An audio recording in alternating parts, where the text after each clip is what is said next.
Hello Melfa, thank you for the good luck.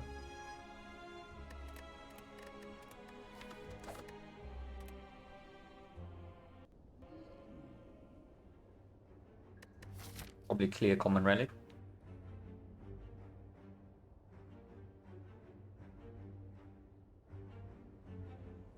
Yeah, definitely clear common relic. Hello Surika. If the relic breaks, we can take maybe 3 or 4 fights here into fire into shop to buy potions into 2 elites. If the relic is a hit, we can take 3 elites. It still goes through this shop, and we have to take 4-6 elite, but it's possible. Like we can always go here and then decide. Hello Baylor and James, thank you for the good luck.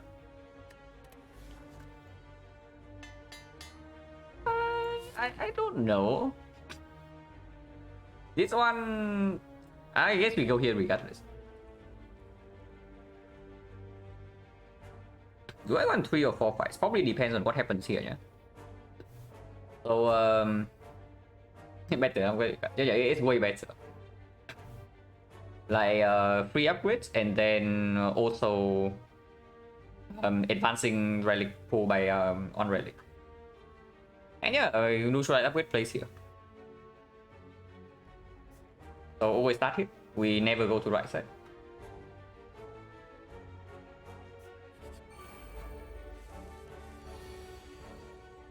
Throwing neutralize or survivor. Right, here is clear. If this attack again, next turn is only for 6 though. And we need both attacks to kill this either way. And if we kill anything next turn is this guy. The only thing I can see is that maybe striking here gives us strike plus lethal, so we can bottom deck the neutralize. And then we strike plus this guy, and blocking 13 is full blocking here. So I pay 1 HP to prevent 1 out of 6 low roll. But honestly, if we bottom deck neutralize, I can see triple block, because this guy is only attacking for 6. Yeah, otherwise, if we draw neutralize, everything's fine. If we draw both attacks, we kill this guy full blocking and full block this. Or at most take 1. So no reason to take this one. Yeah.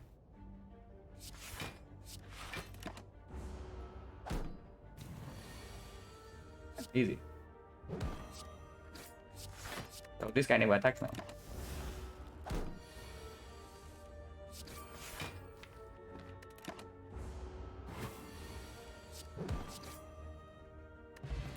Go no potion. Predator is better than quick slash. Creeping Cloud with neutralize plus already is slightly weird. It's somewhat okay into Guardian, but it doesn't allow us to take this. And yeah, Predator. Go no potion. Predator is not exactly, unupgraded Predator is not exactly super good into advanced hallway. I really want to take this deal, if possible.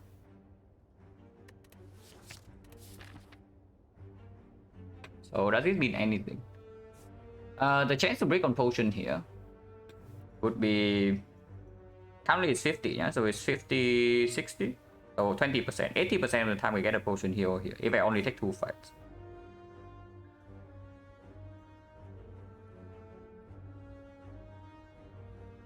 What's the advanced hallway looking like after this? No hallway fight whatsoever.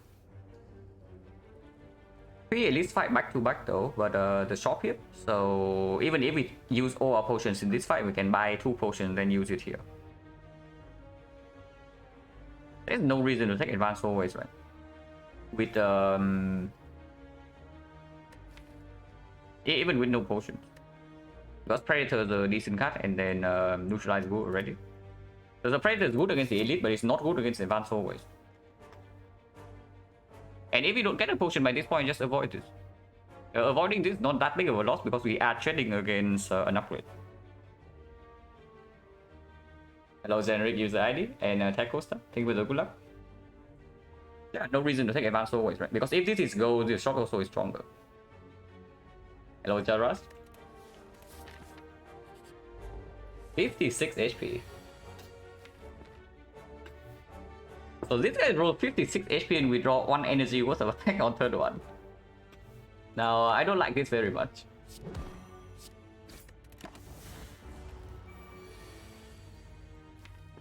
Predator, Survivor... Or do we take 4 here? Okay, if I play Predator right now, what happens? We do have Neutralize Plus. So, this guy's damage doesn't advance as fast as usual. Predator right here goes to 31, 31 next turn it goes to 11. Let's say we draw to Neutralize. And then we can Neutralize Survivor and put 2 energy worth of attack. That would be 4, and then in the draw pile there's plus 3 and plus another 3. That's plus 6. 31, 25, 25 minus 4 is 21, 21, and then 4 strikes will kill. Next turn we have 2. The turn after we have 2. So if we draw to Neutralize next turn, we are fine.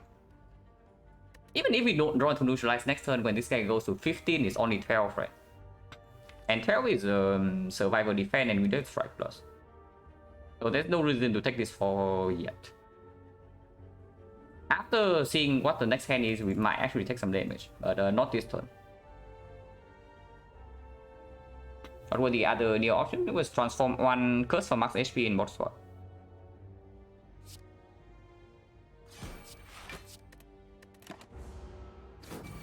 And no reason to take 4 damage yet.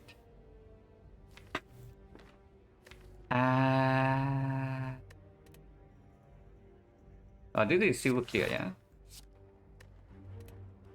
And of course it's this. So we can see every single possibility here. Next one is 16 damage. If we bottom deck and Neutralize, we are drawing these 5. And let's say we do triple block and then Neutralize 21, but he goes to 21 and then it weakens to 15. And we know that 21 is not 3 strike lethal, so we need to draw into this or this. And we already take 1 next turn. So bottom decking Neutralize will be very bad. If we bottom deck on defense, then next turn we have 24 damage. This is 24, 28 damage. So this is already lethal, which means that half of the time we already kill next turn, yeah. So we need to bottom deck one of these 3 for it to be bad. That we need to take this 3 right here. So we know the Neutralize bottom deck is bad. What about... We bottom deck the strike, it means that next turn we have Neutralize triple defense. At most we take 2 next turn, yeah. Okay. So we block for 3 this turn. If we attack here, we take 3 this turn. But whenever we do not bottom deck Neutralize, at most we take 2 next turn. Because we can Neutralize double defense and we always have a kill the turn after.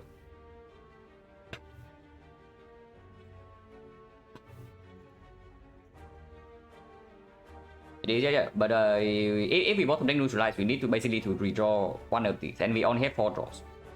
So bottom decking this would be very bad. But it's 1 out of 6, and in other cases we either take 0 or take 2. So I don't see it. I don't see paying 3 right now. Because it's still Neutralize plus. Like even if we bottom deck Neutralize, there's still a chance that we just full block 2 turns from now.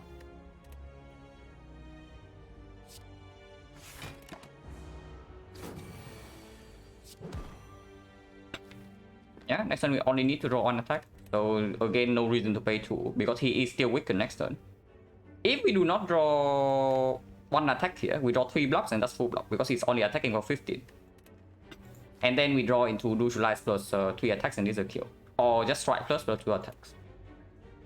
So yeah, no reason to take 2 here.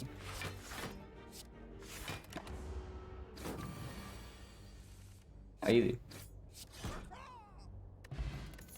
Weak point is not so good.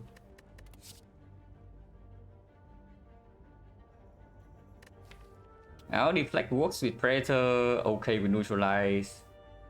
Somewhat decent against the Guardian, but the Knob is here, eagerly waiting. And our potion is not a damage potion. Hello, Papa. At the moment, we're on 146, so yes, we can buy a card and a damage potion, any damage potion. Or taking a card remove, but removing in this spot is slightly weird. I do not actually want to remove strike.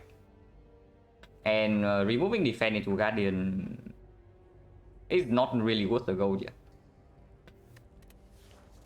But yeah, this is deflect or nothing. Arm maneuver is way too early. It can perform, but it's way too early. Before that, I just pick deflect to basically be good in 2 out of 3 elite fights and also good in advanced always, which we are probably taking. And yeah, deflect is better than skill. Because even if we have to take a big hit from the knob, it's not that big. We have guaranteed weakness on turn 3.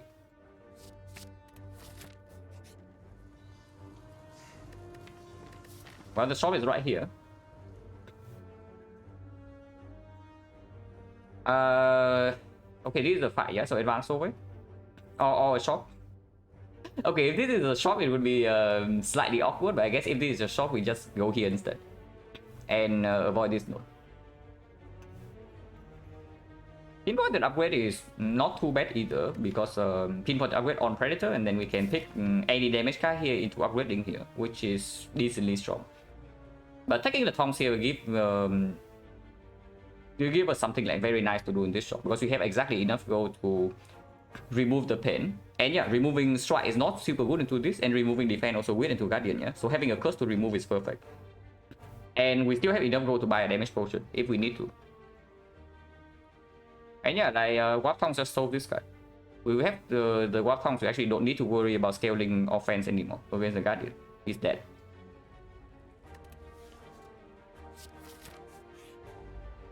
A20H HP Deflect already performed. Yeah, sure, I pay 1 for this. There's no way I do not pay 1 HP here. Hopefully I don't read on to pain. 50% potion chance.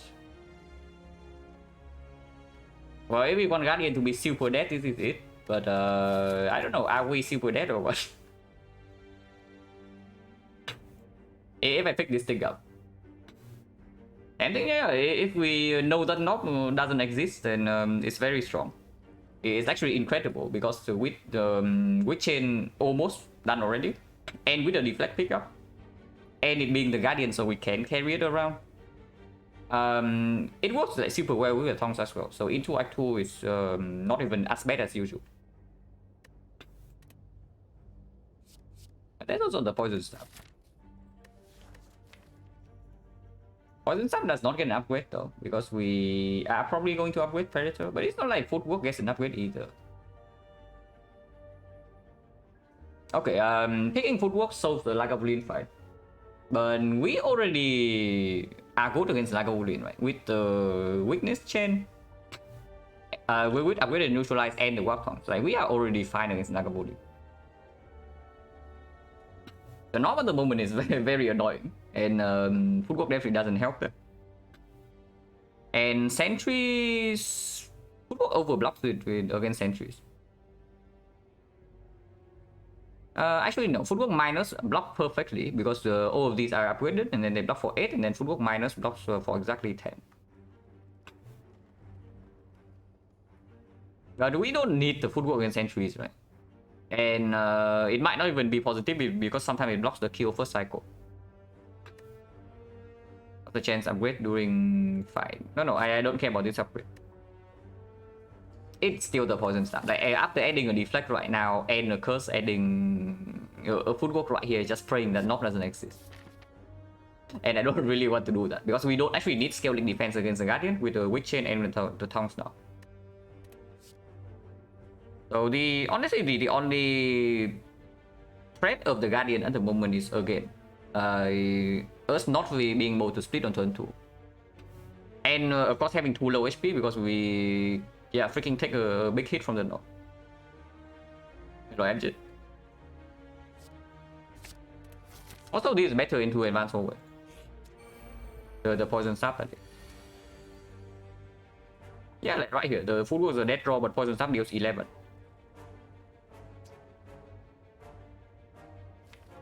I really want to neutralize this guy and kill this by next turn, but can we do that?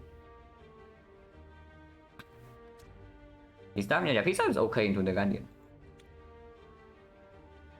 So, this 11, 26. 26 means that we need to draw 2 attacks. If I play neutralize here, we only need 1 attack. This guy is like only 11 next turn, right? So 1 attack into 2 defense is enough. Yeah.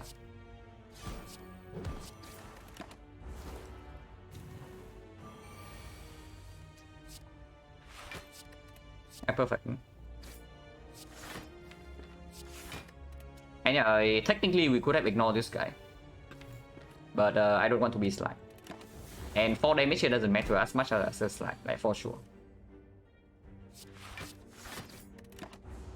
Okay, never attacks now, and we kill. Wendigo, no potion, 60% chance.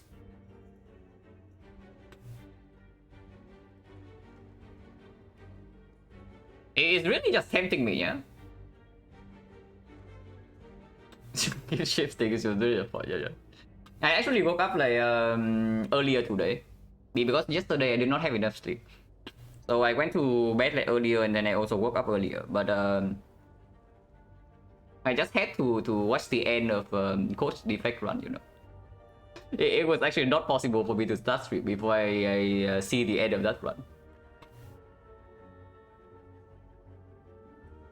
If he plays no into the Guardian, it's awful, and we already sold Lagavulin. Slice or well plans potentially. Slice is okay with the Predator. Good against the knock. Okay, how's a knock damage? We remove the pain, yeah? And I don't know how much damage we are going to get out of this shop, but let's assume that we buy a damage potion that deals like. So what are the damage potion? Poison potion is 50. Cunning potion is 18, fire potion is 20, explosive is 10, and attack is also roughly 10. So maybe we can count as 12 average. No, let's count it as 10.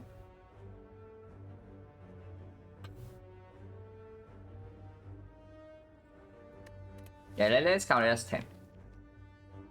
And we are upgrading Predator. So in 3 turns, let's say we do not add any card here. 1, 2, 3, 4, 5, 6, 7, 8. In 3 turns we draw 19, yeah. So everything here plus 3, but we can also play everything. 33, 53, 57, 57. This would be 11. So 68. Oh, that's not even close. And the tongues maybe give us 6 damage. So 74 plus 1 energy is not even close. So that alone tells me I should pick up the slice. Because defensively against the Guardian we have no problem either with the tongues and the upgraded neutralize. Skipping elite? Yeah, definitely not. But if you are talking about this one, then sure. But this one we are skipping. We have a freaking pain on deck right now, and I do not want to fight the knock twice. Is what I'm going to say. And yeah, we are removing the pain here. If we are not removing the pain here, I can see taking elite first. Because taking the elite right now does give us enough gold to buy a relic here. And I don't even want to take card remove if we don't have a curse. But we do have a curse. And no damage potion. So at the moment, if we run into the knock fight without but yeah, like plus 10 damage potion from the shop, it means that we have like 84 damage. That's still not enough, but we have plus 3 draws. But yeah, like not having a damage potion right now means that if we run into the knock here, we are going to take pain damage first of all. Pain probably costs us, I would say maybe 3 damage. Yeah, to 3 HP when we draw into it, so minus 3 from that, and then we have to take a big hit from the knock. But we are going to have a weakness all along, so it's 6. And then it's 18. So that's minus 24. Minus 27, we go to 30. 30 is like playable. No, it's not 30, it's not 30. Like, it might be more than that, because Predator is not even upgraded. So that's also like minus 5 damage. So we have minus 15 damage and plus 1 curse. Yeah, okay, let's not do that.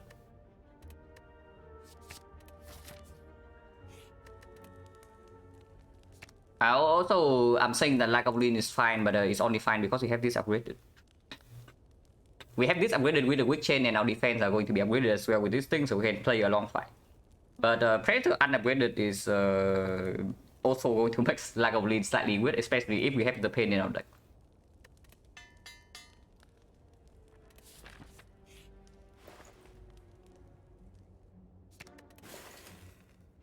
Yeah, Omamori just in time. But yeah, buy damage potion before the knock, and then we deal with the knock. This is 15. Potentially more. Also, common potions are fairly cheap. Acro, I don't buy it, right? Maybe I pick it for free.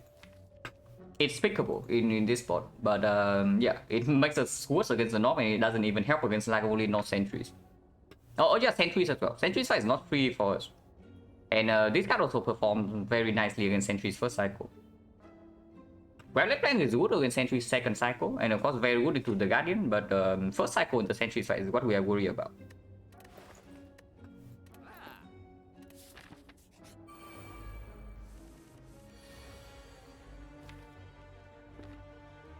We can do better with this here.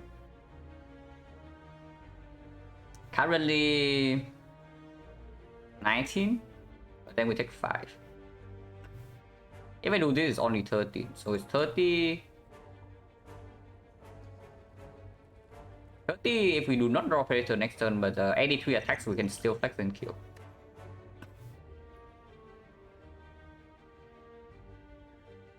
But honestly, no reason to actually defend here. But double defend, I mean, yeah. There's no reason to double defend because these defense are also less efficient energy-wise. And next time we might need to commit O3 energy on attack to kill one. And if that's the case, we give up on one survivor to play one defense. And that's unacceptable. And if possible, I still also want to actually keep this flex potion because it's good against potential knock here. Potion chance at the moment is 60, right? 1, 2, 3, 4. Yeah, 4 fights on potion, 60. This potion is not super good in this fight though. But we'll see. Because if we don't need this, of course I don't use. So we put every single damage card into one sentry. That would be 19, 19, 24. 24, 25. 25 is slightly better because of Predator plus 1 attack. Artifact is stripped though, so this is 9 damage. And this is also 9 damage. So Poison Stab Strike plus an attack, like Strike here or Slice here, is 24. And yeah, I think I hedge for that case. Like potentially we waste 1 damage, but we have actually 1 good draw. That deals exactly 24, not 25. And it's not even super uncommon that we miss the Predator and draw both of these.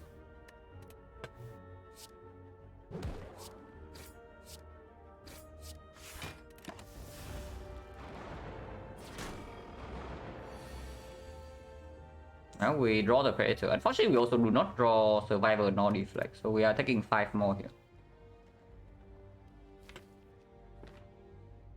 But yeah, we are shuffling out like 5 cards. But I guess that's fine. We do have walk bombs.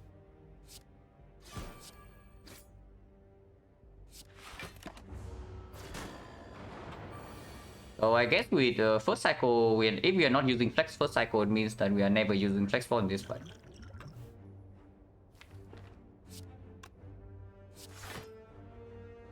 Uh, 18 damage goes to 26. This is upgraded. So this plus one attack would, any one attack would kill.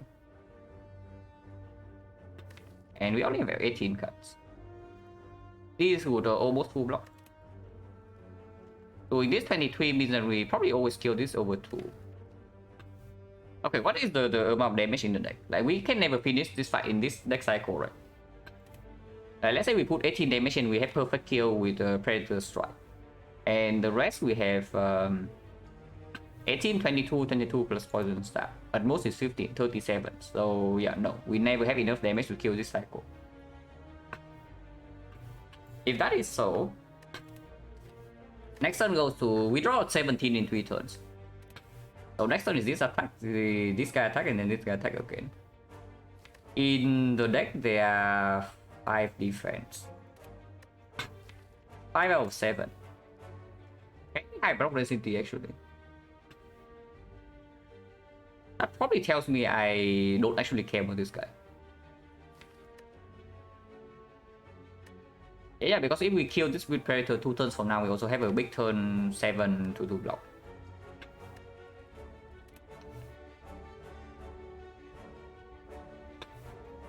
Reshuffle is 1 card plus 4, so we have 9 cards to kill this guy afterward. And yeah, like putting the damage here also doesn't have a very high chance of killing this. We need to draw Predator plus next turn and another attack to even kill this. If I put 18 damage here. So 18 being here is probably fine. And yeah, not blocking for 6 is probably nonsense, because it requires perfect draw to kill both of these.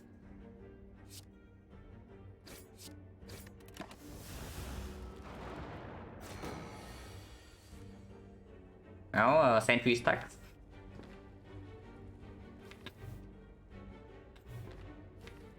This one I don't know whether I want to put 18 here or not, because if I draw Predator plus nothing next turn. No, if I draw Predator plus nothing, then defense with it, and I take 2 damage next turn, and can put Predator here. That's not a problem.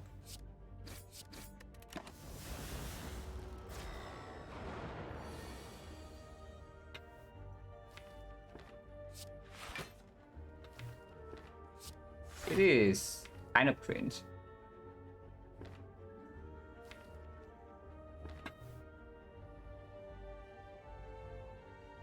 Well, strip here, I guess. And then we maybe do P-Stab double defense next turn, and we strike kill this afterwards. Maybe even skipping Predator.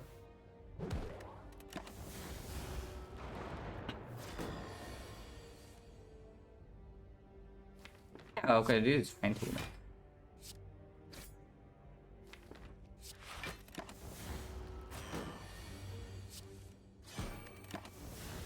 Either full block or kill.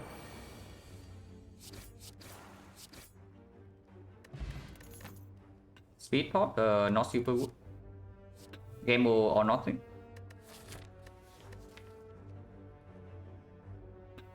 Game was good enough.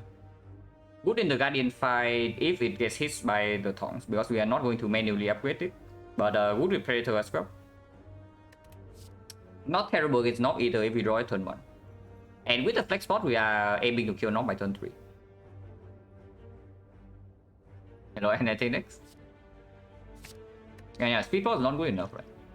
Oh, are you telling me Speedball is stronger than Wick? Maybe it is. This is either, I know this is either Lagavulin or the Knob, so Wickpot does play, but we also have freaking Neutralize Plus. Like, if we have Speedpot, even if we fail to kill the Knob on turn 3, we can just block. And the effect is exactly the same in Lagavulin fight. At least it's 5 block. And at best it's better. Because the weak spot can also amount to 0 block.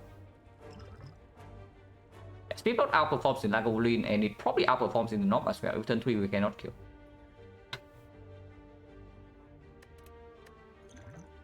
The only bad case is that we top deck the Neutralize in the Knob fight. And then we draw like O block card first into O damage cards on turn 3. But even then we don't die. Yeah? Even then we are still completely fine.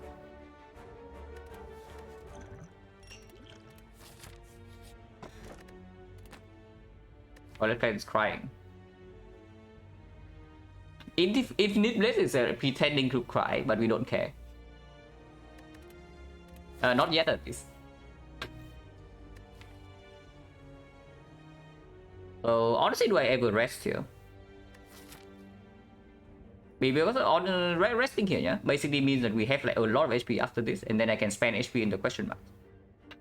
While also preventing the low roll case that we fail to kill the Knob on turn 3 and this doesn't perform. And then we lose, how much HP do we lose? It's like 30.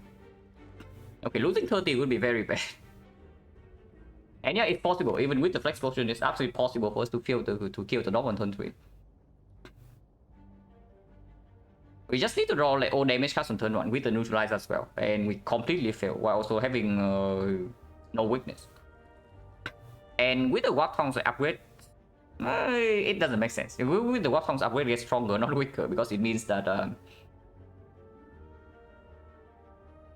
no. It doesn't... No. Yeah, it's like they do not interact with each other. If anything, maybe yeah, Warthog's probably make pinpoint to upgrade worse because sometimes it can randomly hit the cards you want to upgrade anyway. And against Lagavulin, we don't need poison sub damage to win the fight, yeah, with the tongs and these 2 potions. So yeah, I actually just rest here, and then if we see life loss events here, we can take.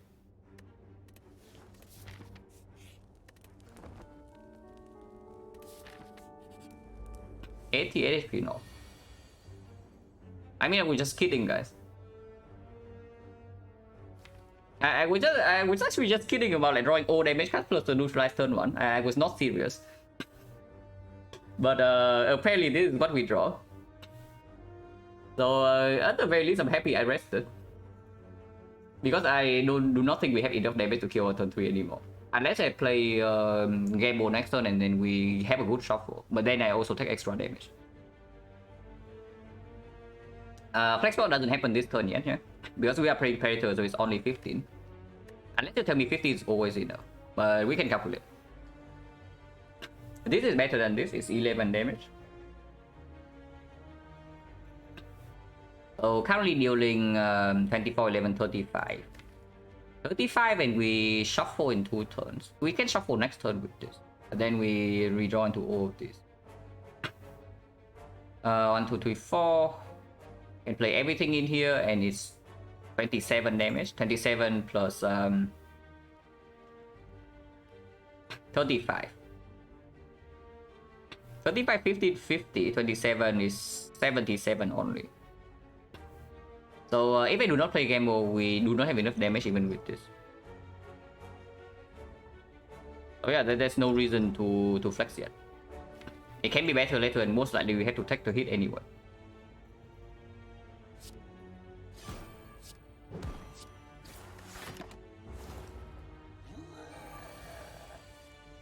Not even draw Game Ball. Not 3 attacks.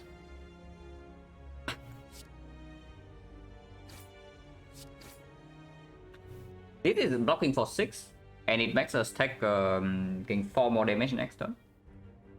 So if we always kill by turn 4, this is positive.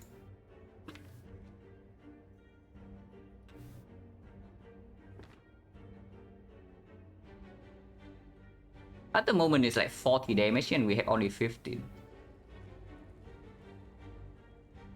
20, but if we draw to attack here, it's like -6.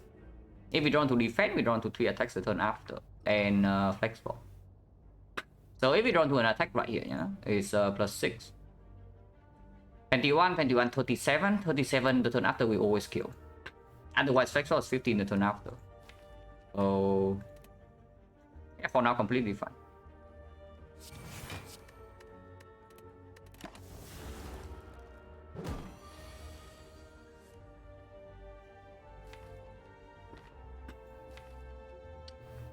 Technically can brick next turn, but even if we brick next turn, Speed Potion can still bail us out, and we don't even die anyway.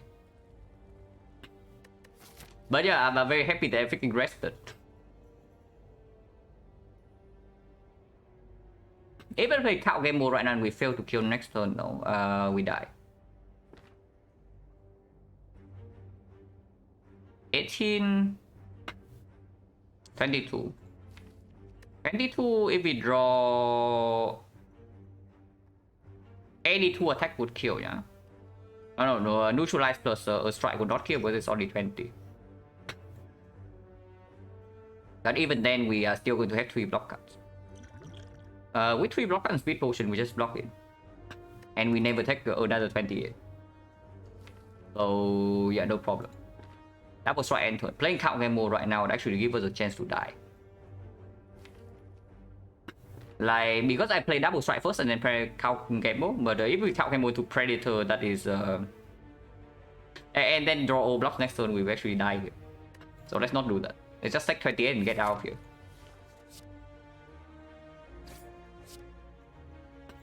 This is not positive. Because we are going to play a lot of skills next turn if we don't have a kill. Yeah, we are fine. We don't even need to potion. Aimless Rule is better than Speed Pot. Blade Dance with the fan, Blade Dance with potential Mummified Hand for accuracy after image. Blade Dance with Flex Spot. Guardian fight can be a little bit weird if we add like maybe another attack after Blade Dance, but for now it's probably still okay. And this is just way too wood with the relics.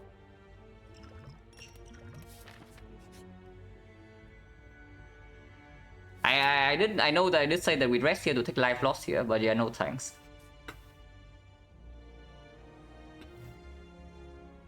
We also rest here to prevent the case that we low roll the dog fight, and we did low roll the dog fight.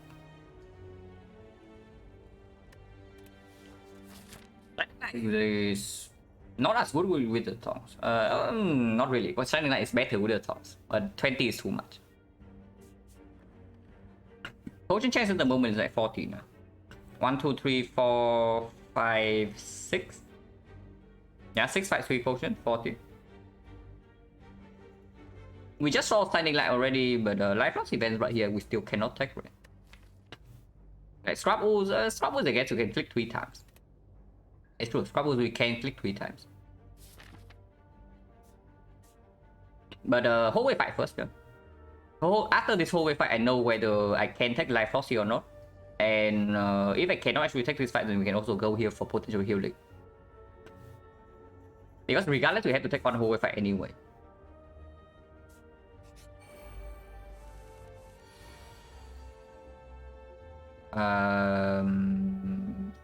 15, 14. Oh, that's good. And we did not draw Blade Dance, no slide. Hello, Snail Children Random. If possible, I do not actually want to. Not the worst, yeah, not the worst, but also not the best. If possible, I definitely do not want to potion here.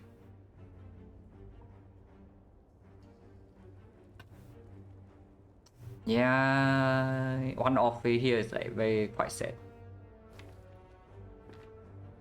Is it ever strike plus here to gamble? No, strike plus neutralize here to gamble, right? And if we draw O block, we just triple block. And then we kill 2 of them next turn. And propping the Fed.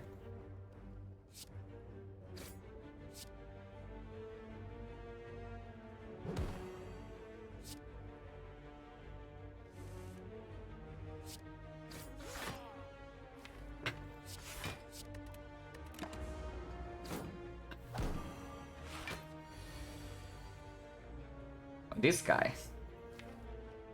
But we do have the tongs. We do have the tongs, so we can stay in this fight for a while, even when we are failed. And the fan as well. Still Emily is good at the game, but yeah, he's dead. He's good at the game, but he's also dead. And we are probably still not taking too much damage. Full block here takes 1, killing this guy takes 2. With the tongs, honestly I just full block here. And then take 1 damage. Because even if we draw triple attack next turn to kill this guy, we are still taking another 1 at most. Otherwise we block again.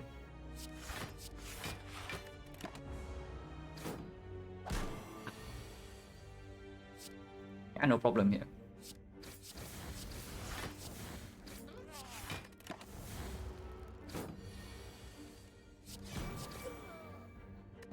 %50 potion chance. Not really. Second deflect, not what we need into the Guardian. Creeping Cloud, unupgraded mediocre / bad.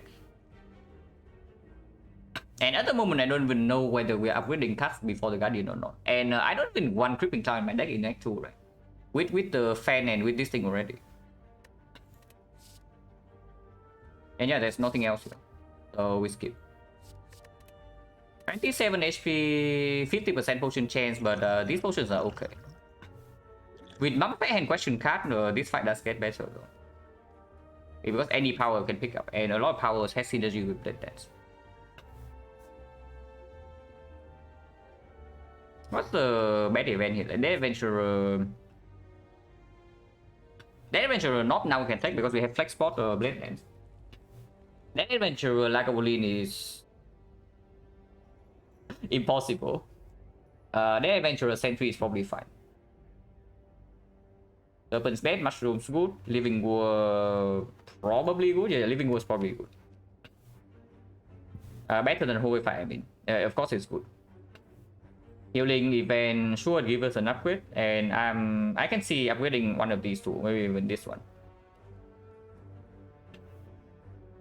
Yeah, we have life to spare. Scrub we can just click into rest. Yeah, if this guy give us a heal, then we take the heal and then we upgrade.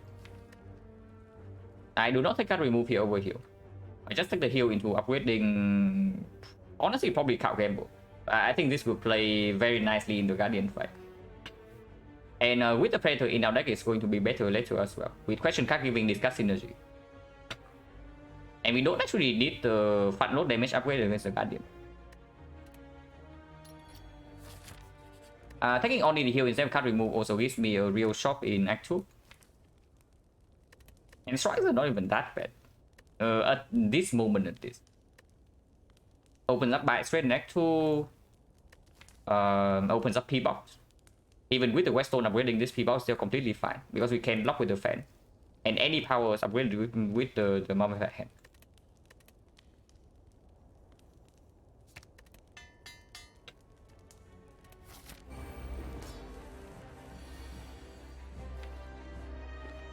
This is certainly a hand. If we do not flex here, what happens next turn? Potion chain is 50, yeah? So having to use the flex is not the worst thing possible. If I do not use the flex here, it is 11 damage, 11 plus 18, 29, 29, 35. 35, so we need 14 damage. So this will do. Otherwise we need like 2 attacks. If we draw to neutralize, we can block. Otherwise, we can use Gambler's Brew. So this basically comes down to whether I value this potion more or this potion more. Because this potion always bail me out next turn. Yeah? I just gamble for 5 and yeah, we proc. No problem.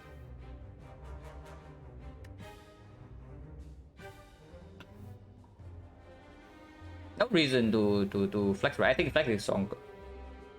I think flex ball is slightly stronger than Gambler's Brew. With Blade Dancing type. And yeah, like not using potion right now actually just give us a chance to do it normally next turn without potion use. And that's way better.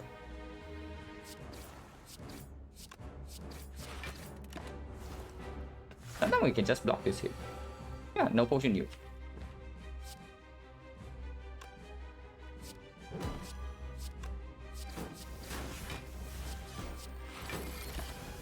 We don't even shuffle our single card here. And our defense are just going to be upgraded from here.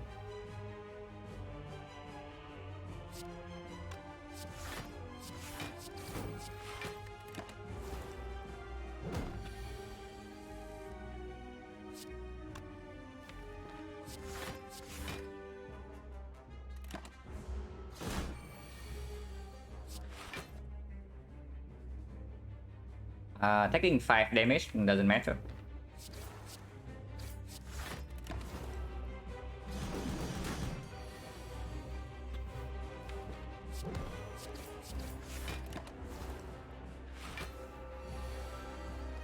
Yeah, War Pounce alone just sold this fight.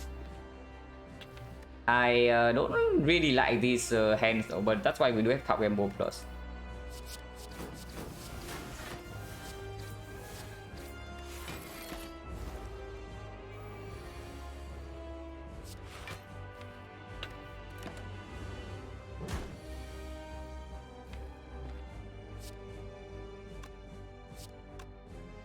Next time that Predator Defense Plus takes 2. That takes 4, and that's fine too. Yeah, no reason to gamble here. If we redraw to deflect, we also don't take damage.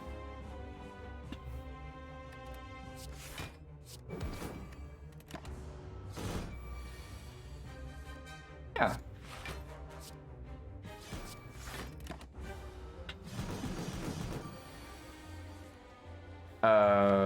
This hand is slightly weird, but we always have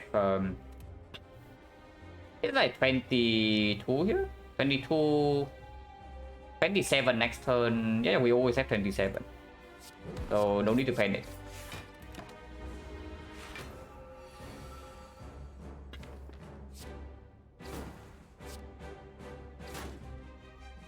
I'll pull out the blade dance.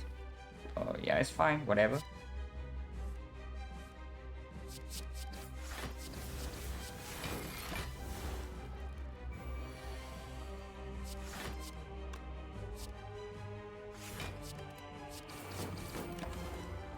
Yeah, this thing alone solves the Guardian.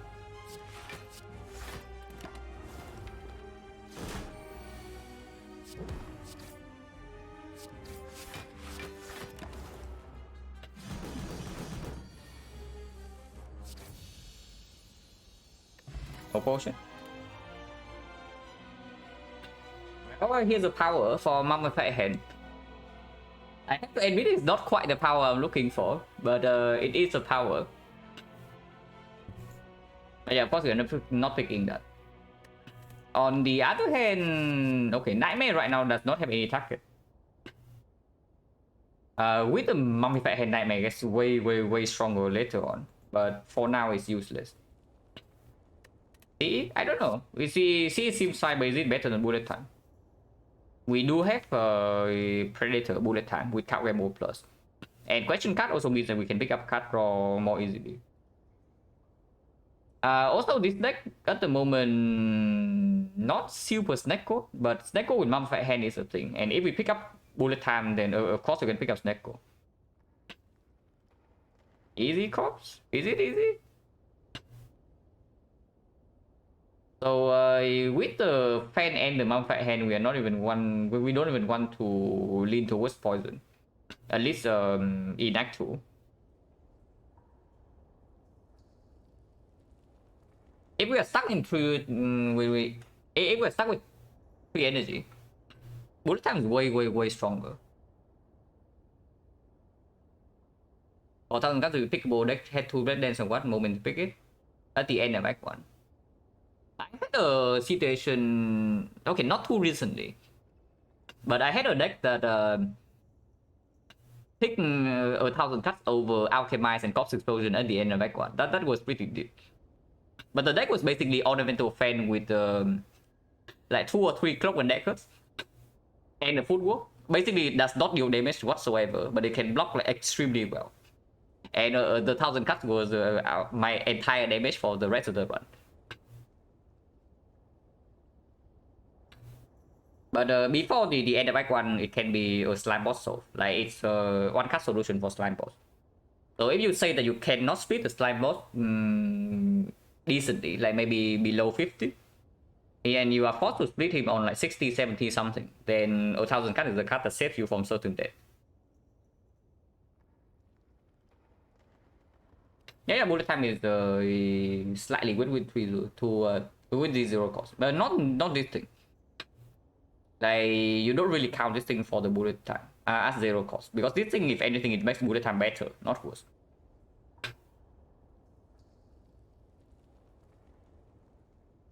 Didn't okay, you go counting this one. But yeah, it's true. With the Mummified Hand, Bullet Time energy also doesn't matter as much. So it's only basically a hash pick for Snecko.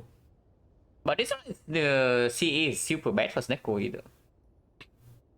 I mean, of course, we don't want to pick up Snecko if we can help it, but if there's nothing else, then sure.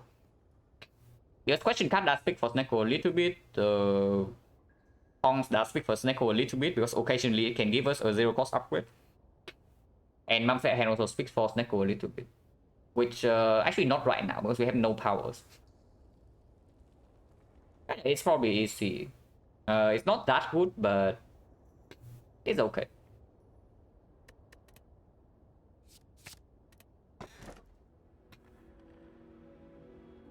Okay. Firestone. Energy plays fine with both the CE and the Predator, and with the CE in the deck, we can kill the burst quickly, and we do have the game dust pool. So even if we brick on turn 1, we can do it, and this can down the burst instantly. So that already means that the Philostone is not as bad. And if not Philostone, then it's complete garbage here. Yeah, Black Star, let's not. Because we cannot even play CE and Predator on the same turn if we pick up the Black Star. And this is basically how we kill Slavers right now.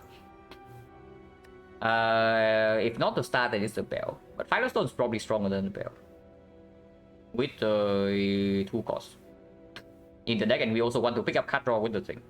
And if we have question card and we cannot even pick up the card draw that we see, then it's going to be a very sad story into Act 3.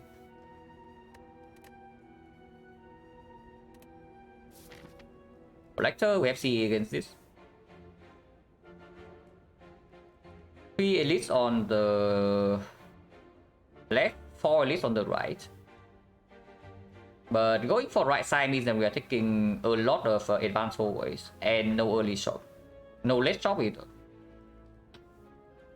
The 3 elite pack on the left does give us an early shop if we choose to, or we can just take this elite because into this 4th shop.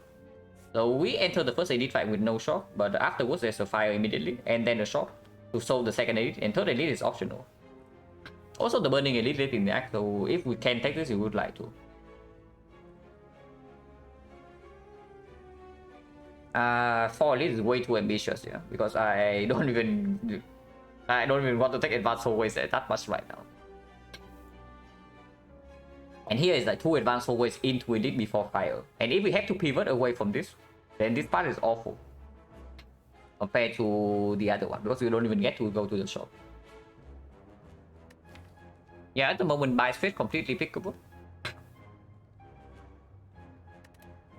Apparition with the Philostone, yeah, probably makes it better, and apparition with the Warp Tongues as well. Probably always start here and never go to this shop, is what I'm seeing here. And we try to take Burning Elite.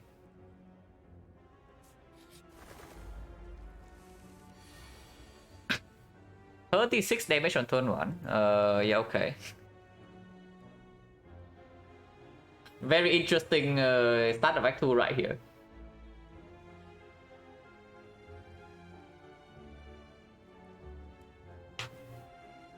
And we did not draw a down, yeah?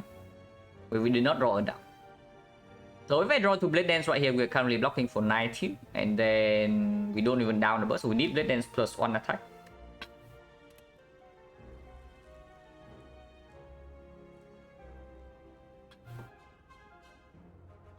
Would be good, yeah.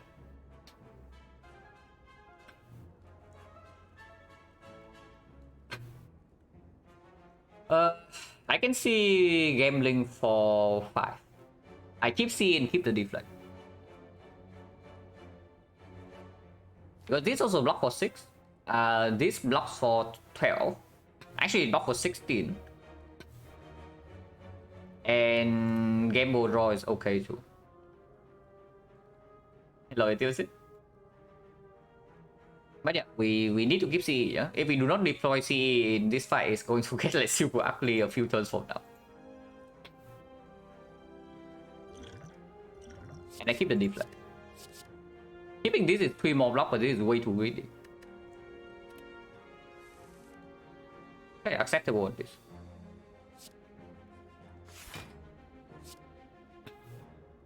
So currently we are facing unfortunately no 0 cost attack. So unless they want to gamble on the chance that we get these things, we have to take like fairly heavy damage here.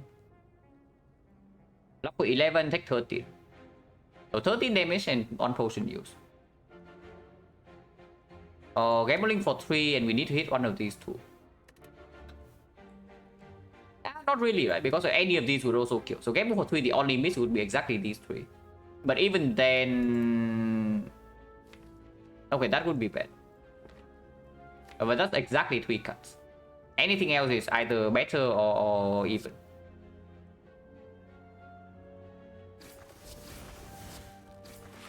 Okay, move for 3 is fine.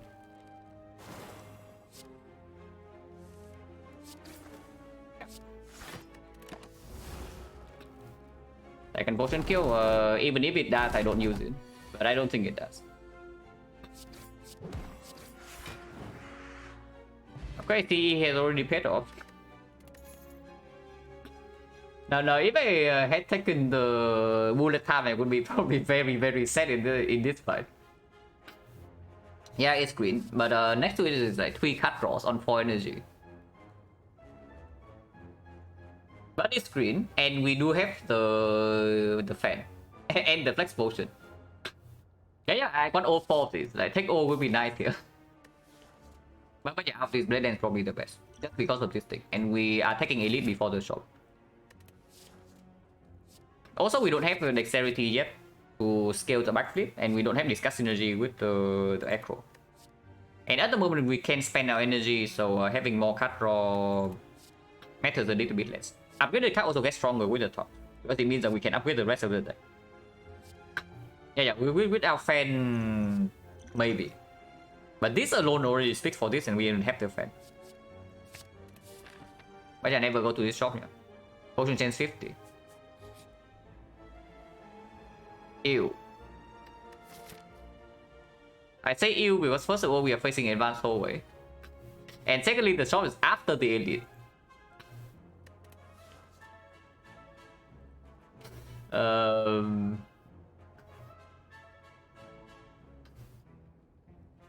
not take too much here, yeah, because the second fight we are not even sure how well we are doing, and we know that advanced hallway is coming into force elite.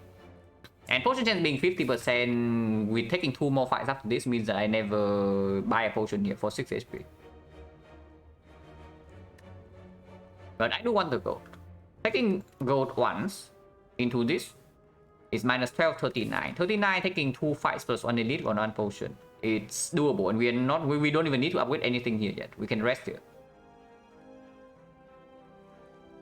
And this can be appreciation as well. Taking gold 2 times goes to 32. 32 is a little bit fishy because the advanced always turn 1 if we face the nasty one, snake plant, avocado, mushroom. Against slavers we also need to trade HP. We do not do the slavers fight cleanly, and the same goes for the book. Book stabbing is actually really weird right now. Unless we can line up this potion with something here, or the next fight give us something good. But I do want the gold. No, not twice though, probably once. Because this way, if we do this fight cleanly, we are still in appreciation HP range.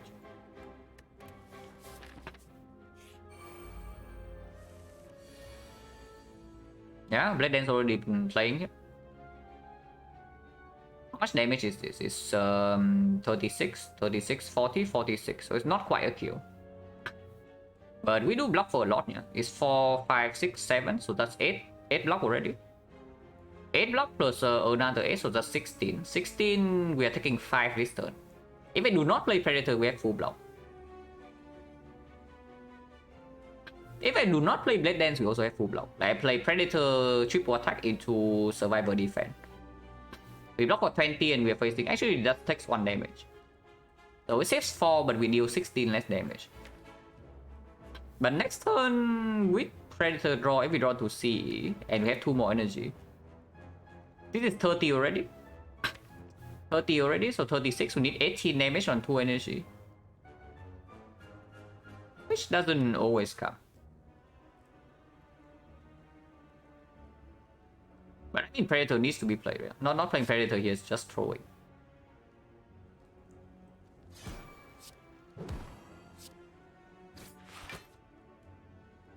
So now we can think about either we Blade Dance or defend here for 16 damage for 4 HP.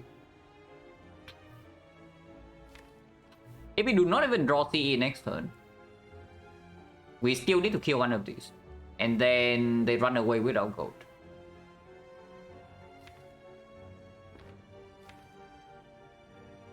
It's like 3 energy, yeah. We need to commit 3 energy on this and we block here. But that is full block with the fan. And then we draw CE, which would be 6 poison, so 11, and we need to deal 56. It's possible. And yeah, like CE plus 2 attacks next turn. If it's only these two, it's like 21 though. 21 is like 3 off.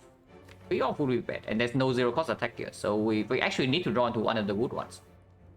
Two of the good ones in fact if we want to preserve potions. Or we need to hit the top.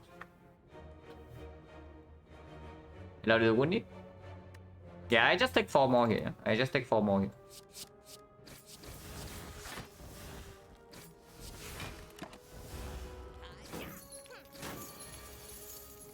We did not even draw into the sea, so now we have to kill this. But that is fine. Do we have to kill this? We are blocking for... yeah, 4 only. So currently facing 5 more damage when we don't kill this. So we kill this right now.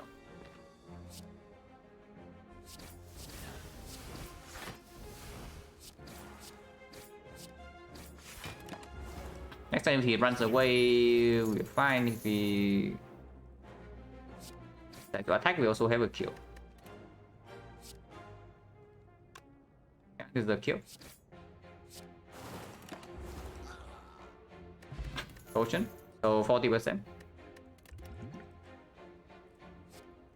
Dagger Spray plus.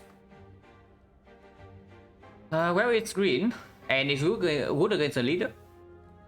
Good with Flex Spot against levels, in case we bottom deck this. Potentially okay against this fight, whatever it is.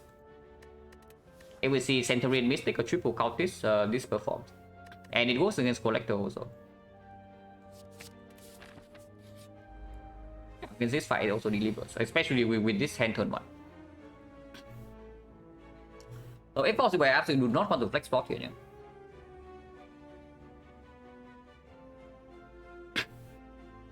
But we also cannot afford to take the turn 3 hit if she actually vulnerable turn 2. So at the moment this is already 66 damage on her, and we see the cultist. And we need to deal 33. Hell, this 11, 23, 23, 27, 27, 39. So we need 15 damage only. And this is still in the deck, so if we really are forced to flex, we can do it next turn. Yeah, flex potion is way too important for this fight. If it's the slavers or maybe the leader. Honestly, even for the book is probably also very important because we are raising the book here. We cannot block him.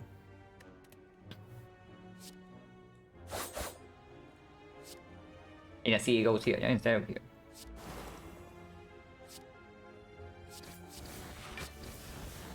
Six, 5, so technically Predator is already killing, and if she attacks next turn, then neutralize block for more here compared to here.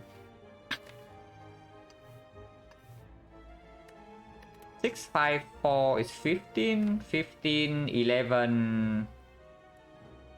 Yeah, neutralize, let's go here. Because even after this guy's dead, we still need to deal 33 more here, so this is already 4 damage up front.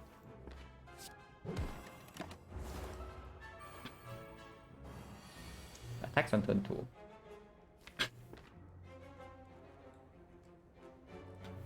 So Flex Spot right now is a clean kill.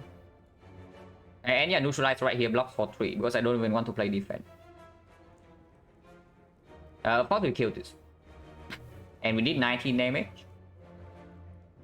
19 with 3 shifts plus the strike is 18. With double strike plus 1 shift is 19, so it's perfect. And then we put 3 shifts here, which is minus 12, minus 12, minus 12, minus 66, so she goes to 17, and we are not weakened, so Predator kills next turn. So yeah, no reason to panic Flex Spot yet.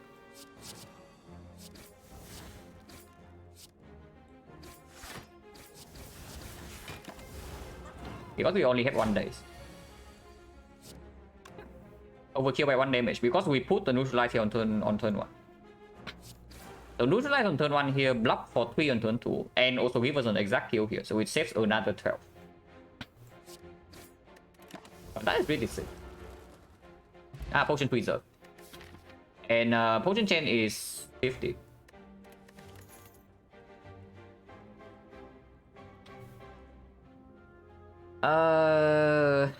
Green bait and the Scarlet Fence with Mama right hand. Yeah, power. Right now it doesn't perform super well yet. We don't have a piercing wheel before the potential bull stabbing here, but apparition here, yeah, every single time. And it will be good in this fight. And it will be good after we leave this side, for sure. A third blade dance is considerable with flex spot, but not really. That is not apparition.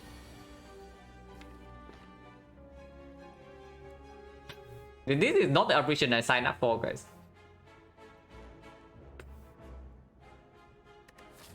But I guess it's more question card.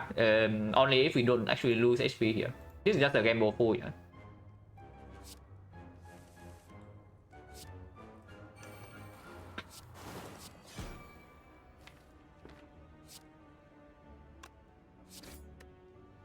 We need to use dex spot in this fight. Your potion chance is currently 50. And dex spot is not super good in the elite fight either. And this fight can be nasty. This fight can actually be very nasty for us.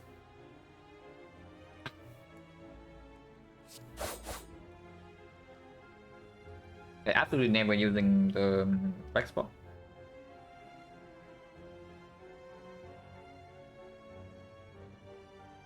Need to use the zero cost blade dance here to full block.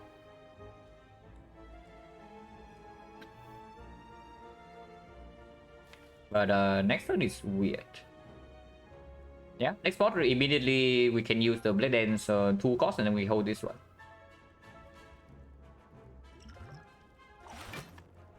The boss relics be fun, give 3 strength, enemy 1 strength. That's just a weaker brimstone. But yeah, brimstone is fun. So that's probably okay. I don't know how balanced it would be, but it's probably would be fairly fun to play.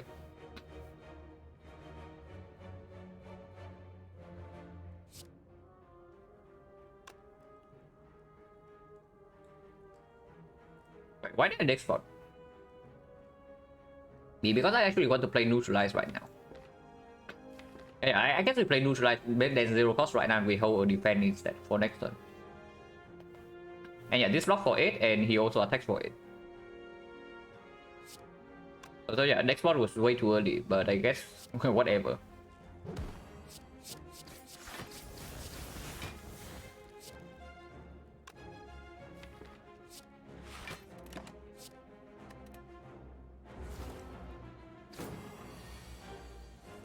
But yeah, I weakened last turn exactly because of this crap. And here we have a perfect block because of the deck spot. And you can hold defense plus block for 10. Defense plus costing 3 is not exactly super nice either, but it would have to do.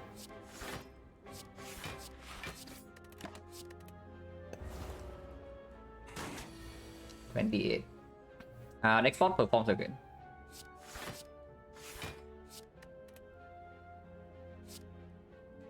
Unfortunately, it means that we also don't put any damage here, but that's just this fight. That is just how this fight goes. So next boss save half HP already in this fight.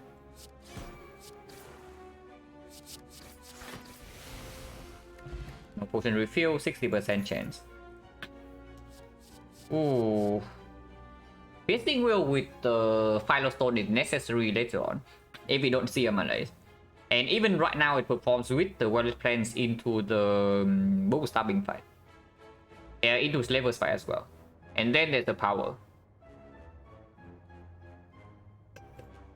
Power alert, but I don't know, because this power is going to be very positive in the Collector fight. It's positive in the Collector fight, but it's negative in Slavers and bow stabbing. In the leader it's positive, but in the leader we already have the Wireless Plans to set up. This is just will. Yeah, it's yellow and it's a power, but this is just a will. Because we need the power right now before making our way into this 350 gold shop.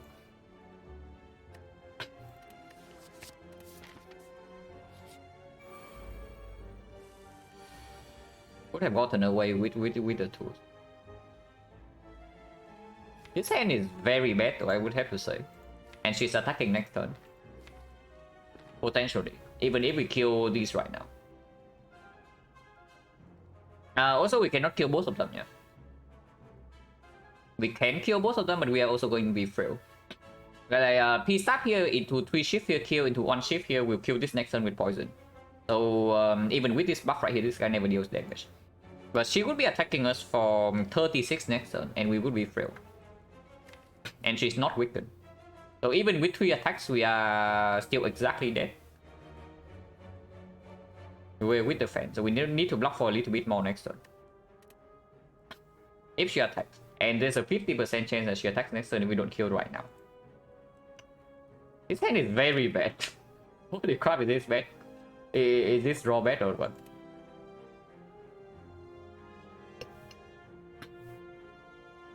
Well, not the worst thing possible, but it's not exactly ideal. Okay, we can just play the obvious cards first. Next spot right now is also not good though. Because if she buffs turn 1 already and we don't have the things in play, we also deal no damage to her. This fight might actually be a rush later. And if we need to rush damage on her later with the Violet Fans, and this is way stronger afterwards. Right now it doesn't even deal damage to the leader. Attack slot plus this alone only wipes out 1 Gremlin Cap if she resummons turn 2. So there's no way, right? We need to miss 6 cards? 7 cards actually. We need to miss 7 cards next turn, and she also needs to attack for us to actually die exactly. But it can happen. But even if we kill the Fat Gremlin right now, there's still 25% chance of that happening. And yeah, if we draw into 2 defense, we also live even when frail. So there's no way. Okay, this 11, 12 exactly kill this and 4 kill this.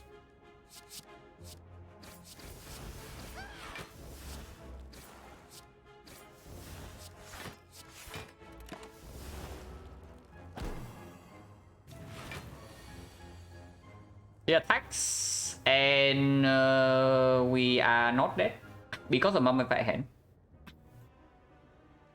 If we do not have Violet Fans on this hand, we are actually dead here. Because we cannot play 3 attacks and defend at the same time. But we can. So scare me for a second, but we are still alive here. So, but the play order has to be correct. And it has to be double strike here into defend here into Violet Fans, discount this, and then play this for fan block.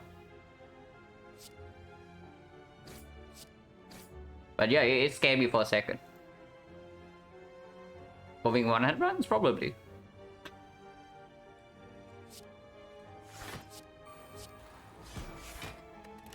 Demon 3.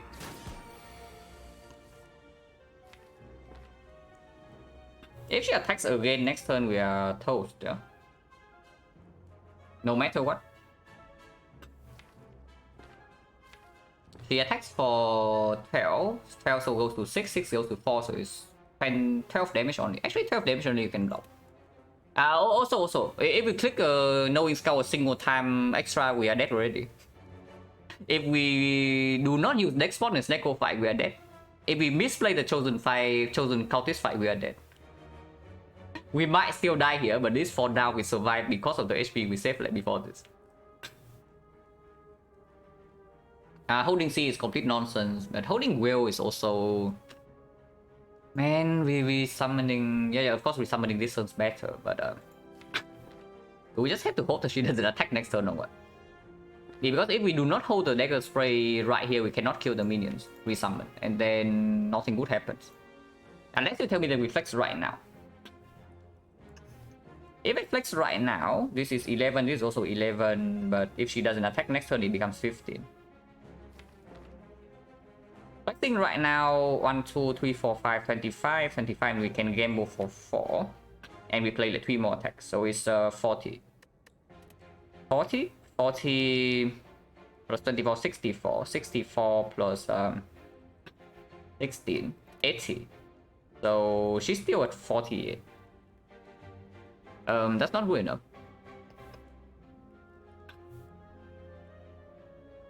That's definitely not good enough.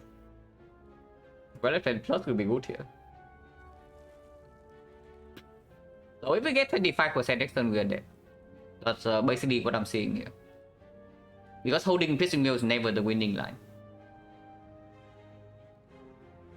If she attacks next turn, we hold Piercing Mill with Flex Spot to kill the minions. Then the fight doesn't advance. Yeah, the fight doesn't advance here. We need to deal damage to the leader somehow, and she buffs already.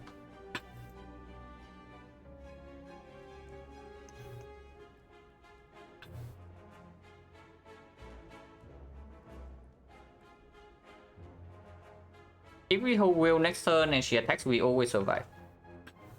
If she does not attack, and if she doesn't attack and she's buffing, but we still have to waste one turn to kill minions, and then after that she attacks, we always die. So if we hold the will here, we need to be prepared to kill over 2 turns. Which is, we flex spot next turn for 20 damage. We deal 24 plus 15 here. 39. 39, 20... 39, 20 with 22. 39 plus 80, 42. So 81. We need 47 damage a turn after. That never happens. Yeah, drawing both dagger spray and piercing of distance is annoying, and not having blade dance in the draw pile for flex spot is also annoying as well. So once again, this draw does like super mega bad. Is this ever Rainbow 6?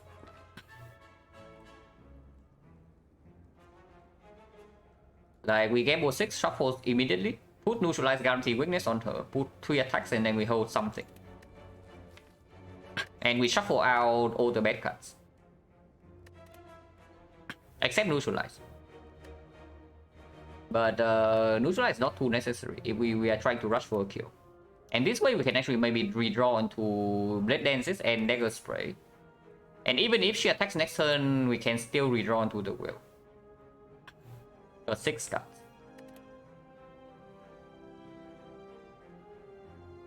Like not gambling for 6 right here. I don't actually see a winning line. Is it ever Blade Dance into Gamble though? Yeah, Blade Dance into Gamble and Gamble for 8 instead.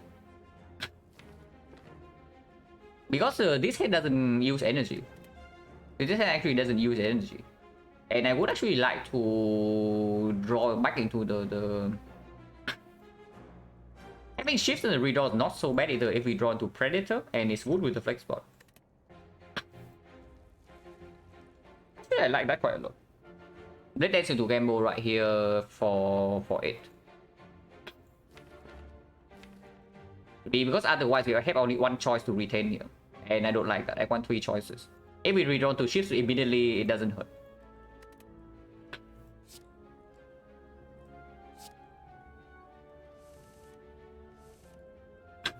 Yeah, this is okay. Not terrible. Black Blade Dance was a Gamble 4. That is not enough damage. That was the, I think the first or second line I consider, but that is not enough damage. If she attacks next turn and we go for that line, we always die. But with this line, we have more flexibility. And yeah, flex for this turn never happens, yeah.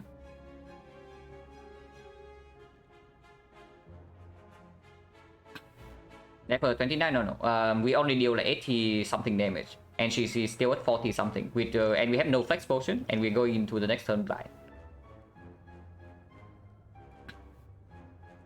Flex spot is like plus 40 at best. Because Gamble 4 doesn't mean that you draw into all 4 attacks.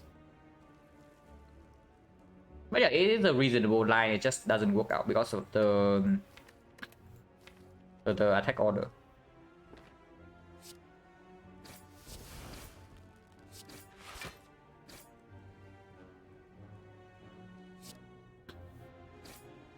Neutralize right now, or hold neutralize for next turn. Technically possible for us to to force her to attack the turn afterwards, like buff next turn into attack. So that would be 11, 16. 16 is 10, 10 is weakened to 7 is 21 only. And 21 we can block.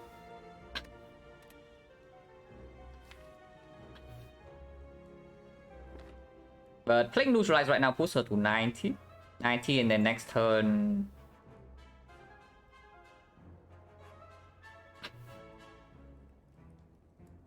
Maybe hold her defense.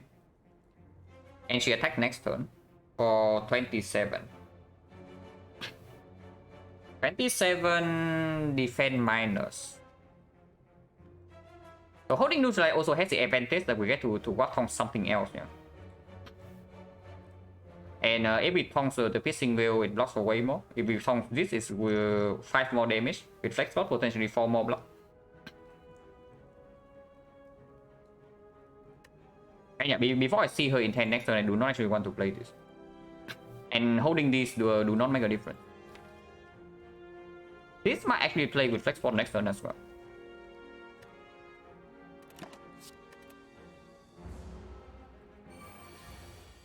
Ooh. You know what, guys? This piercing wheel is upgraded. And that might be the difference because we hold the neutralize instead of a base card. Also, to the trade right here would be maybe a pretty sad. Okay, are we actually fine here? Because she's still attacking for like 9. We're fine, yeah, with the Fed. Yeah, 1 out of 3. But honestly, even without the wheel upgrade, she's only attacking for 12. And we block for 1, 2... And we block for 12 regardless. So we actually don't need this upgrade. It's good to see, but we don't actually need this upgrade to full block this head, with this head. Okay, we know that we never attack next turn. So do we need to spend flex spot? If I do not flex spot here, what happens? She's attacking for 12, yeah. So we actually do not need to neutralize her. But Dagger Spray 12 damage, and then we shift here into neutralize here. It kills, and she's at 82. We piercing will deflect and hold the blade that's in hand for... Yeah, no way, but we flex this turn. For we not flex, she kill all minions. No. We need to flex regardless, otherwise we don't have enough damage in 2 turns. 2 turns, we never have enough damage. And we don't get a better flex hand than this. Unless you tell me to keep Blade Dance right now.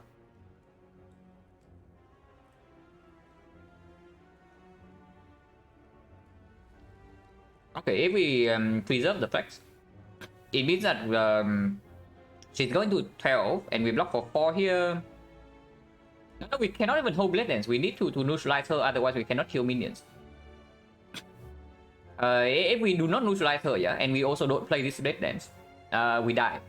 Because Fan only blocks for 4, and we are still facing 12 damage. So we block for 4 with the Fan, we block for 4 more with this, and when we die by 2 HP. So yeah, flex this turn and then get out of here is just a line. Because otherwise we also need to play Blade Dance Plus right now, which is incredibly bad. If we cannot even have flex on this next turn and the turn afterwards. And you can see it right here. In our draw pile, there's not enough damage to the 82 to her.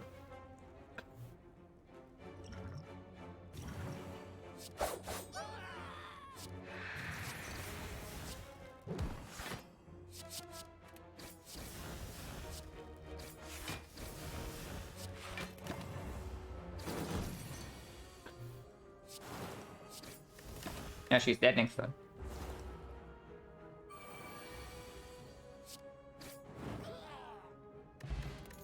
Attack potion? 50.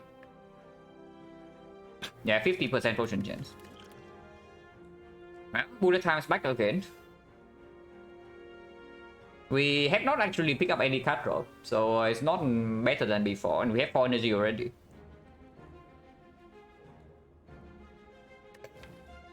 If not bullet time, then there's nothing. Bullet time gets slightly better with weather planes, but not by much.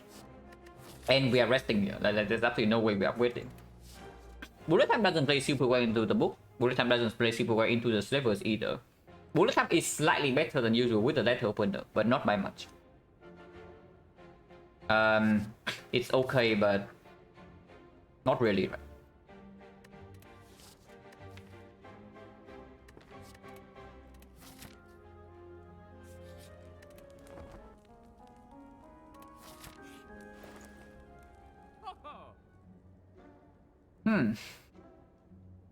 Well, there are certainly things there are certainly things to buy here. Yeah, certainly things to buy here. And I have no idea which one. I see mid. Yeah, I also see the mid. But okay. The thing about the mid of the bone is that it gives nothing to us in this fight. It actually gives us nothing. We need to win this fight first, and then it heals us for 12. And again, it doesn't do anything in this fight. This is just Sling of Courage. Like, if we want to take this, if we have to take this elite immediately, and we want to also take Burning Elite, and not double shot, it's probably a fairly clear Sling. And we have Blade Dance's Dagger Spray as well. And yeah, with the Sling, we can also afford potions. Ice Strike sucks a little bit.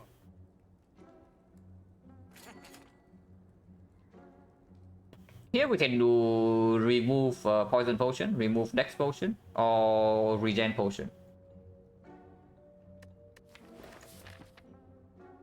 And we are going into 2 question marks here. Spending Ogre here is not bad. I do not actually want to see Cleric.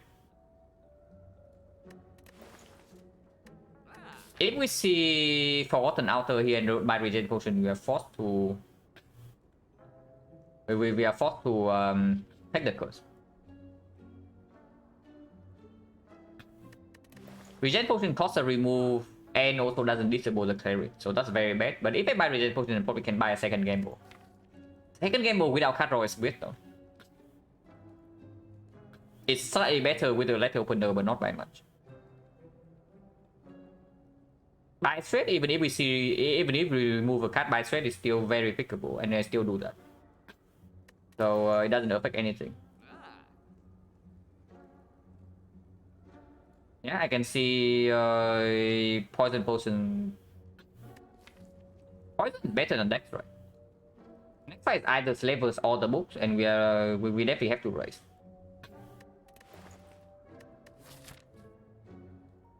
But I don't know. Because of this red, yeah, we are probably going to have red to rest here again. We are resting here, so 41 HP. Is 41 HP really enough to take this fight into Burning Elite? Because Burning Elite can still be anything. Like the book, the Slavers, Strength Slavers, Strength book were all very nasty. Yeah, Fan and the Sling both speak against the deck spot. I'm just thinking whether Regen Potion is just not needed or not. Potion chance currently is 50%, but there's only 1 fight, so we cannot actually count on the potion dropping before Burning Elite.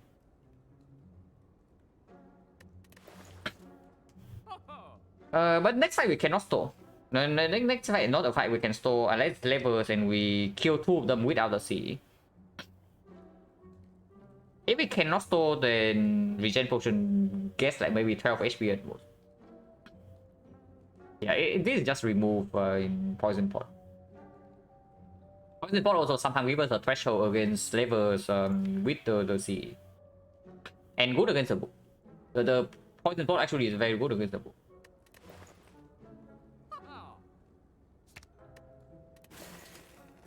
And yeah, even with the Sling and remove strike.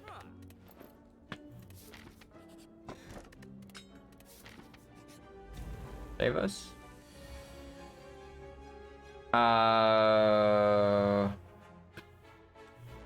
If we don't kill this turn 1, we are dead. And always start with this for potential choke finisher, and I want to see it right now. But we can count damage first. This is 24. Also, yeah, Beat of the Bone is toast here. Just saying, if this thing is not choke or finisher, Beat of the Bone is completely toast here. So 24, 35, 35. If the Valentine discount the defense, 35, 51. Okay, this is needed then.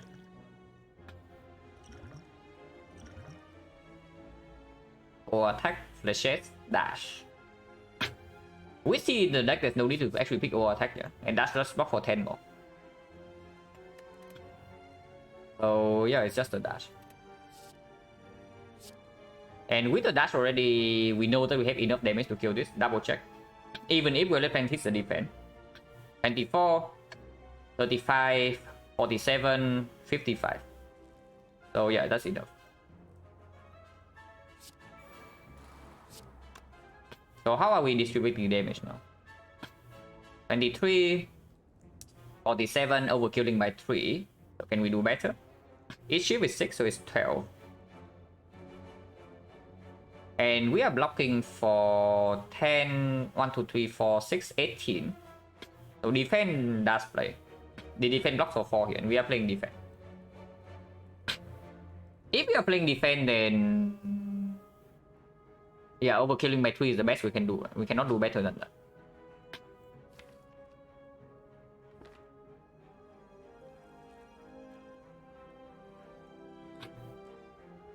I don't know, because with this line we also deal no damage to these two. And it's not like we are easily full blocking every single turn. And whenever we run to see, we have to commit 2 energy on that. So it's playing defense here really correct over strike. Honestly, with all of these coming up, probably. Because this guy doesn't fail that fast. And yeah, there's no need to poison potion yet. So we just play our hand here with defense and hold a strike. Is what I'm seeing. Now check. 35, 47, 55.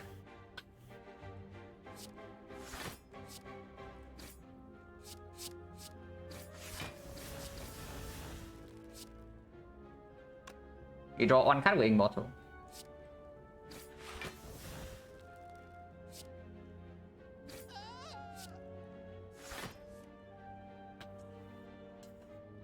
Instant punish. But we are still playing this for 5 AoE, yeah? And I'm not holding this. Unless you tell me that holding this is more important. Maybe it is. 5 AoE damage, like how important is that? We do have the Sling and the CE. This thing is actually important to have in our hand when we draw to CE. That then we will play that and we have some block. It's just losing 5 AoE damage, but yeah, block is more important, yeah. Wait, we can hold 2. Okay, better not forget again. I'm just not holding it for it to upgrade the real card, guys. Like everything was planned. No misplays here. 19, 12. We can play our whole hand, and this is blocking for 8. 20, so we have full block.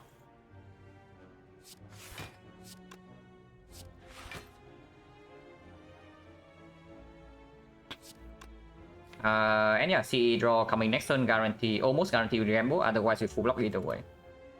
So we can start preparing.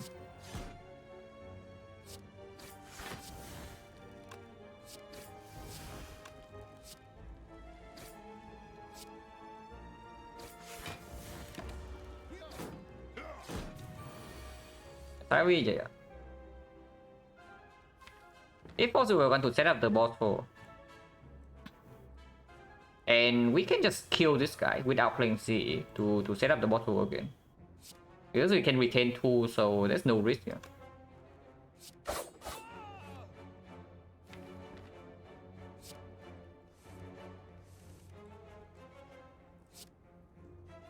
Yeah, we have a kill in hand whenever we choose to.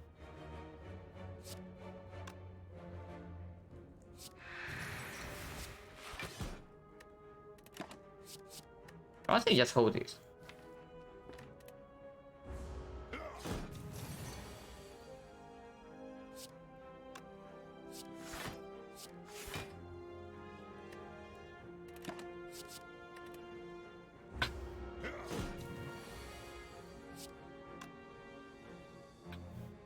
And turn around the life first, yeah, but it costs 1 potion. And attack potion is strong potion with the sling.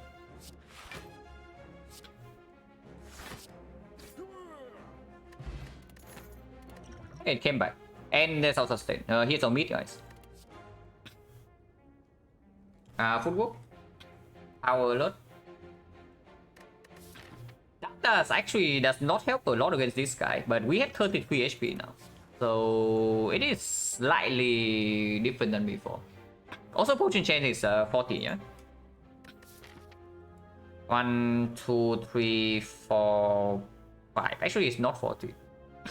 5 fights, and we got 1 attack potion, 2 attack potions. 2 attack potions only, yeah, so it's 50.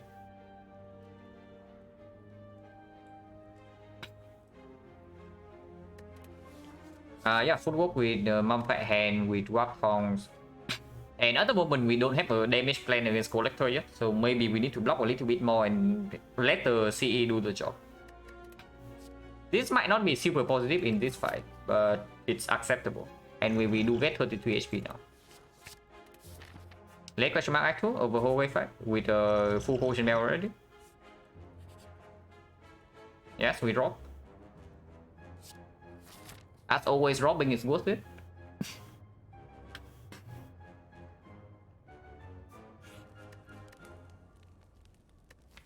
We only have 1 weakness also. If we see one more like a leg sweep right now would be phenomenal to work with footwork. Upgrade on 32 HP. Well, defense upgrade is looking better and better. If this is leader, I definitely want well defense upgraded. If this is the book of stabbing, well defense upgraded also performs because we can hold piercing wheel plus something else. That is good.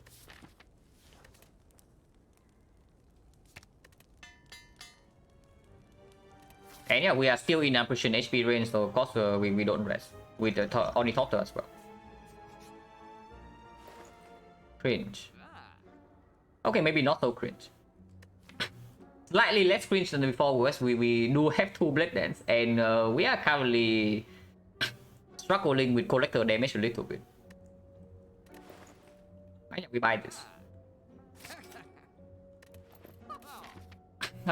With this already, of course we don't go here. And we face Burning Elite, hopefully we don't die, because this can still be... it can easily kill us. Like, because these potions give us damage, but they do not give us defense. And lacking defense is potentially what is going to kill us here. Hopefully it's not. But yeah, we never go here, yeah? Because right now we are not even super favored against Collector yet.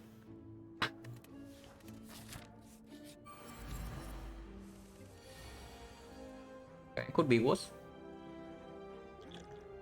We actually use Poison Point in this fight. Let's start with this. Attack potion is held until we draw into the Blade Dances for accuracy finisher or maybe potential dash.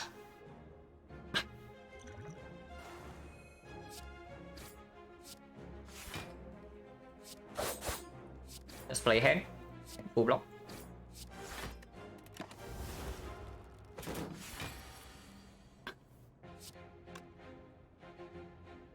Taking 7. Or we just accuracy into gamble. Yeah, I can see accuracy into gamble. There's no reason to actually play this. And with accuracy plus in play already, this is full block. And these are also dealing like a ton of damage. We do get 1 cut within bottle.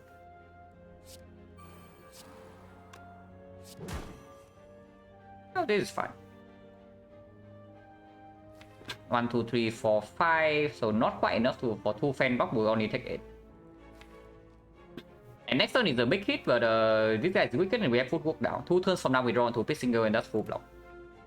So we just take 8 damage and get out of here. Yeah? If we can preserve this potion, I want to, because it can play in the Collector fight as well.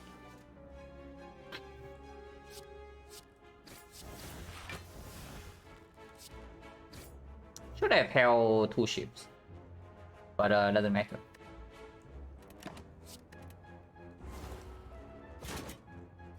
Thank you for the red Kuro.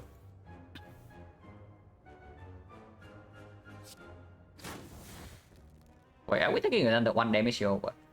Okay, that's pretty cringe. Yeah, this is exactly because of the misplay last turn, yeah? If I have 2 ships, last turn we take no damage here, so -1. Hopefully we don't die to the collector by 1 HP. Yeah, I played so clean the whole. I can hear I just pull away 1 HP for no reason. And then this one I might actually come down to the wire, so I don't know. Hopefully this 1 HP does not matter. Yeah, I sure hope this 1 HP doesn't matter. But okay. Can we actually kill next turn if I will this turn? Because if I will double defend right here, we are full blocking. And next turn this guy is currently at -4, -3, 71. 71, 77. 77 and this plus 8, so that's 48. 48, 70. Oh, okay, never punish, never punish. We just triple block here. We don't need to will next turn. He's dead next turn. The punish is actually immortal setup because with the if we have piercing mill in hand for next turn, we can just store next turn and then set up immortal perfectly. With this line, save on HP will mess up the immortal, but immortal in the collector fight is slightly less important on turn 1. So maybe we can get away with that. Maybe.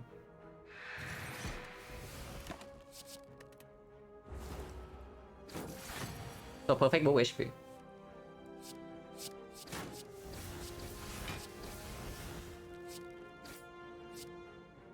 It's not even that bad, it's like 6. Oh, exactly what we need on the Burning Elite that we risk our life for. But real talk, this is exactly what we did. I know that we have accuracy plus. I know that we have ornamental fan, but we have food book and paper crane. This decision is important, yeah? We have no potion. And 24. Most likely we are resting, but potentially something else can happen. So I take a short break here, and yeah, in 3 minutes we like maybe 5 minutes. We talk about what we are doing in this file, but probably it's resting. So I'll be right back.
Okay, so we have no terror, no strength,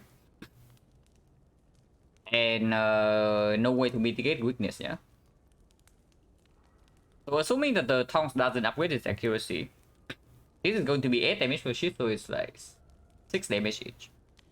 24, 18. If we upgrade this thing, it's 10 each per shift. 70, there's no way to rush collector down, right? So upgrading accuracy is nonsense. Yeah, there's actually no way to rush collector down. What about footwork? After we are vulnerable, and let's say we deploy weakness on her, which should definitely happen, because we do have neutralized leg sweep, and eventually this thing is upgraded. So we have a real weak chain. Yeah, final stone. We have an actual weak chain. So weakness with paper crane with vulnerable is going to be 1 times 1.5, 0.9. 0.9, she starts at 22. 21 plus 1 with the final stone. So 22, 0.9, she's only attacking for 20. 20, we are always frail, but eventually these are upgraded. And we also have plus 2.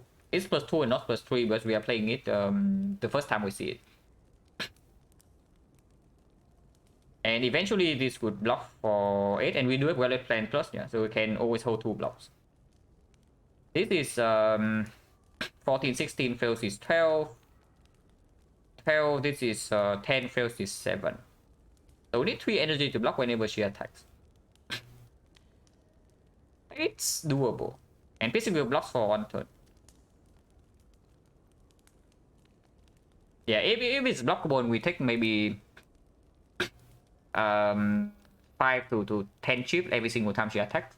If we can keep killing the minions with like CE, Blade Dance, accuracy, then we should be able to be okay in that fight. As long as first draw cycle goes well. Which speaks even more for the rest, because if we do not rest right now and we draw badly on turn 2, we just die immediately. And yeah, that's not very fun. Also, I still hope that Immortal on 6 doesn't punish me. Because there is a chance that no. If there's a chance to be for Immortal to mess up on turn 1 and I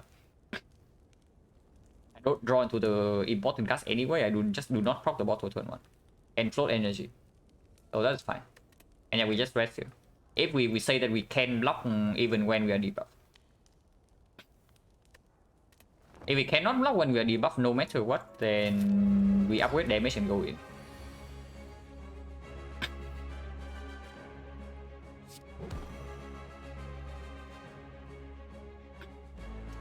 Even if we draw into any 1 cost card, we can still play. So any power can still play here off the Immortal. So we can use the Immortal right now.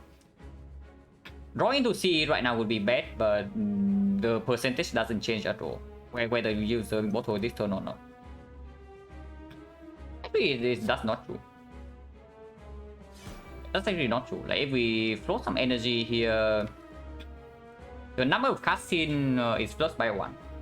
But we are going to see plus 1 card next turn no matter what.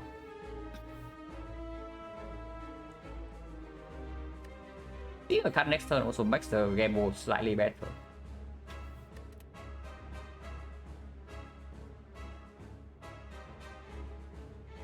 The cost is 12 damage.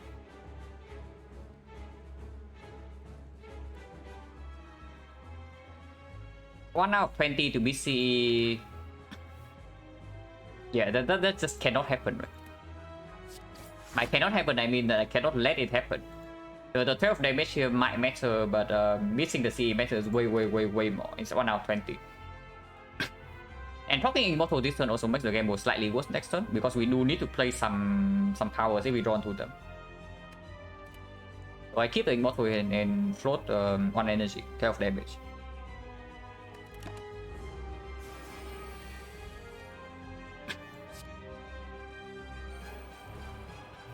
Yeah, no shame here. Opening attack potion immediately, because Blade Dance Plus is in hand. But we are also not taking damage. Shock Finisher is good this turn. Can we ever... We can proc when finale in theory. But not if we open it this turn. If we open this turn, we need to use Immortal twice. Which is 1, 2, 3, 4, 5, 6, 7, 8, 9 cards already. 10 plus 4, 14. 15, 16. Not enough energy, yeah. Actually, we do. With the Mumfat hand, we have enough energy to pop Immortal twice. So even if this is Finale, it's still okay. This turn we do have full block though. Like, we are only being attacked for 29. And we block for 20... at the moment 24. If we use this, it's 28. Yeah. You use this now then.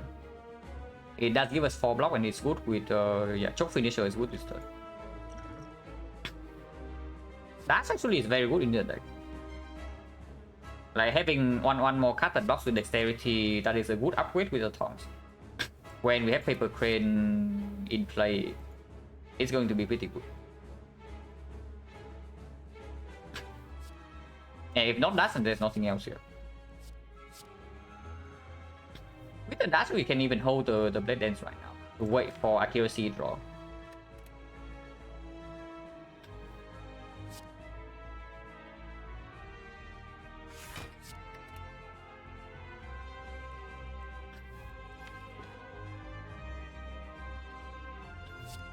We do proc Letter Opener this turn if I play Blade Dance defense.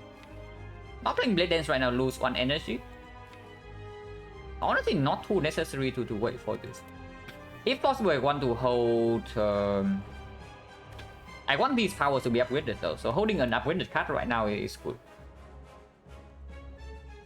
And right now there's a line that play like Dash Poison Sub defense.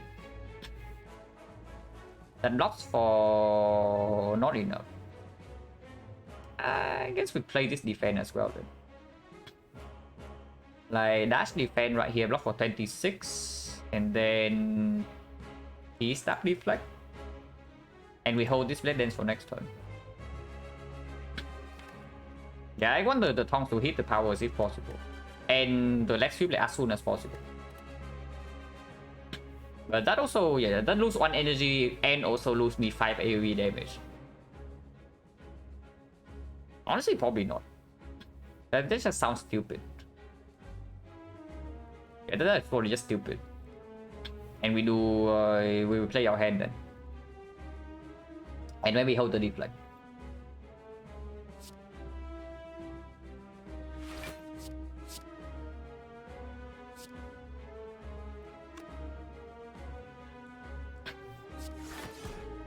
Yeah, this is full bar already, so we can hold the deflect.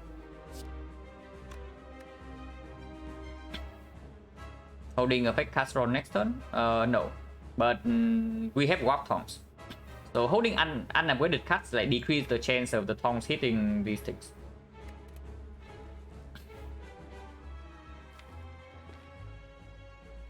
But whatever. This stuff goes here.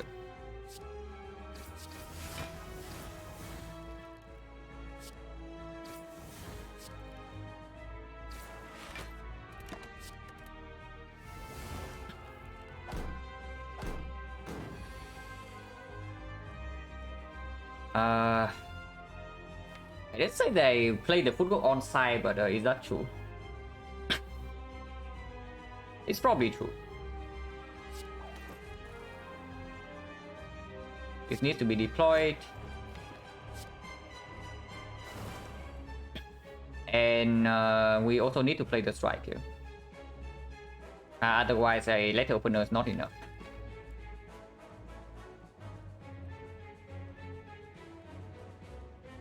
So currently taking 9 damage, but that's acceptable.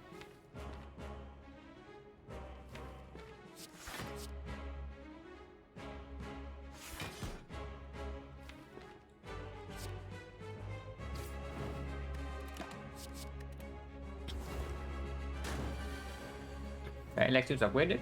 And we also play accuracy right away, yeah.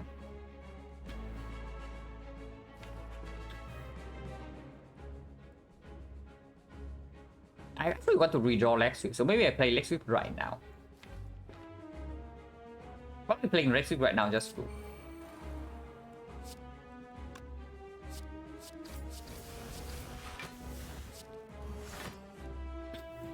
can gamble this whole hand or can play this for 12 damage and hold gamble defense. No need to hold will yet because she's still weakened and she's not resummoning yet.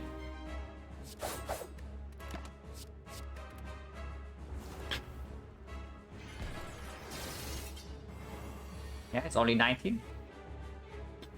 And we can easily block this.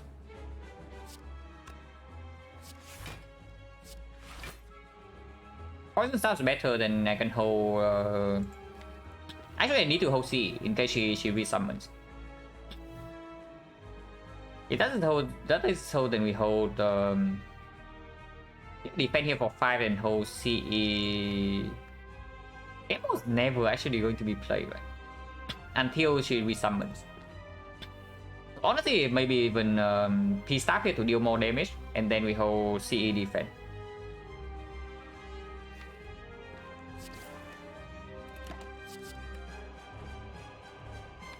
If she resummons next turn, though, I want to attack, then Predator's better hold.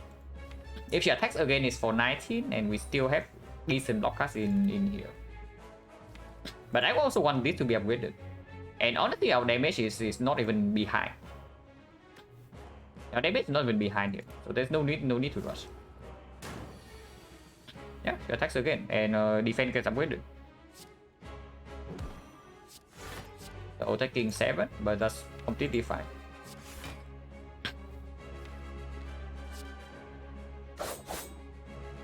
Actually, it takes 4. It takes 3 only. Yeah, plus 1 fail, like, who cares?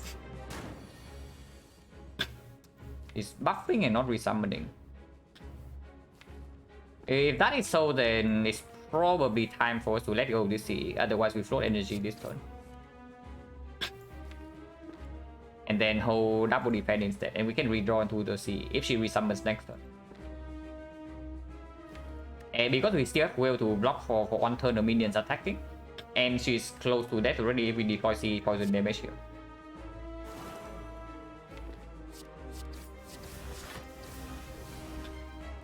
So here we hold Deflect Survivor.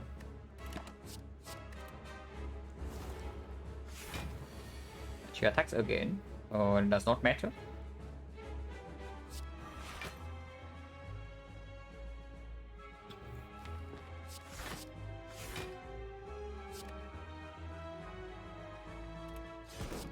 One. And we hold these 2.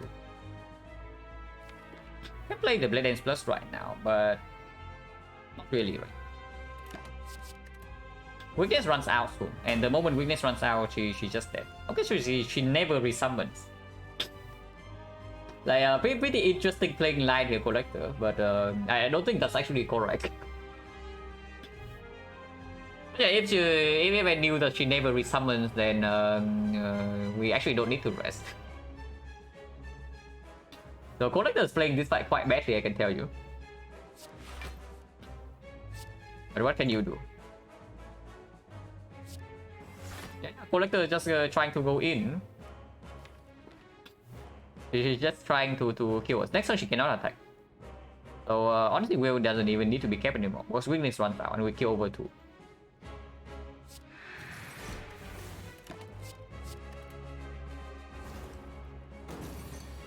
Now she resummons, but it's too late.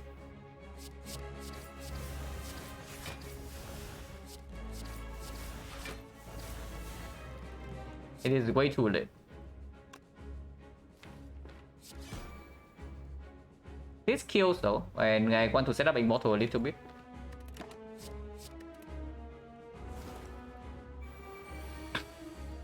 She dies to poison next turn, so as long as we can block these guys without killing her, we let her open her, we can do whatever the hell we want. And set up Immortal for 1 more turn.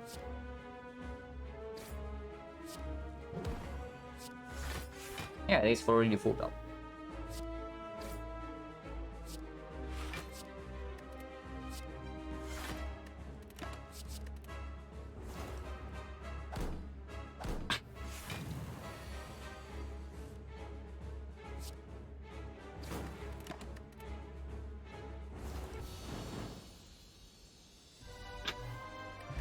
No potion.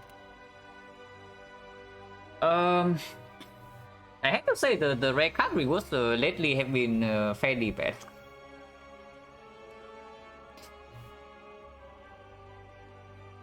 Like, I swear, yeah, silent rare cards are generally better than this.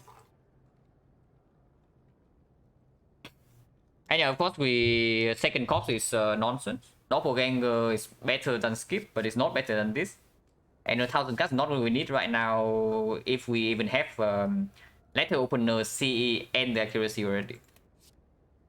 This is just adrenaline.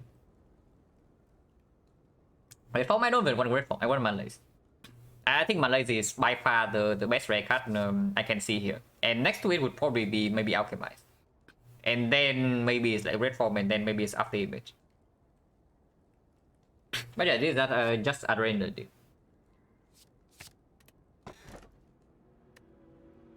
Well, I guess we are taking energy.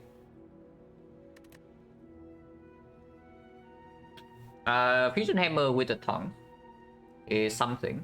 The kite right now does not work. There's a question card Busted Crown. But before I do that, I just pick the hammer.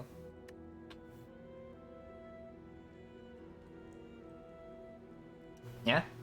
Well, depends. I've waited already.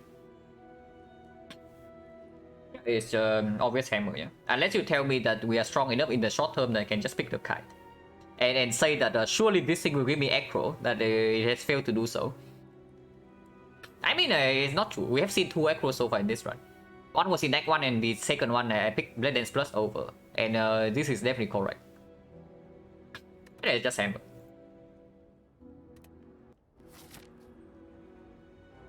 So Time Eater, but we have Crane and Strength Reset with Violet Plans and Footwork. Free Passing as well. So 3 elites. Force Shock. But that's not terrible. It's not good, but it's not terrible either. Normality is technically pickable. Technically.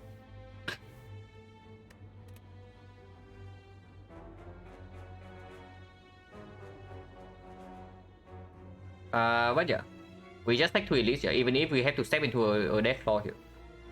It's still 2 elites. With Hammer, you want more relics as well, to potentially have scaling from relics. I'm into Mastercraft today,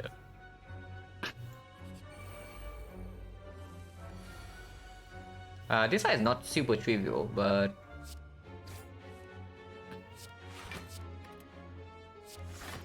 Or do we have 5 energy?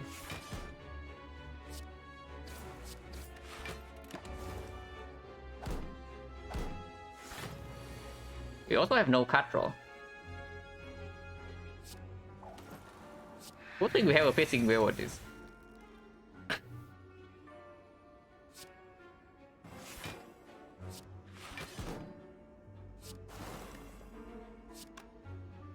Currently not taking any damage. Also, some card draw would be real nice, yeah? We have 5 energy and the question card, so surely at some point we will get card draw that we can pick. The only card draw we saw in Act 2 was one backflip and one act draw on the same screen as this thing. So, not exactly pickable. Other than that, we have not seen actual card draw, so hopefully we see some soon. Otherwise, we are getting kind of wrecked.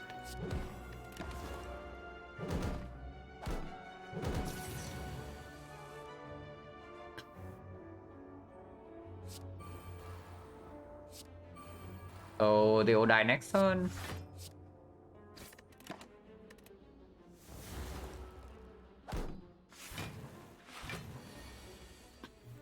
And nothing else to do here, so we just set up boss and get out.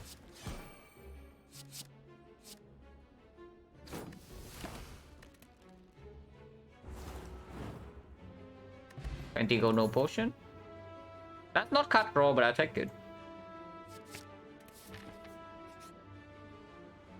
Madness, exactly what we need. Yeah, we have no card draw, so obviously we cannot take this. So it's just -3. This -3 does make this slightly better though, so we probably go here. And with the question card as well, Sensory Stone gets better.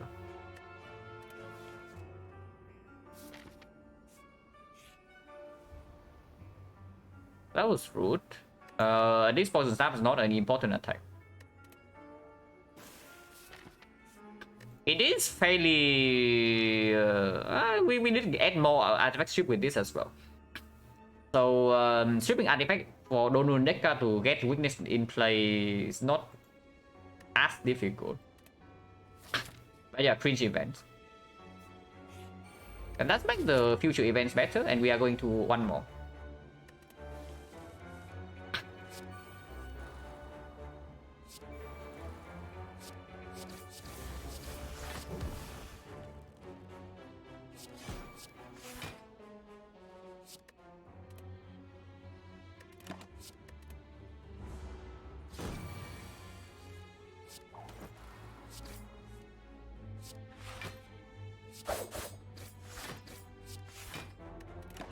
This way sets up the bottleneck turn, and there's still nothing to farm here.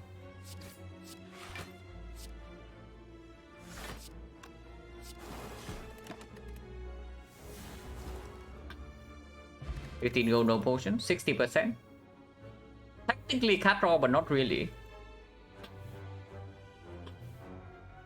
It's not actual cut raw once you get your plans in play. Predator is also technically cut raw, but also not. Dodge and roll. Definitely dodge and roll gets better when we don't have cut roll. Because when you don't have cut roll, you don't consistently draw into blocks. Even with Granite 10 plus, at times we are going to fall short. And the deck is going to be slower. So a fight like Donun Deca gets more difficult. And in Donun Deca, if we have to rotate energy to apply weakness on both of them, juggling around while also having to play a lot of blocks every turn because we cannot keep up on the weakness with the crane, then dodge and roll is quite strong. With the football is decent. It's pickable, not exactly super good, but it's pickable. And our bar is pretty low right now, I have to say.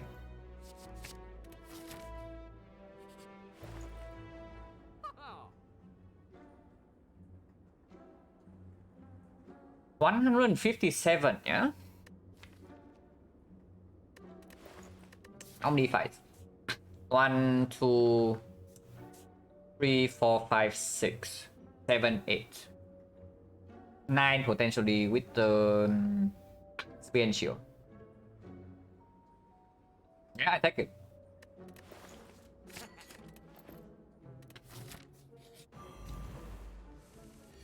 Because if we actually don't have cut raw, we need to win this run with overwhelming scaling, or with cheat codes like the Ghost in the Jar. And yeah, we do have Toy on Disruptor, so even without anything, that is still healing 5 per fight.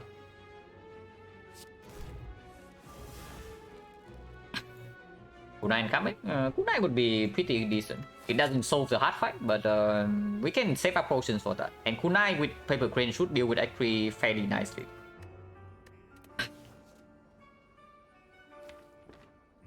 This is absolute garbage in this fight, so probably can use it first. And now we play 8 attacks.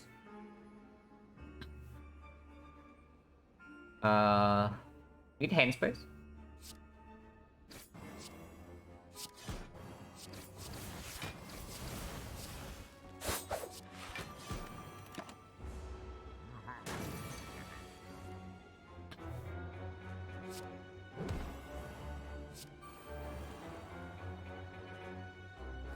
Hold this for when the 40 hits actually happen.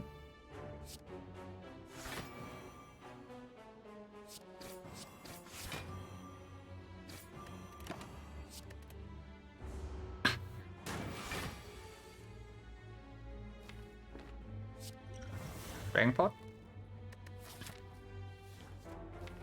Is it necessary in this fight? I just assume that we actually have a witch chain, yeah? But do we really? And our damage is also somewhat behind. And occasionally we are frail with the by the chain. And yeah, I buy alchemize over removing chain.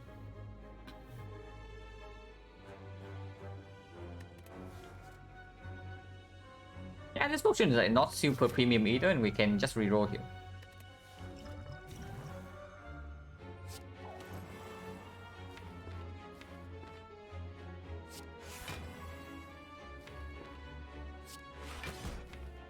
Also, next turn's better than this turn.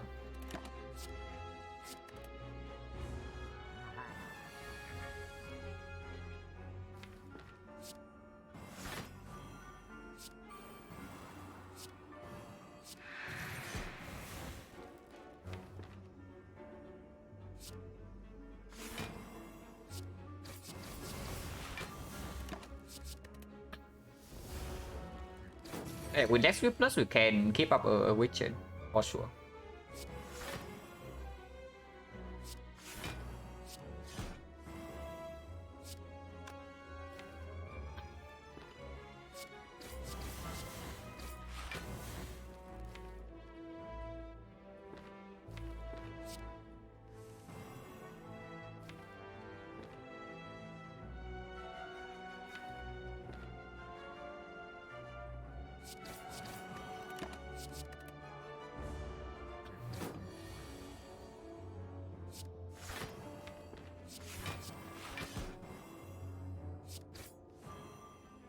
Taking some damage here, doesn't matter. We heal 5 per fight and force rest.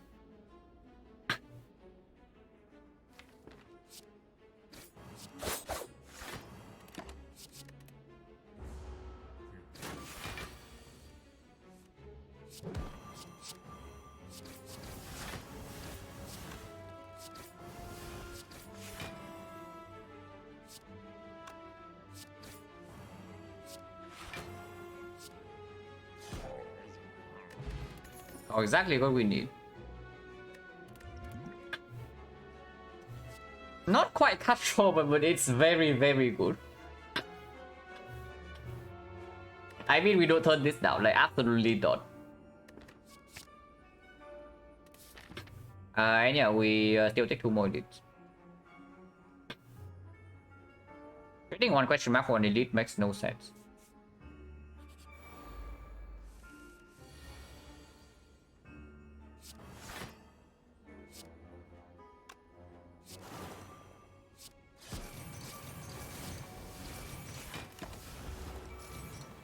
This side can be problematic, but we do have a permanent eviction, so maybe it's not so bad. But definitely problematic with all the power still not drawn.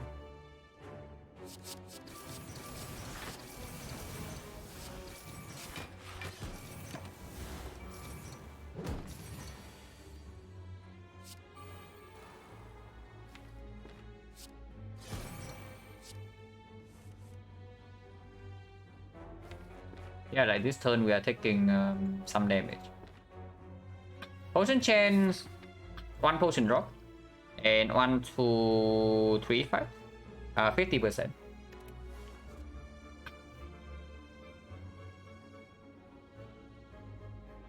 Close to Act 3 bosses.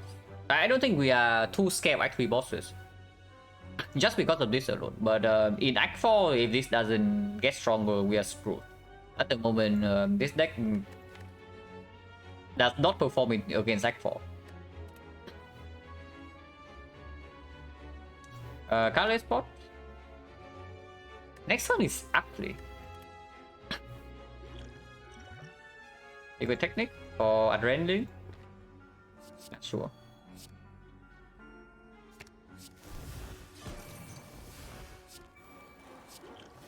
Potion, maybe something.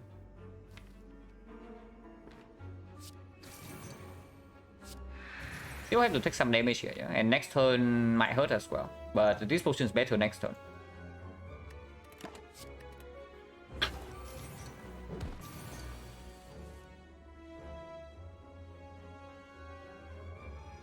Solution against Time Eater? As long as we can strength reset Time Eater is probably fine. And this is our damage. Like, I'm not even kidding. This and this would be our damage. We only play these cards, like maybe these 3.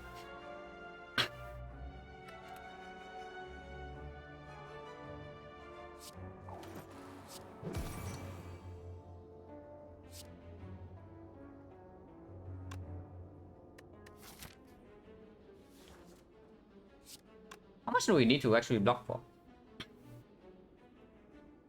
Quite a lot. So Immortal needs to perform here.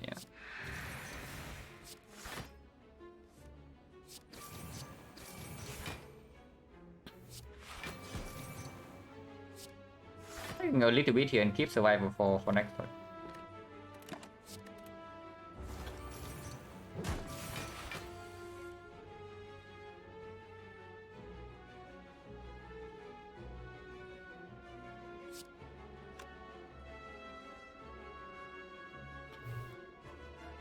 So strike is 9, -9 is actually minus 5.4. So defense actually better than strike when this guy's weakened.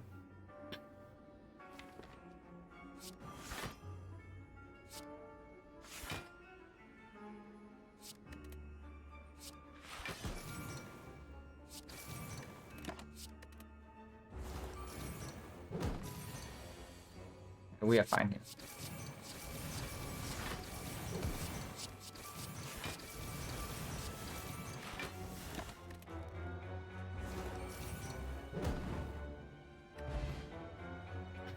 Metal Philosopher, thank you very much for the sub and the 3 bucks. Thank you very much. Yeah, Stock is very annoying. This deck has no card draw, and if we get repeatedly hit by drawdown, it's going to be very annoying.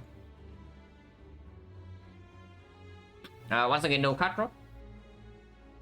Second accuracy is okay, but not accuracy minus. Accuracy plus I pick, but accuracy minus not really. Backstab plus is not good enough.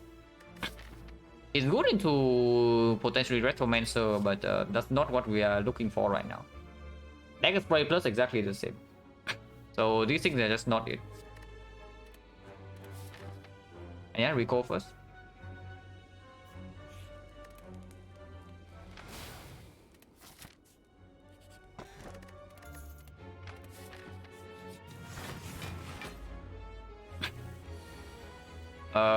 Scary fight. Very scary fight.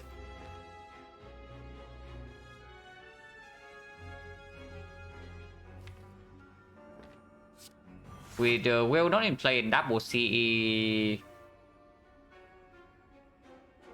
No, double leg sweep not drawn no next turn, and double whale also drawn this turn, and C is not in play. Oh, I am fairly spooked. But we do have a force rest here at the moment.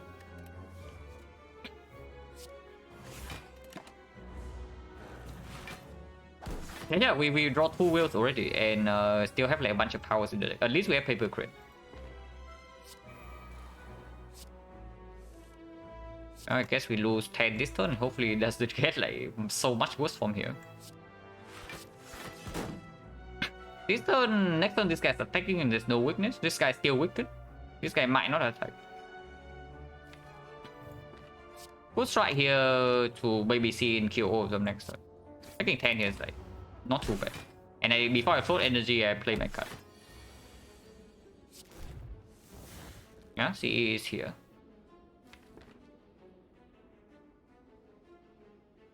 But at the moment we are getting Mega Wreck unless I open the potion, and Alchemy is not drawn yet. And 5 energy with no card draw is so freaking annoying. Thank you very much for the sub as well, Cripple Ninja. And the 3 months. Appreciate it a lot. So we do get to draw a card.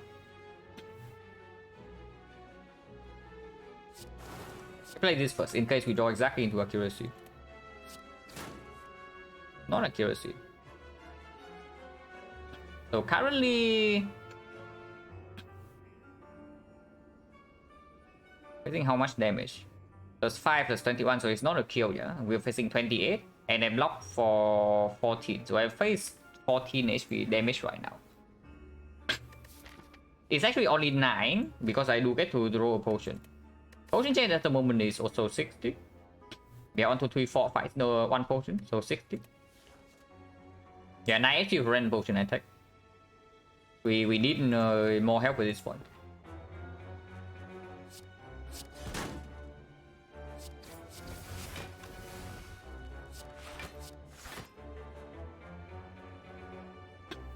Actually, it's 15. So it's like 10 HP. 10 is still okay.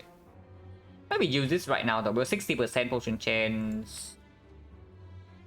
If we draw, we might actually not draw to the Alchemize next turn though. It's the main problem.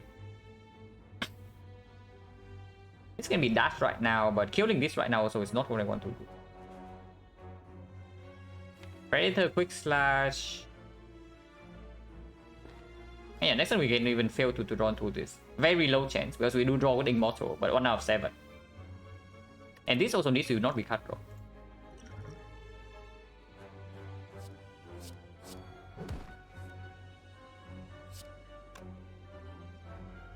Should have used this first then, because otherwise, if I had drawn first, I would have killed this.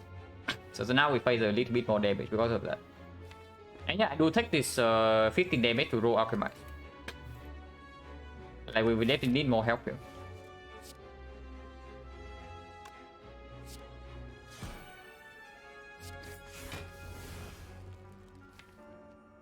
No, that was wrong. Definitely should have attacked here, but we draw into everything here next turn anyway, so it doesn't matter.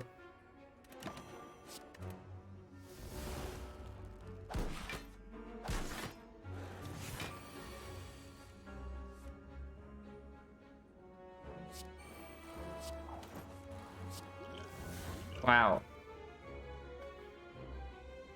Exactly what we need, guys.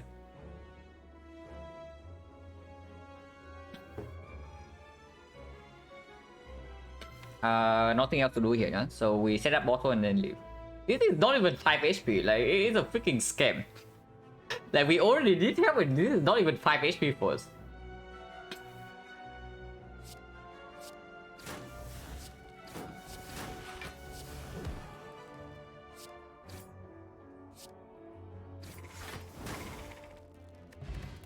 And pause, okay. Once again, not quite cutthroat, but I take it. Distraction Plus is not exactly good on 5 energy. And if it gives something other than cut draw, it's also dead. The skill eventually will be upgraded though, but the keyword is eventually. I don't know, maybe we smoke bomb out here.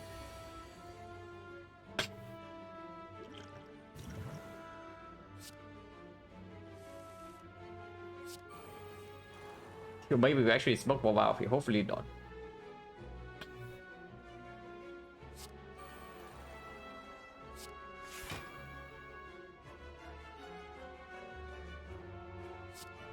I'm only taking 1. I guess I take 1 to keep hissing wheel in hand next turn.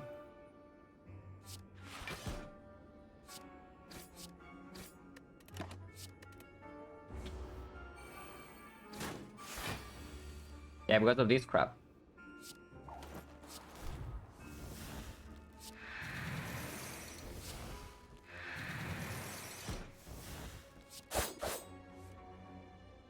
I have another one as well.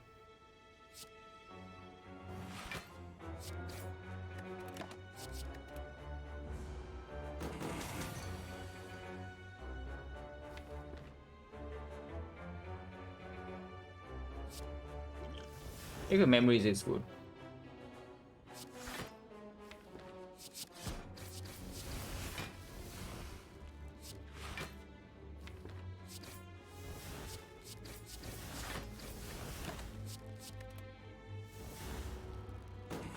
See, just in time.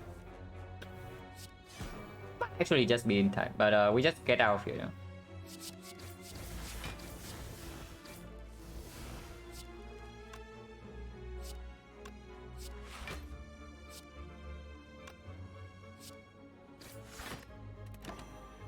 That opener will kill next turn.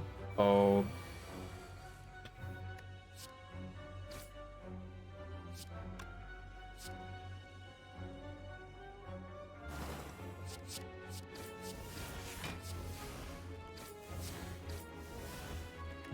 Reset doesn't help. Huh. Well, that helps. It does make the draw on every slightly worse, but it gives the potential. And we have the quick memories. And yeah, we have 5 energy. This is like considerable too, but right next to this, probably never. Potion chain, still no potion drop here, so it's like 70 or what? 1, 2, 3, 4, 5, 6. Was it 6? Yeah, these are 2 real events. Yeah. So 1, 2, 3, 4, 5, 6. 6 fights and we got how many potions?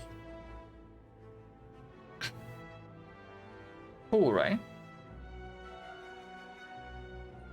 So 60%.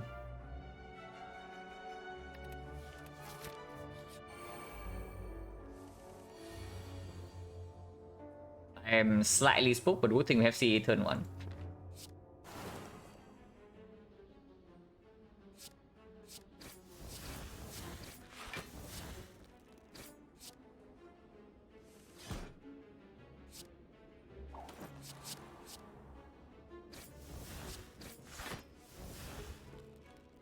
Can Nightmare Alchemize sometimes as well, if we can see a fight we can control. Not a lot of time though. This is actually a fight we can control. So maybe playing CE... No. Not playing CE when they're triple buffing turn 1 is completely stupid. Before I freaking die here, I should do something else. They are all dead next turn already. If we can kill this guy through the block, then maybe this guy can be alive and then we can control.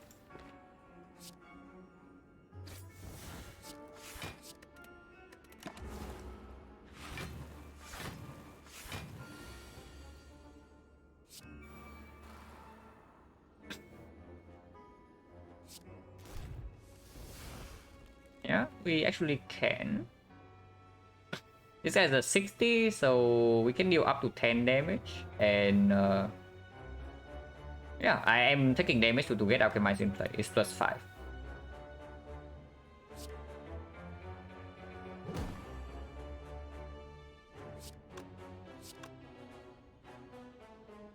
It's 57. So yeah, Predator here to double strike. He kill this, and we leave this guy alive. And we don't even take damage because Deflect is full block.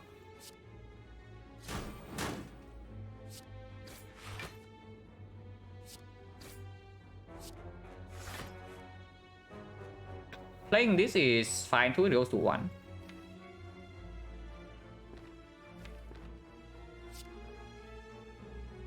And we still don't have Wallet Plans in play yet.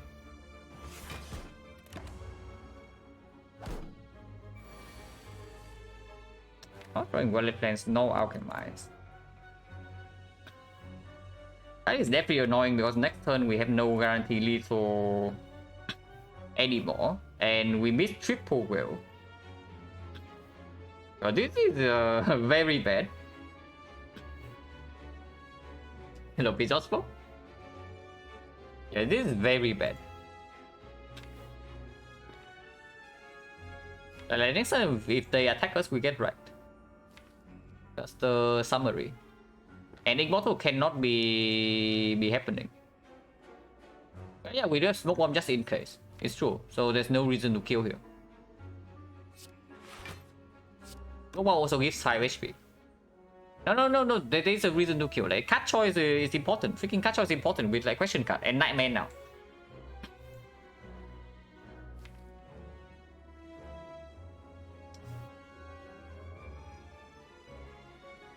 The only potential withdrawal next turn, we cannot use Immortal, yeah? Is that they both do not attack.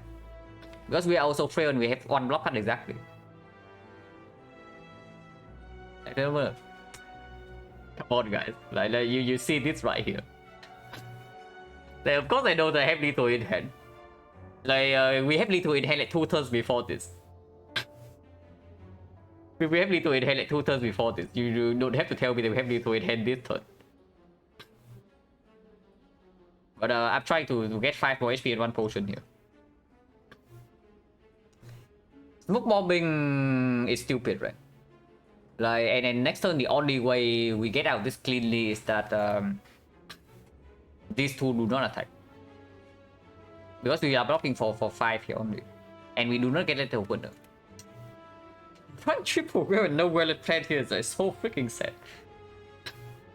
But yeah, I guess we do it. Like we get out of here then. Card choice is more important. And there's no way we can actually get the Alchemize in place anyway. Because if we are Smoke Bomb next turn, it's basically card choice for 5 HP and some gold. If you remember it, before I use this potion, I just get out of here.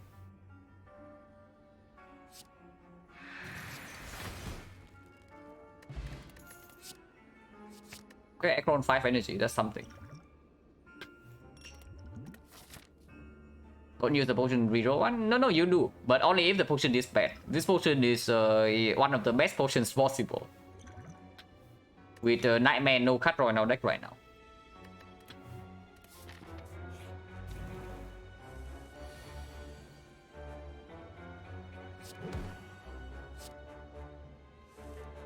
Oh, no Violet Plants. But we do get to Nightmare with this Alchemize.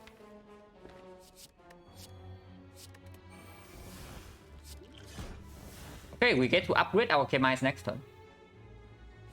Quite nice. Re-extend weakness.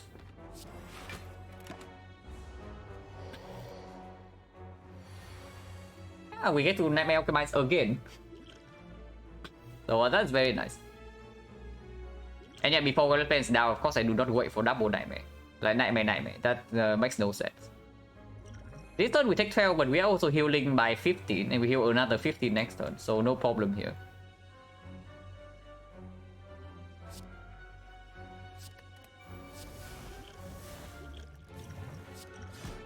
Oh.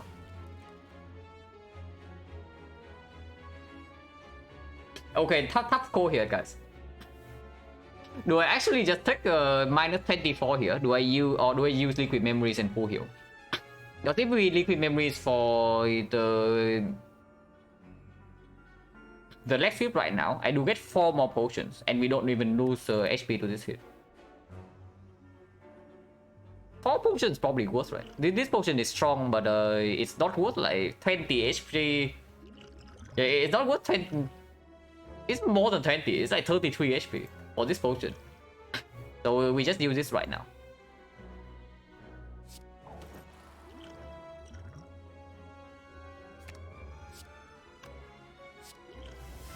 Because we can also just get like some good potions as well.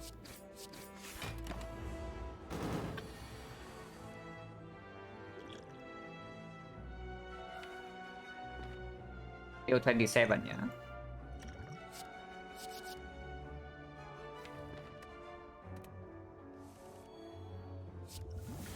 It came back. This one, if I can keep, I keep. So this one I don't use anymore. Actually, that's stupid. We have a freaking Force Rest. Okay, never mind, guys. We just get Red Side Relic here, and the play just now is like totally justified. But I can leave these two in the deck. This potion right now we can keep. I take it.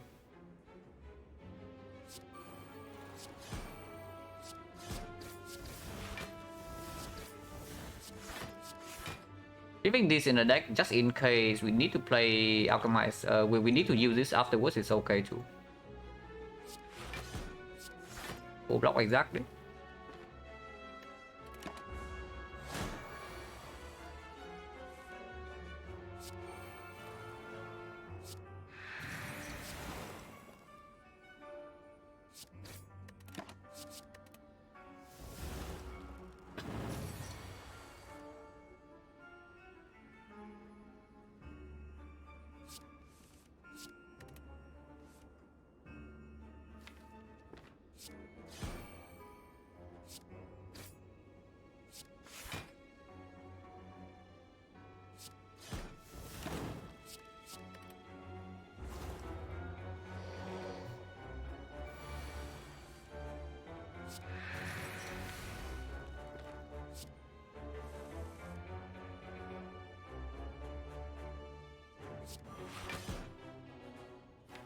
Actually, I should just play cast this turn, because Egg Bottle is going to be messed up regardless.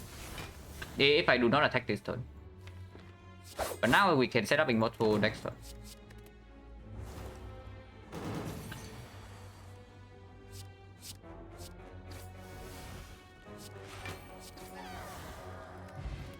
Ninja Scroll. Still no cut draw nhá. Okay, one cut draw. I guess on Echo is what we get. Zero backflips.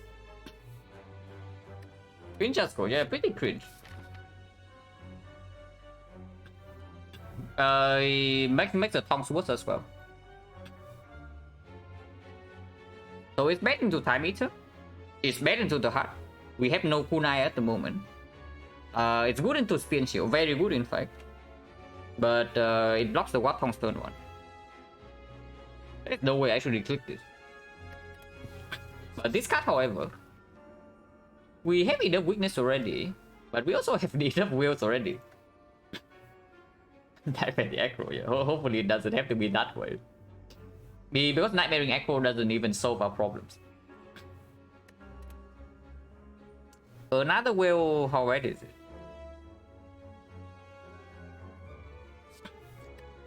Honestly, without cut draw, is another Lex Whip just better than another will. Like, I'm just thinking of the scenario where Time Eater continuously draw debuffers. And even with 7 weakness in our deck, we might actually not get back to it in time. Actually, this never happens. Yeah, that's complete nonsense. So the only thing is about Donu and Decker. And maybe keeping weakness on the heart. We cannot just skip here. Yeah, skipping here is fine too, because I do need to draw to Well Cleanse fairly quickly. After we draw to Well Cleanse, then we don't actually need more weakness chain anymore, and also we don't need another will. Unless they tell me we want 4 Piercing Will against the heart, but I think 3 is already slightly more than what we did.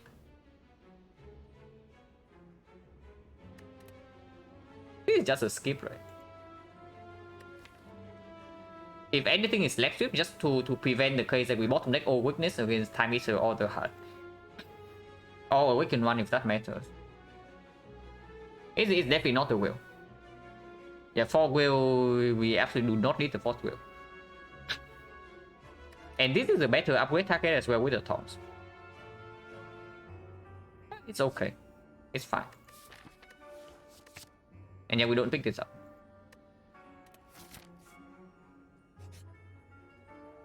Oh my god, Zuzu Bracelet. Okay, this is a very real choice. This is a very real choice for us. So I take a short break first, and then like 3 minutes, and then we talk about this. But Zuzu Bracelet give us this. Like you saw it just now, like it glowed. Otherwise, this could be a fight. So yeah, be right back.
Okay, so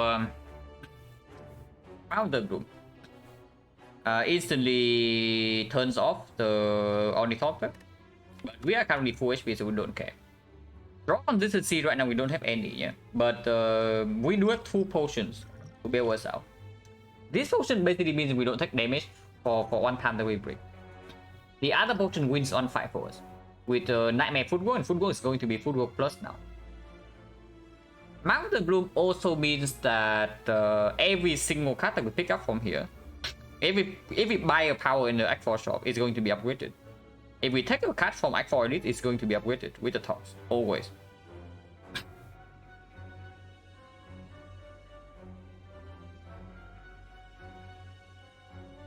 Yeah, like so red form and Act 4, red form plus. Another footwork suddenly means that we have 20 something dexterity in the hard fight, and we never take damage against after this thing is down. Also, it massively improves our damage output. Like CE becomes CE plus, accuracy is accuracy plus, and instantly giving us 3 dexterity. So Mark is very, very powerful. But okay, this time we don't have nearly enough card draw, yeah, to support Mother Bloom. So we have 1 Echo on the Red Lean front load and 1 Cow Gamble and the Immortal. After we draw to the footwork, after we draw to Well Plans, and if our whole deck is upgraded, we are probably fine. But we need to draw into this first. With the Crane at least. So the Bloom is dangerous. Sometimes it forces us to use Ghost in the Jar for not a lot. And then if possible, also want to keep this potion. With a Force Rest at the moment, into Act 4, any HP lost in Act 3 is irrelevant. So we get to keep both of these potions if we don't die to Act 3 bosses. So the only question we probably need to ask ourselves here is that if I take the Red Relic and it doesn't do anything, am I dying to Act 3 bosses? Or am I dying in Act 4? And do I need these potions or not? If I am dying in Act 4 always right now, then I take the blue, for sure. So how about we? Can look at the Red Relic pool. Wait, do we have 0 Red Relic or what? We actually don't have a single one. Okay, that's pretty sad. Umbrella is powerful, necessary to win. Yeah, that's exactly what I'm evaluating right now. And then see, okay, let's assume it's a brick first. Let's assume that the Red Relic is nothing, but they still give us 15 gold and a card choice. For simplicity's sake, also assume that the card choice is the brick. So 15 gold only. We can still buy any relic in any common relic shop, relic in Act 4 shop, and we can still take card remove. Card remove is 125. The remove plus 1 potion is a thing. Remove plus common card draw, like backflip Acro is a thing. So right now Act 4 shop is alive for us. I am willing to use Liquid Memories if necessary in the Act 3 boss gauntlet. This wins 1-5 for us, yeah. I think this wins the time meter fight instantly if we choose to do so. With Nightmare on Footwork and we Strength Reset, or even Nightmare Accuracy. And then we get a 10 heal. So yeah, time meter fight not a problem. Second fight, Awaken 1, no problem whatsoever. Donut deck can be a slight problem, but we do have 5 energy. We're with the Crane and 3 leg sweeps now to rotate weakness. So honestly, Act 3 boss is probably not a problem. So it's only about Act 4. Act 4, what we are lacking is not output, right? We are lacking draw consistency. And the Bloom doesn't really give us that. The Bloom gives us +1 card draw from this. And yeah, that's all.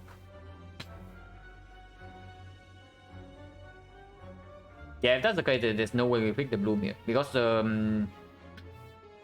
potentially a winning line in Act 4 is that we just face tank first cycle. And we set the Nightmare Footwork in play with permanent Quick Chain with the Crane. And we block multi-hit with 3 Piercing Blows. And slowly kill it with Blade Dances and Poison. Everything gradually being upgraded. The losing scenario in this case, if we take the Bloom, is that we are forced to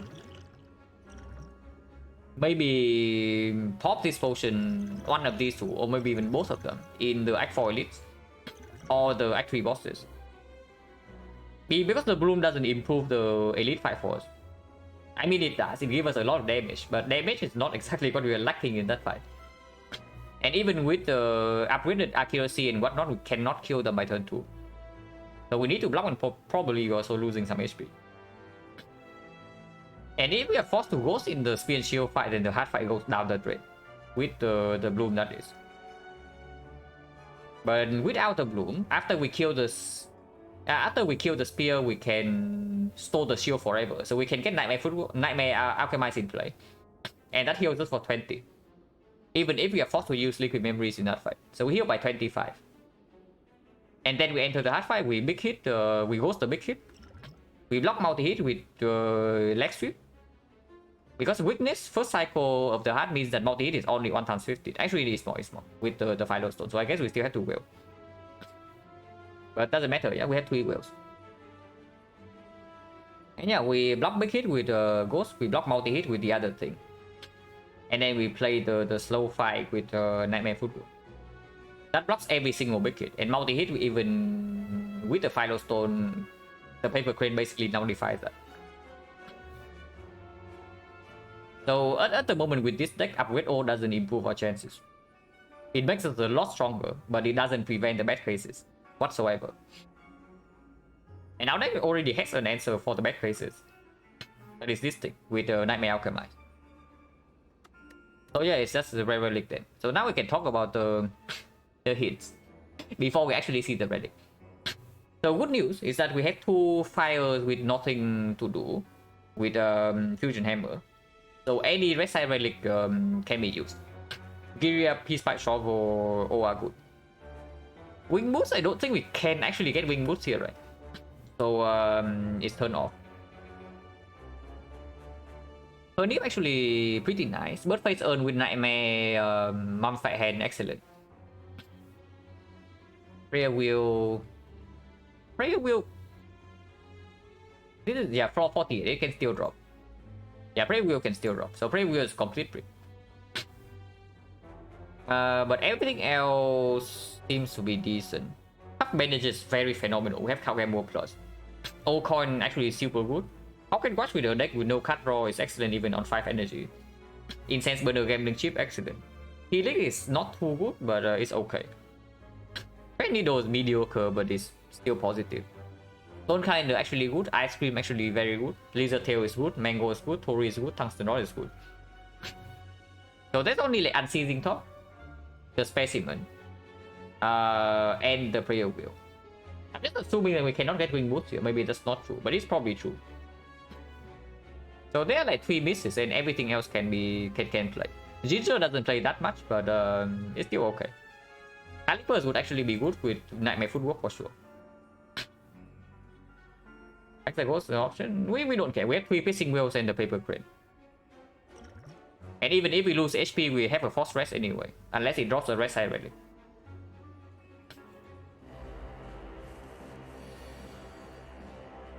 So I hope that we are fine here. Wing Boots shouldn't drop. Yeah, I don't think we can get Wing Boots here. Ring Wheel can still drop. But I don't think Wing Boots is possible.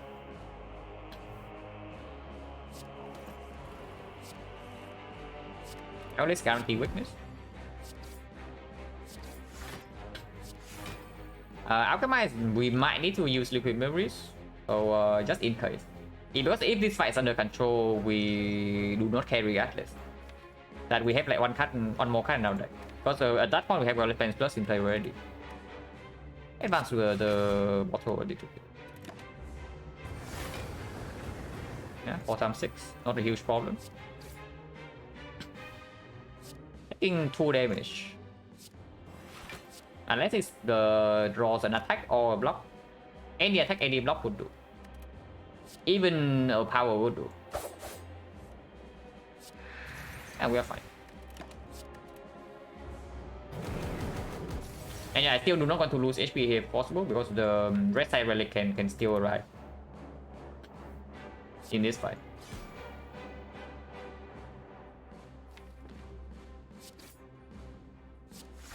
Oh, these two?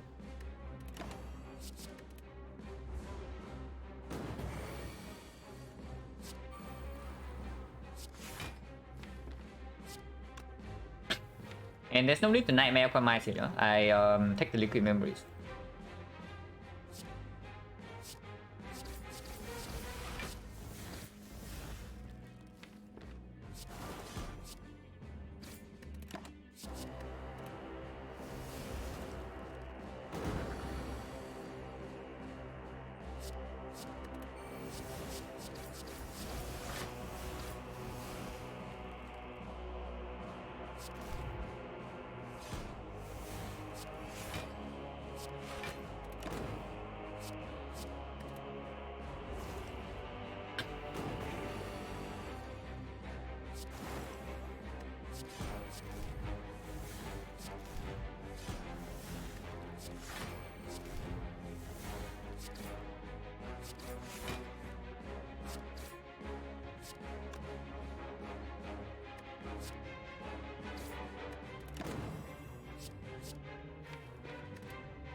Yeah, perfect setup.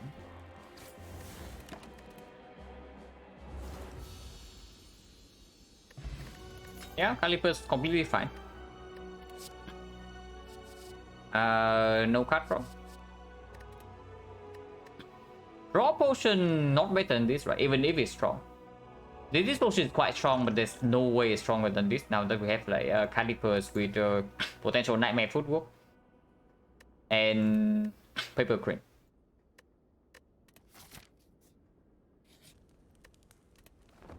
What's rest? Okay, control 6 draw a card, yeah. I guess you don't.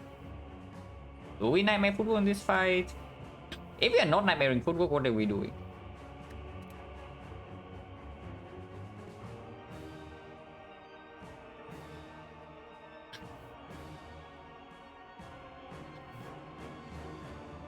Yeah, if we are not Nightmaring Footwork, what are we Nightmaring?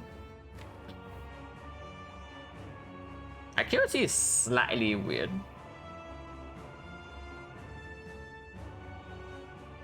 Can Nightmare dodge and roll, I guess. Not to be Footwork? No, but it's not free. Like Nightmaring Footwork in this fight basically says that we are using Liquid Memories here on the Footwork, and we are also not Nightmaring the Alchemist. Before I do that, I just lose HP, lose some HP here, yeah. If we even oh, never mind. No, never mind me, guys. Nothing was said. I was just saying something, but apparently it becomes irrelevant in like 1 second. But yeah, that's also exactly why I play the thing before the Footwork. Exactly why I also play the leg sweep before the Footwork.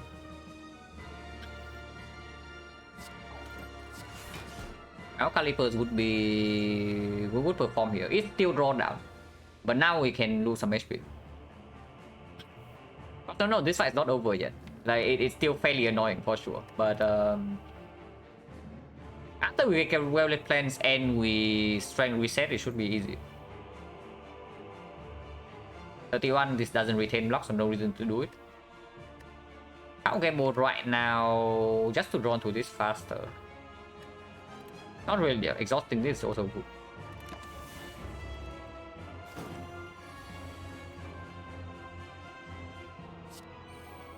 This thing is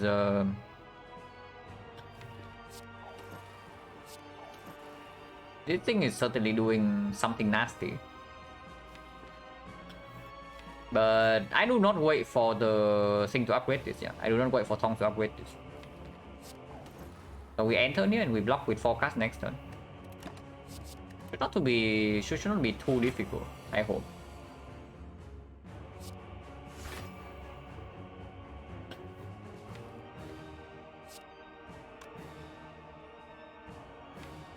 Alchemist can be played right now. What is this hit? It's currently 9. 9 is going to be 11. 11 is actually 9 again. So 27 only. We are facing 5 damage, even if I proc this turn.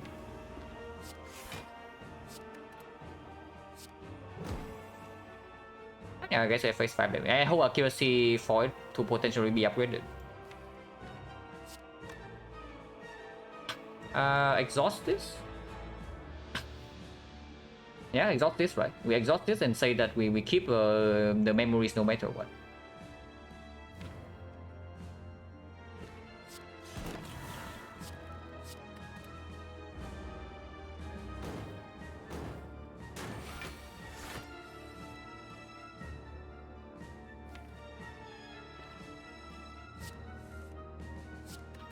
So now we wait to outscale this guy with tongs or what?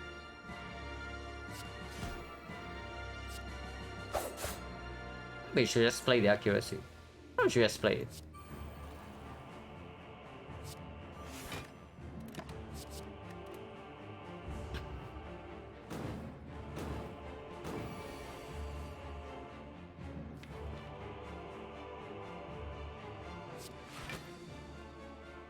This is 5 cards.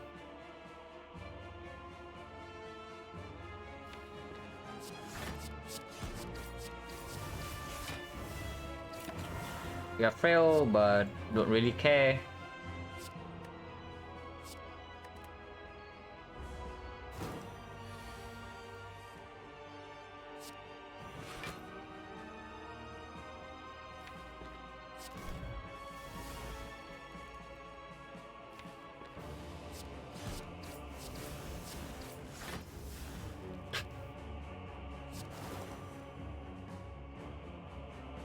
One is not.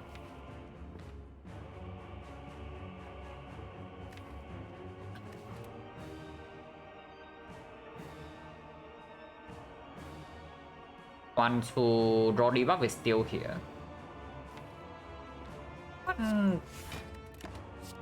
There's no way we take one.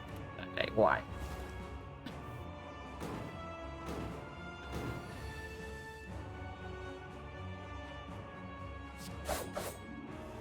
Seven. This is actually plus 7, yeah? Plus 7 is 16, and 16 is no, plus 7 is 15. 15 is 9. So 27 only. Easily block.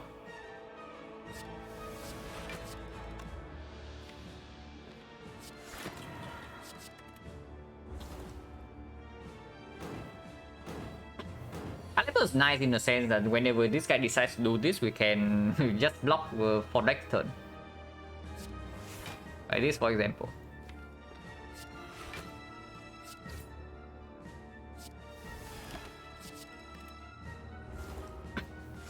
Retain 29 block and we are chilled.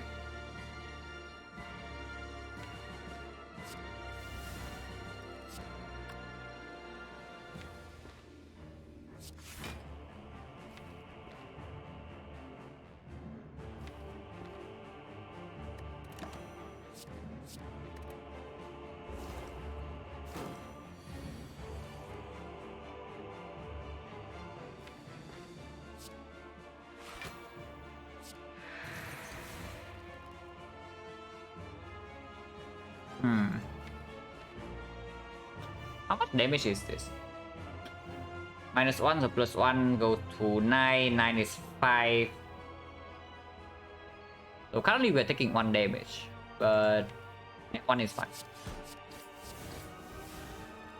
Don't actually want to leave 2 shifts in the deck over. I do want to push this guy to halfway fairly soon. And apparently we need double will to reset to 0. But that's fine too. That's nice drag already.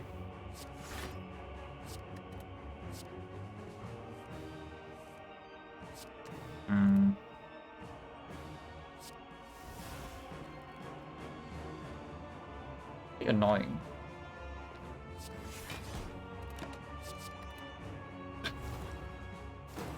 Clippers retaining some block.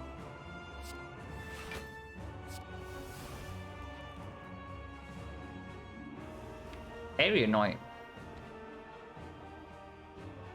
Short damage? It's short damage because we cannot freely play out things.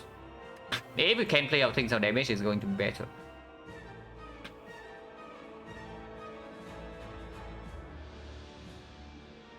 Playing strike right here. Next turn we draw 4 cards.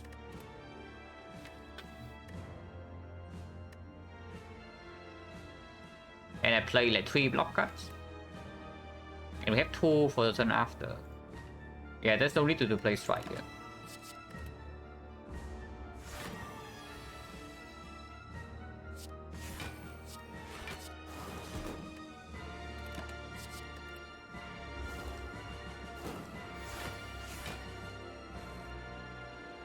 I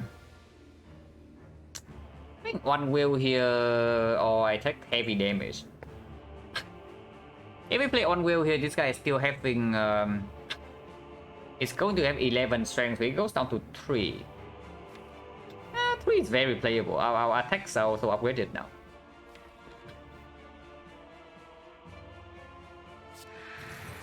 I don't actually want to take this hit. We are still taking a fairly big hit here, but that's fine.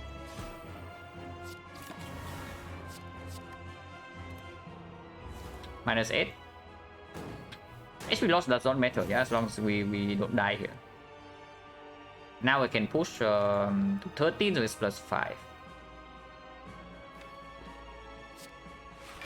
But often we have the calipers.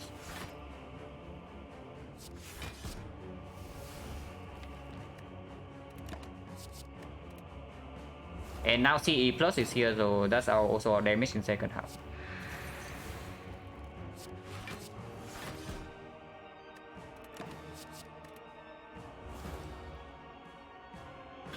Also, this guy just been doing draw debuff on us like fairly consistently.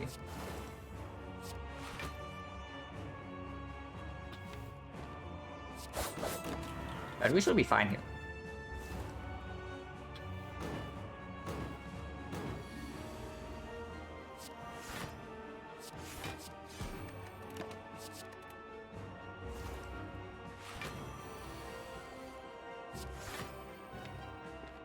These slimes though, and then yeah, draw debuff again. 1, 2, 3, 4, 5, 6. We have exhausted at least 2 slimes, so that's 4D draw debuff. Yeah, annoying fight as always. Like, what can you do? But I want to redraw into the sea. And these are bigger block cards to play this turn anyway.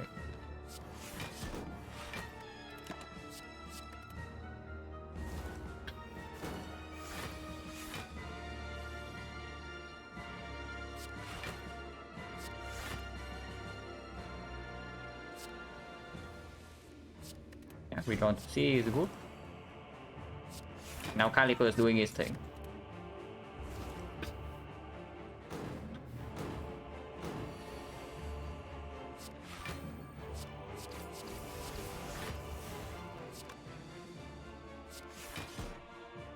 It'll be fine.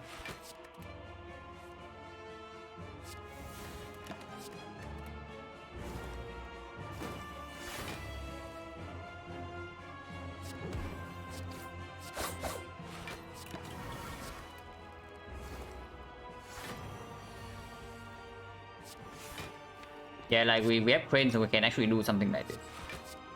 Without the crane, this is not really doable. But with the crane, it's not too difficult. Nightmare target in hard fight? No, with Nightmare full wound. Hard fight damage is going to be way faster. Like, don't worry. Do not look at this fight and think our damage is actually this bad.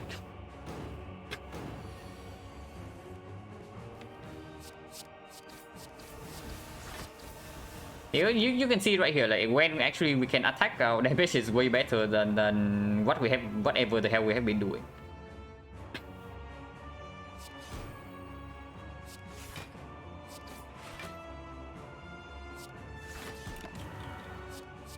Yeah, set up boss as well.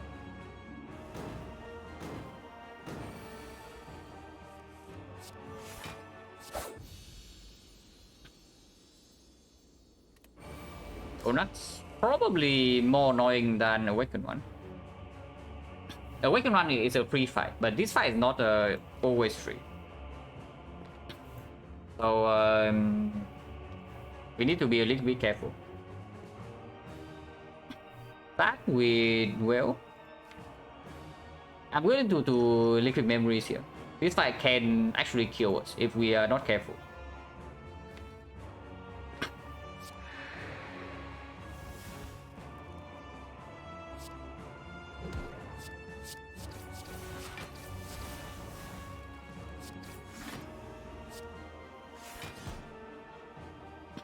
Saving mortal, yeah? There's no way dealing 6 more damage here, is correct.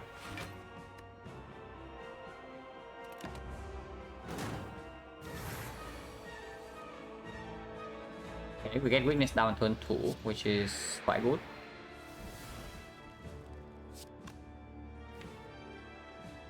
And this is why we had 3 leg sweeps. It's actually just for this fight.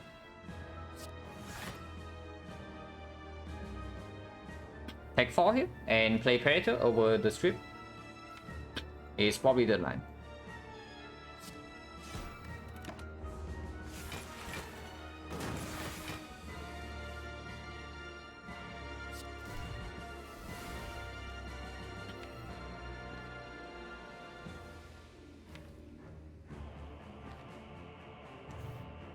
Acro.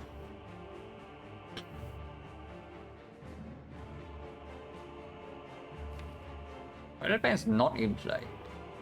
And always still start with Acro first. This overdraws though. And accuracy looks good. Does it? Because I kind of want to play accuracy right now to play the Acro afterward. Dynamic accuracy doesn't do anything in this cycle. And also shuts down the chance of me doing liquid memories. Because next turn we still need to block this guy.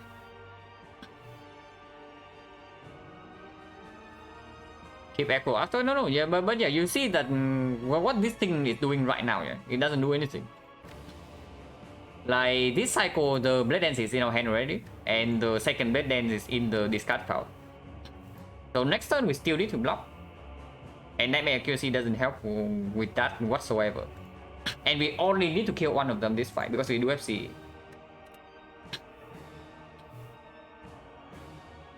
Yeah, I don't see it. I think I just play the accuracy right now and see what it discount. If it discount leg sweep of Nightmare, that's phenomenal. And otherwise I just echo.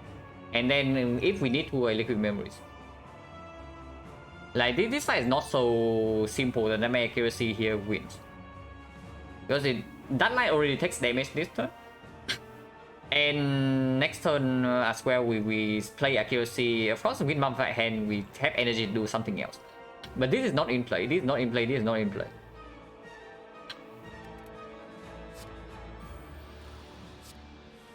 Yeah, now I can Nightmare Footwork instead, and this is way better.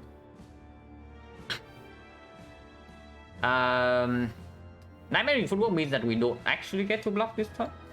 Unless I discard the Nightmare right now, and play Liquid Memories on the Nightmare, and then we can reroll potion immediately. With Development not in play, and not a lot of blockers coming up, I am scared enough that I probably do that. Because this also allows me to maybe do some Caliper this turn. Like, if this fight is trivial, I would save this potion at all costs. Because as long as we don't die, we are fine here. But I'm scared of dying 2 turns from now. If we got this turn already, we take damage, yeah? This turn already, we take damage. And then next turn, we don't take damage. But the turn after is a blind draw. And we might not even draw into this next turn. And blind draw with this guy not being weakened means that, yeah, we can die on the spot. And this right now gives 3 energy.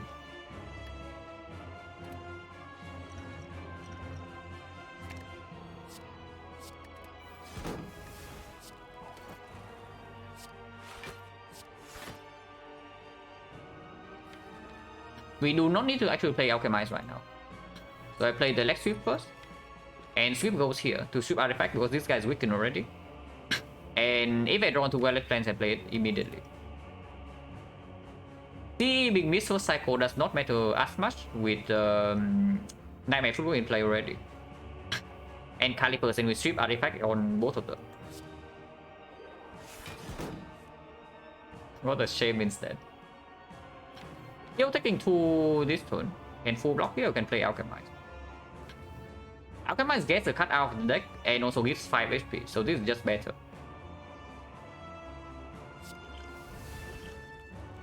Okay. This can be kept for now.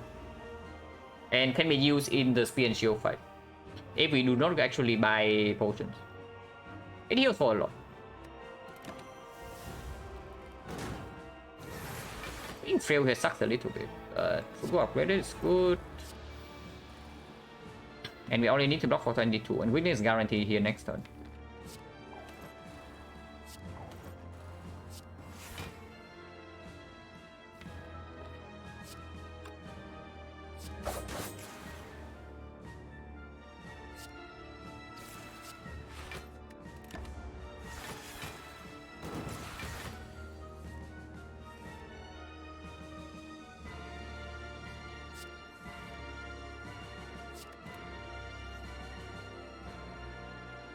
Yeah, double off full block, and then we can see double defense here.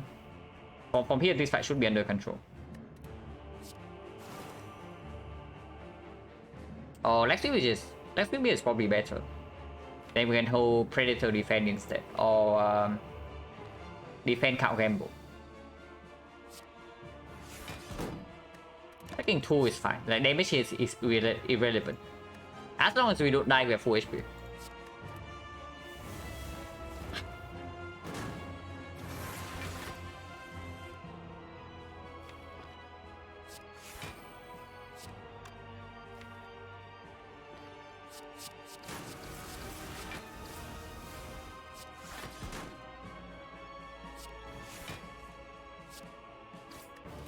And should be super fine here. We are blocking for more than their scaling with calipers as well.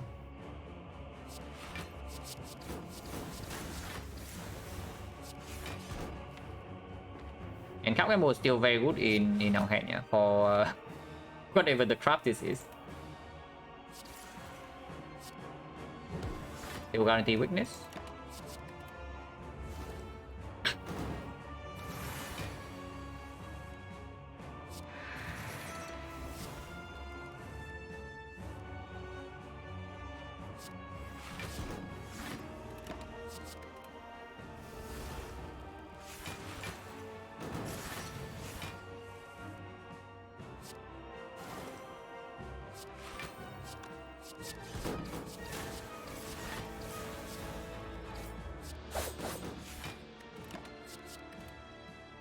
So now just set up the boss room.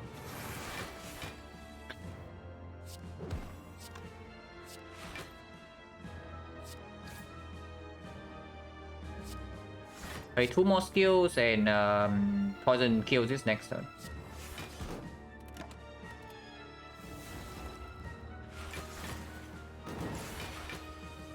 Passing my room, yeah. Looking at the fights, definitely. Our problem is never about blocking enough. Our problem actually is just that we don't draw the correct cards when we need them.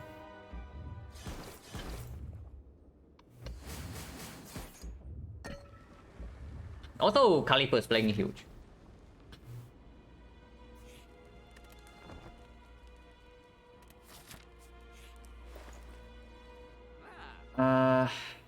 Nico Scout, not really. Medkit, not really as well. Gambler's Brew without liquid memory is not really as strong. Wait. Okay, I was scared for a second. I disconnected from Twitch chat. This is just shame remove, right? And nothing else.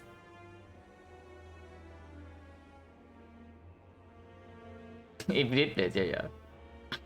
Adding more cards to this deck actually makes the tongue worse. If possible, I really want the tongue to hit this. Or this. Or this. One of the 3. But yeah, shame is annoying enough in the hard fight when we want to stack up calipers and blocking. Yeah, calipers also plays amazingly well in the hard fight. Because we fully block multi-hit with piercing wheels, and then in those turns we just get free reign to stack up block with calipers, and in the off turns as well. So that's really good. They just remove shit. First cycle is more important than second cycle. After weapons in play, we are relatively okay. So Medkey being like +2 removes in second cycle matters way less. It's slightly better with Immortal, but not enough for me to buy it. And yeah, there's nothing else to do here, so we leave.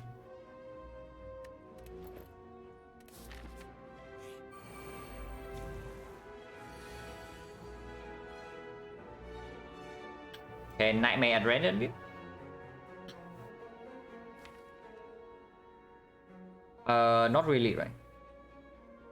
Play Adrenaline and see 3 more cards and see whether we get something else to Nightmare. Like the Piercing Wheel.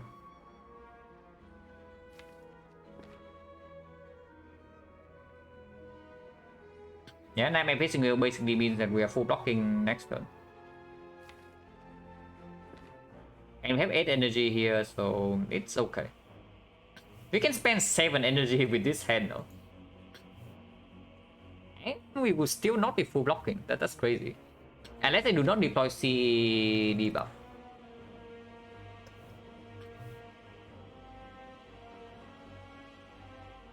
Not deploying C debuff, how bad is it? Honestly, not that terrible because we do have calipers. Nightmare will play the wheel.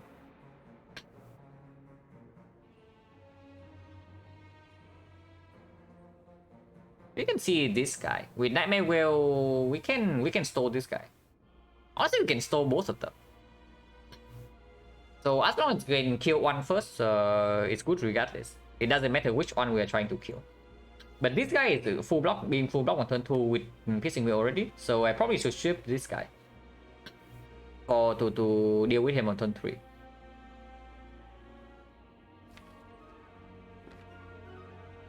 Yeah, Nightmare Piercing Wheel.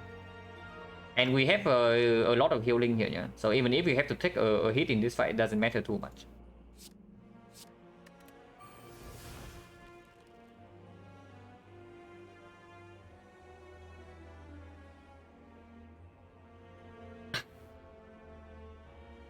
Play the Nightmare Sea. That basically is the line that use Ghost next turn. So let's not do that.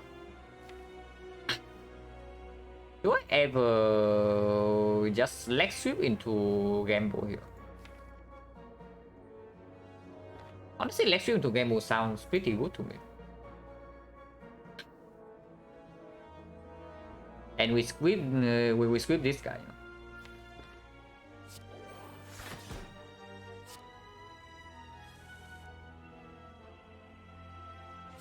Wait with this. This can be used later. Eventually, we want to reroll, but after one of these die, the fight is totally under control.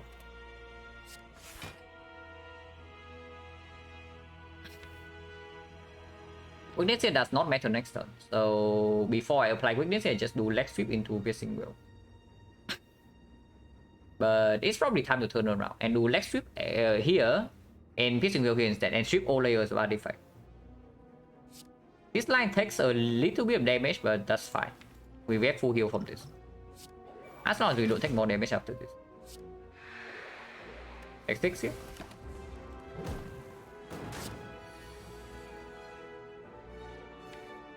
Well, if we draw into block next turn, I sure hope we do.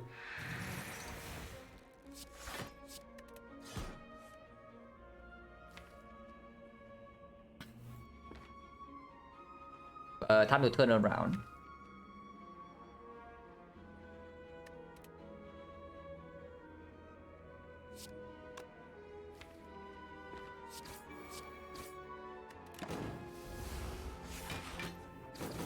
Still not time to use this yet because we can take damage this turn. Well, Defense bottom deck is not exactly super good, but we do get to weaken here. Take another 6, so I guess next turn is when we do regen pod.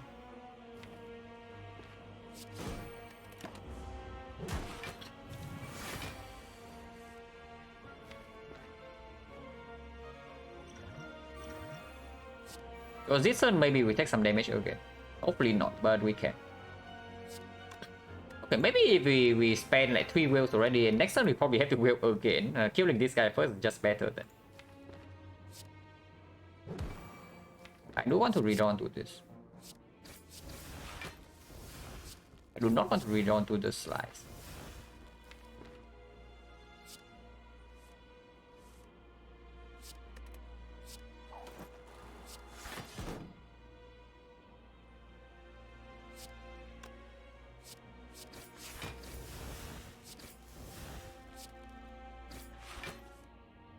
Okay, keep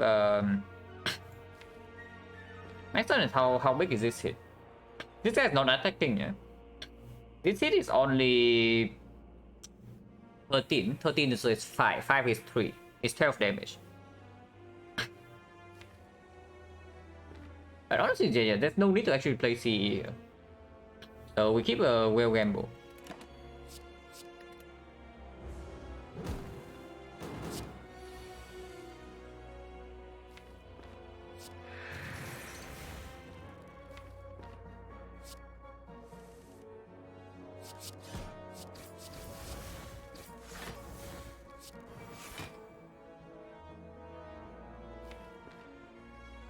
Turn is the big hit here, so I can see dodge and roll.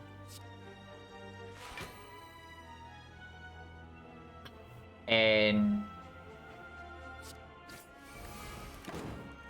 I don't want the tongs to upgrade the ship.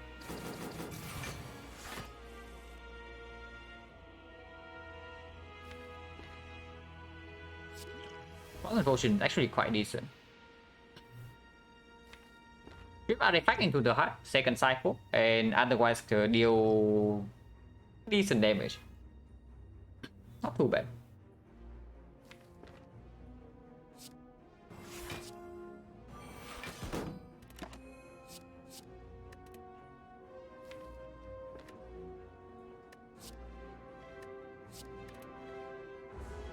Need to kill this guy soon.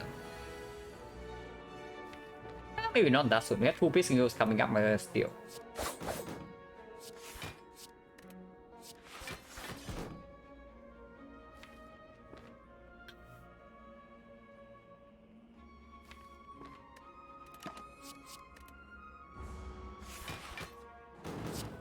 At this one we can still full block.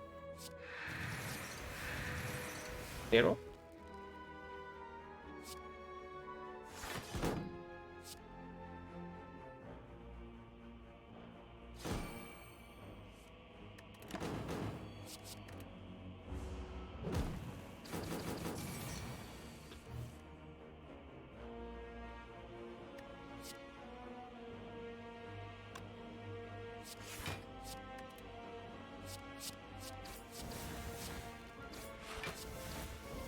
Okay, now everything's fine. And no problem whatsoever. So yeah, 0 damage taken, speed and shield.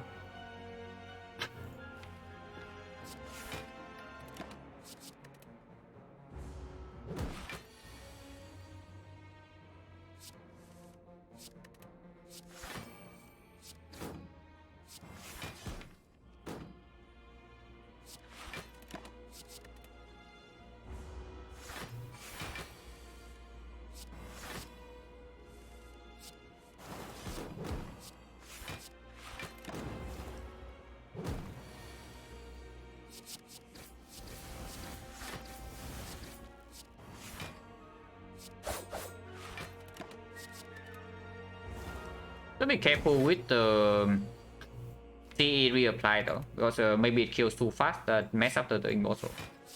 But shouldn't be a problem. I'm slightly concerned about first cycle in the hard fight, but it's going to be slow. And we don't have liquid memories to guarantee nightmare full anymore.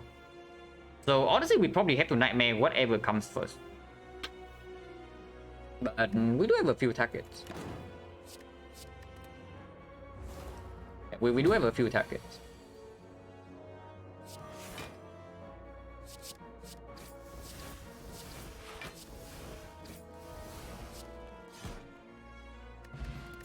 Oh.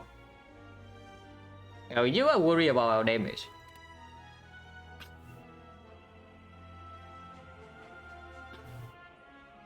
kunai, but it's good. Yeah, good cut here. We are definitely picking one of these. With Alcatraz is probably not set up. Blur is fairly strong, and we have enough weakness already with triple Lex Sweep. So before I pick Lex Sweep, I pick the Blur. Is it stronger than the Force Piercing Will? Yeah, Lex Sweep loves me. And the best thing is that they only show up after we get this. Anything but set up is solid. You are this thing set up with the Nightmare now, deck. Really? Honestly, even setup plus is decent, yeah. But it probably doesn't outperform the Blur. If we say that we try to Calico's the hut. But that only happens if we get Nightmare Football in play. If we do not get Nightmare Football in play, this Blur doesn't do what we want it to do. But if we get Nightmare setup in play, if we get Nightmare Football in play, this wins. If we get Nightmare Football in play, we already win now. But I guess we get Nightmare... No, Nightmare Blur instead is really weird. We only have 2 Dexterity. Like 2 Dexterity is not for 7, when mid is 3, even with the tongues. I don't like it. And it's also not a good card to draw very early on. Force Piercing Will, however, I can absolutely get behind, because here's the thing. With the Paper Crane, the big hit will never hurt us once we get Violet Fan Plus in play. So if we have the Force Piercing Will, and we block every single multi-hit with Will, we have 4 cycles to kill the hut. And even then in the 5th cycle it becomes like 20 times 15. It's just really unblockable. If we hold double Will. Honestly, not exactly, yeah. And we have Ghost in the Jar for 1st cycle already. The Blur is only strong if we Nightmare the Football. Nightmaring Blur is not strong enough. Nightmaring Blur actually doesn't do anything. Unless you say that Alchemize gives us the next spot. On the other hand, the Will, another Will is completely fine. And it's upgraded. Like, it's the only card that's upgraded on this screen that's not set up. And being upgraded actually matters because it means that the tongues get stronger. And the tongues hitting something like footwork or accuracy is huge here. Maybe accuracy less so with the shuriken, but it's still quite decent. And I want the tongues to hit this like somewhat early on as well. Yeah, it's just another whale here. Just also to make sure that we do not brick on the whale in the very first attack. Because big hit we are playing Ghost in the Jar. I don't even know whether that's true or not, because big hit is only 30 something. And we have full HP. Because OP with Crane. No, with Crane this thing gets a little bit worse. Because with the Crane, even 5th cycle is only 5 times 7, 5 times 15. 4th cycle, 8 times 15 becomes 9 and becomes 5. And that's blockable with Dexterity. But yeah, 4th wave is completely acceptable.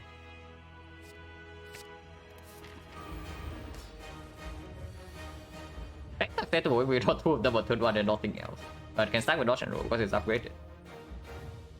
Maybe start with deflect first. Maybe we have nothing turn 1. Which is annoying. Not even a shuriken's proc, yeah?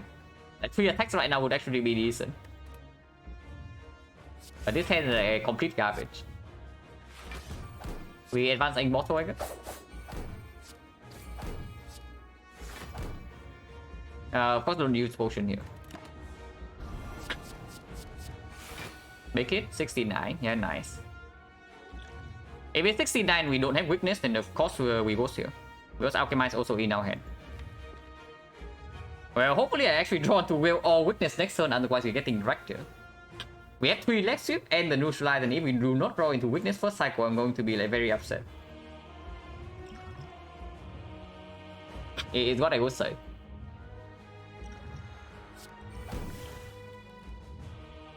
Oh my god. Please no. Oh, wait. With the Nightmare, this actually can be exceptionally strong. Yeah, if we roll a Nightmare 0 cost leg sweep, suddenly we Nightmare that, and yeah, that's just full blocks. What about using it this turn? Probably not, yeah. Because we are also not missing HP yet.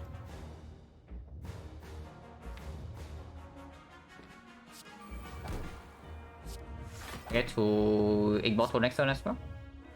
Putting 4 energy.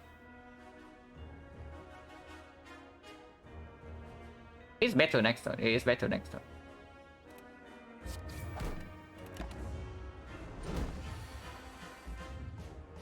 Okay, Piercing Wheel. I can see Piercing Wheel into XecnaR. Piercing Wheel slides into XecnaR.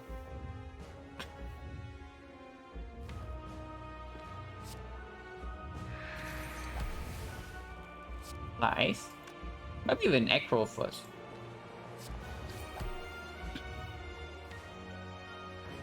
Yeah, Acro first is okay too. If I see well plans, I just do that. And even with Acro, without XecnaR, we are still having enough energy to play the Nightmare. Unless...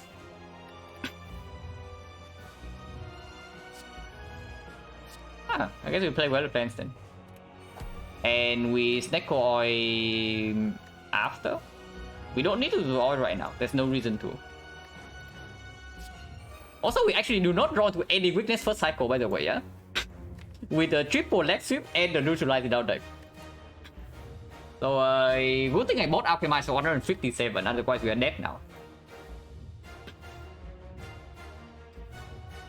Yeah, like Nightmaring a 0 cost will be sick. But here we can maybe wait to Nightmare the footwork. And that is also very strong. So with the weakness not now second cycle yet, I think I keep this for potential artifact strip. So we keep Survivor Plus, and I can play double defense to deal 5 damage and advance the bottle.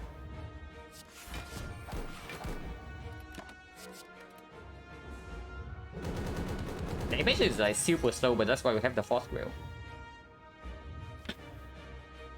XecnaR is going this turn, I guess.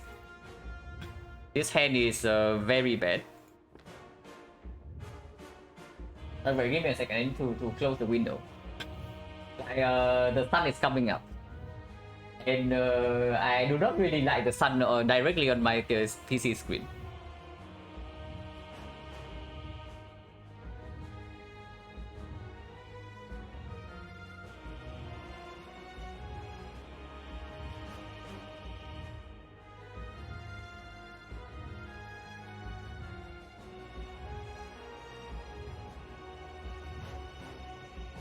Okay.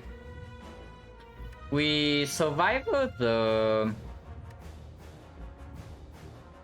I think I want to keep Game Boy in my hand. Even if Game Boy potentially costs 2 or 3, I still maybe want to play it. Survivor Blade Dance, right?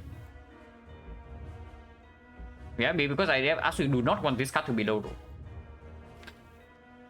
Survivor Blade Dance into XecnaR. Even if we run to Void now, Nightmare can still play on anything. And we keep this in hand for artifact strip next turn. Potentially. 0 cost footwork. And yeah, see cost 3 and game will cost 0, but we don't care. Also, we actually bottom deck all of these 4. Like, incredible, but we have done it, guys. We've actually have managed to bottom deck all of weakness with the paper crane. Like, that's pretty crazy, but we have done it.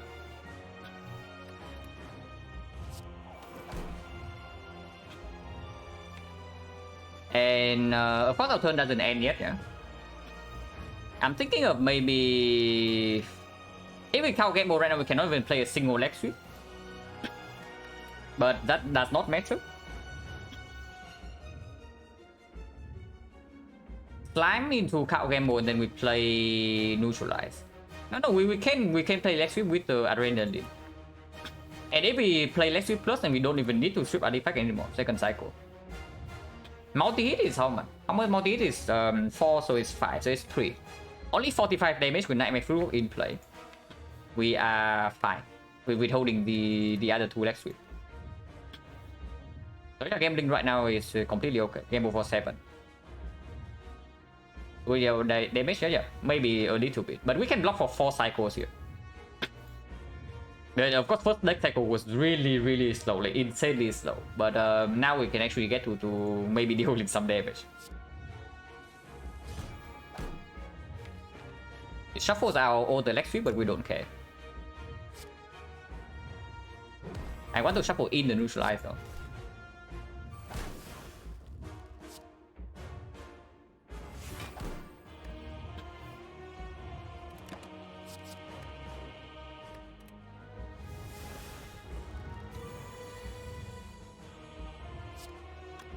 Yeah, with the calipers, of course, I play all the footwork first and just take the mid of that.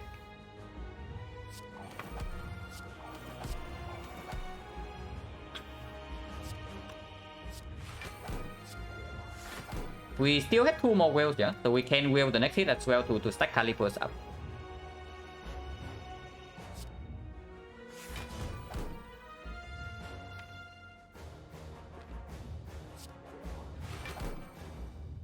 Is got the cow gamble probably okay. No, not really, not really. Just for 19 block, no need.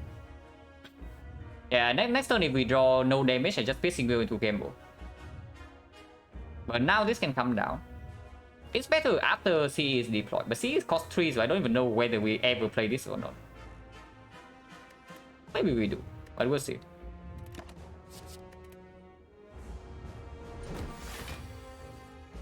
Yeah, now we can attack.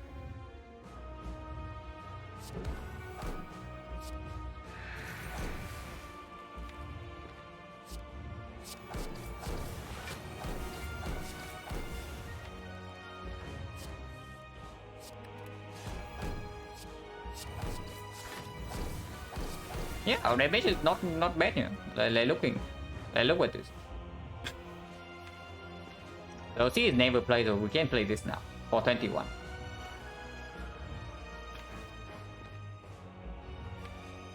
Depends on the utter garbage, so I can see gambling right now to do draw into this in the off turn, and then in the next turn we actually have a real hand.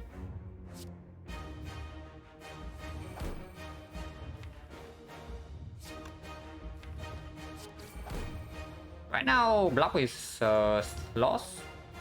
Yeah, blocking next turn is better to retain for calipers. And we only need to retain 1 whale here. 5 damage. Doesn't matter, right?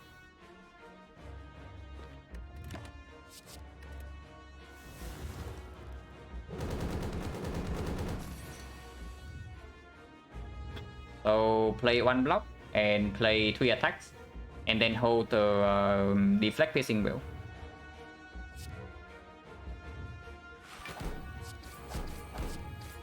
First cycle coming already, so mid is 3, yeah, but we have 8 decks. And Crane Witness still in play.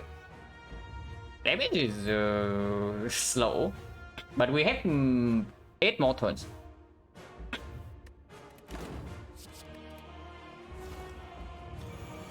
Four times 15, no problem. Piercing wheel is full block. And we can freely attack even when mid is 3 with the calipers and whatnot.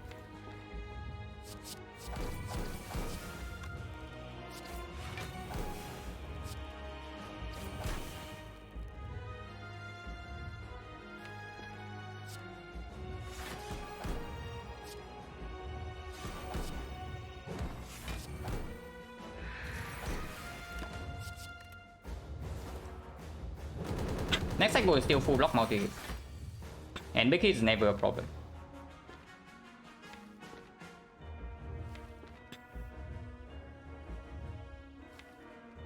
So should definitely be a little bit careful though, because we are somewhat behind on damage.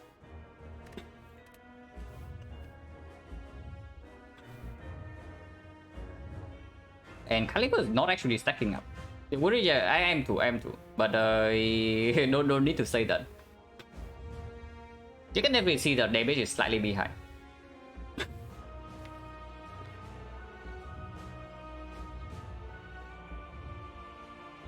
Survivor.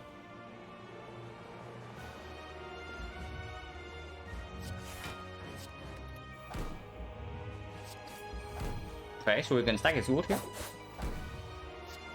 This is still not painful stab here, so I can take this hit. But there's no reason to.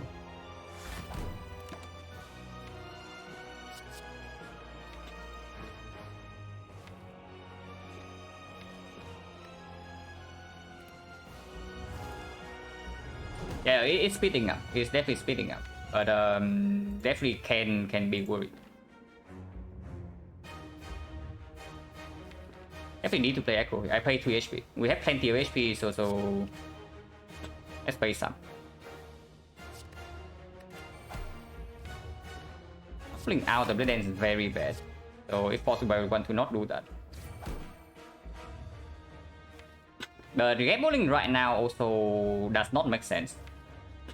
Because then we don't have piercing wheel for the multi-hit and it's 5 times 15, 75. We can block that. How big is 21 times 15? 21 times 15 is 13, and 13 is actually only 7, 105. That is blockable. Yeah, that is actually blockable.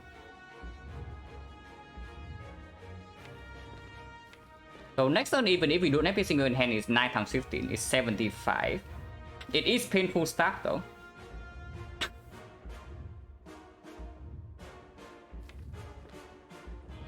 This is slightly weird that we don't draw into blade dance right now.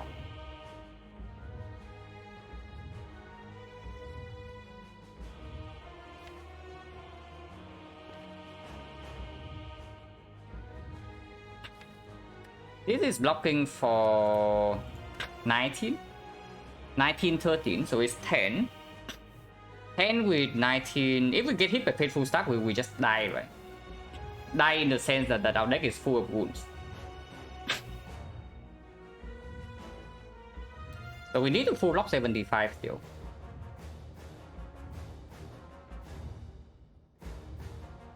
If I just count game with this whole hand and we play the blade dance, I also see more cards. We shuffle out the blade dance, but I get to play blade dance immediately, and that does make a difference. Potentially not redrawing to wheel next turn, but we never actually die to the hit. It's only 75.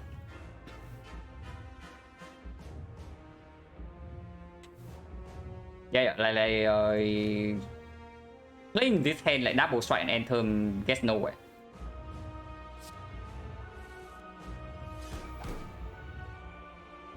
Yeah, this is much better. I take the full bit of death damage here to deal damage.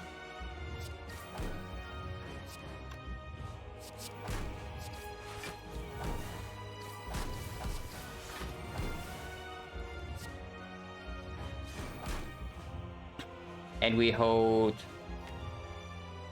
double defense over leg sweep.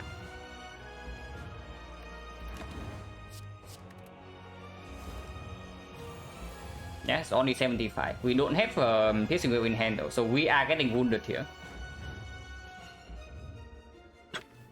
We are getting wounded here, which is slightly bad, but not that bad. Because we have 9 strength now and this thing is also going in.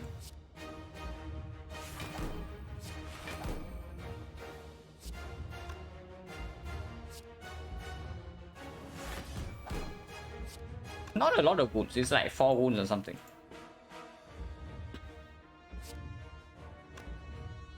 No, we block for 55, yeah? So we take 3 wounds.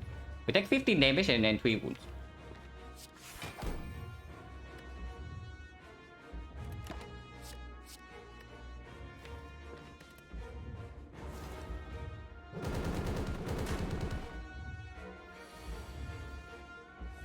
The one not a problem, and now we attack.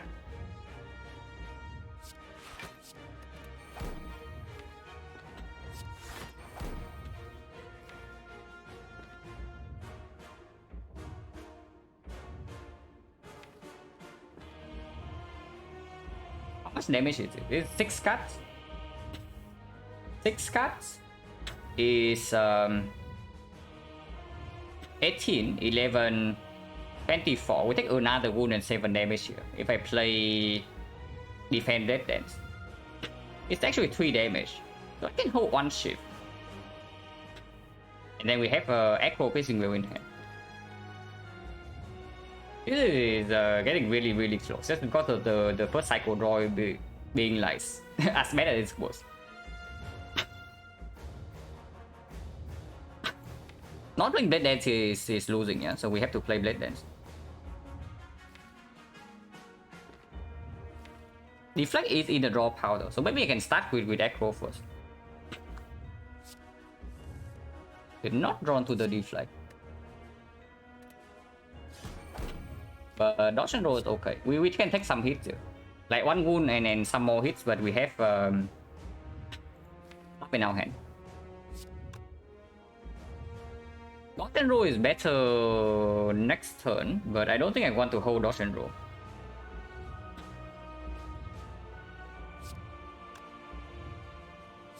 Yeah, we play all the attacks and just take this hit. Like 6 wounds and a burn and a slime, so that is very scary. But Piercing Will is still here. And yeah, the multi is 105, right?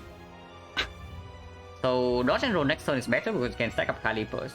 And big hit first we can block. How much damage is this? Okay, we need to actually count freaking damage. 68 damage and 1 strength.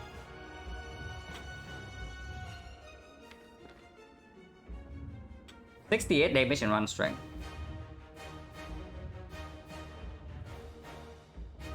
So I still need to redraw to 2 Blade Dances. Yeah, we actually need to attack this turn. Like not attacking right now is completely stupid.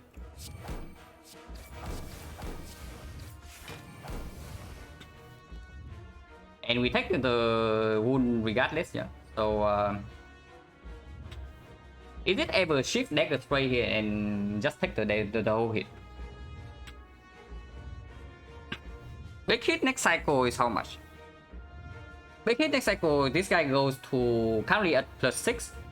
And next cycle it goes to 21, so +13. +13 is +20. +20 is 65. 66 actually. Yeah, +21. Oh no, +19. So it's currently it's 2, so it's +18 and +19. +19 is actually 64. 64 weakens down to 64. 60 is 38. 38 we can block. So if it's a big hit for next cycle, we are fine. If it's a multi-hit, I think we... Multi-hit is like 105, right? And that seems difficult to block. Sometimes it's blockable, but if we do not actually get Caliper's block right here, there's no way we can do that. But that makes for the dodge roll even more next turn. Okay, this needs to be played. There's no way this is not played. But here I'm even thinking of putting 32 damage here. And we take 19 damage here and go to 5.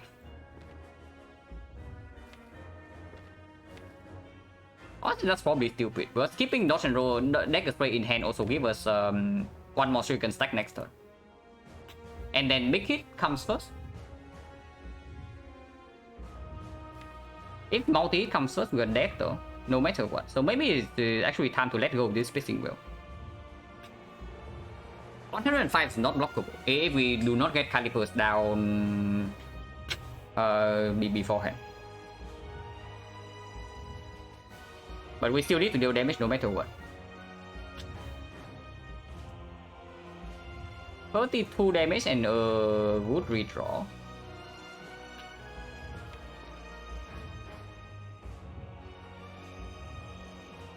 Otherwise, you still need to play block next turn. Yeah, it's not possible. It's not possible. We have to play dodge and roll here. Will for multi? Yeah, will is for multi, but multi is 21 times 15. So I don't know how viable blocking that thing actually is. And right here, I don't even know whether I'm holding the will or not. Over, let's say, defend or leg sweep to stack calipers up, in case I draw 2 wounds next turn. If I play dodge and roll right now, we have leg sweep for next turn, and we play 3 attack. No, this got 3 energy. 3 energy, so it's enough. So this is taking 19. We have 14 block next turn. This is 19, so 33. 33, this is 9, so 48.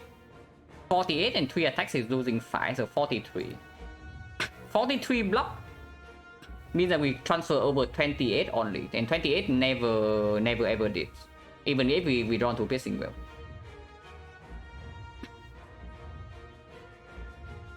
Still have to play dodge and roll here though. But that might mean that I do not even hold the leg sweep for next one. No, that's nonsense. It's still leg sweep in case we win 50-50 and it's a big hit first. Yeah, that's completely nonsense. It's definitely this, yeah. And we give up on the idea of blocking 20 on some 50.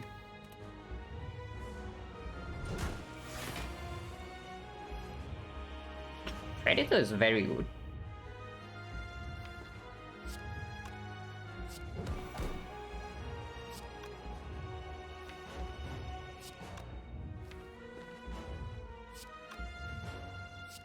Do this first. To see one card. And if it's Blade Dance, I want to play it before the Dagger Spray. Yeah?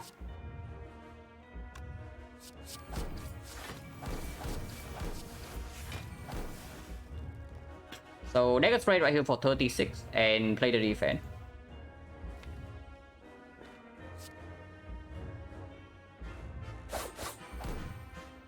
Playing defense right now, reserve 8 damage, 8 block.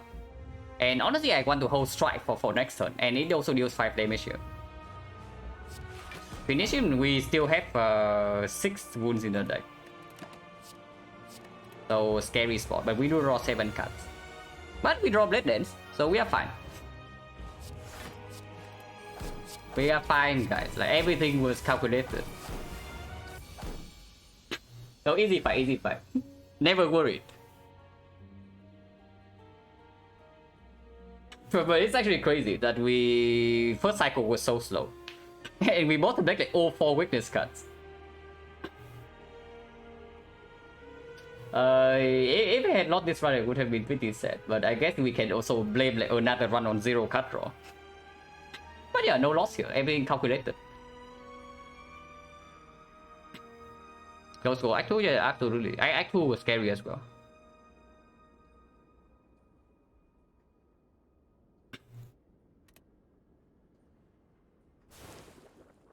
Also, like looking at the first draw cycle, maybe the fourth wheel was good.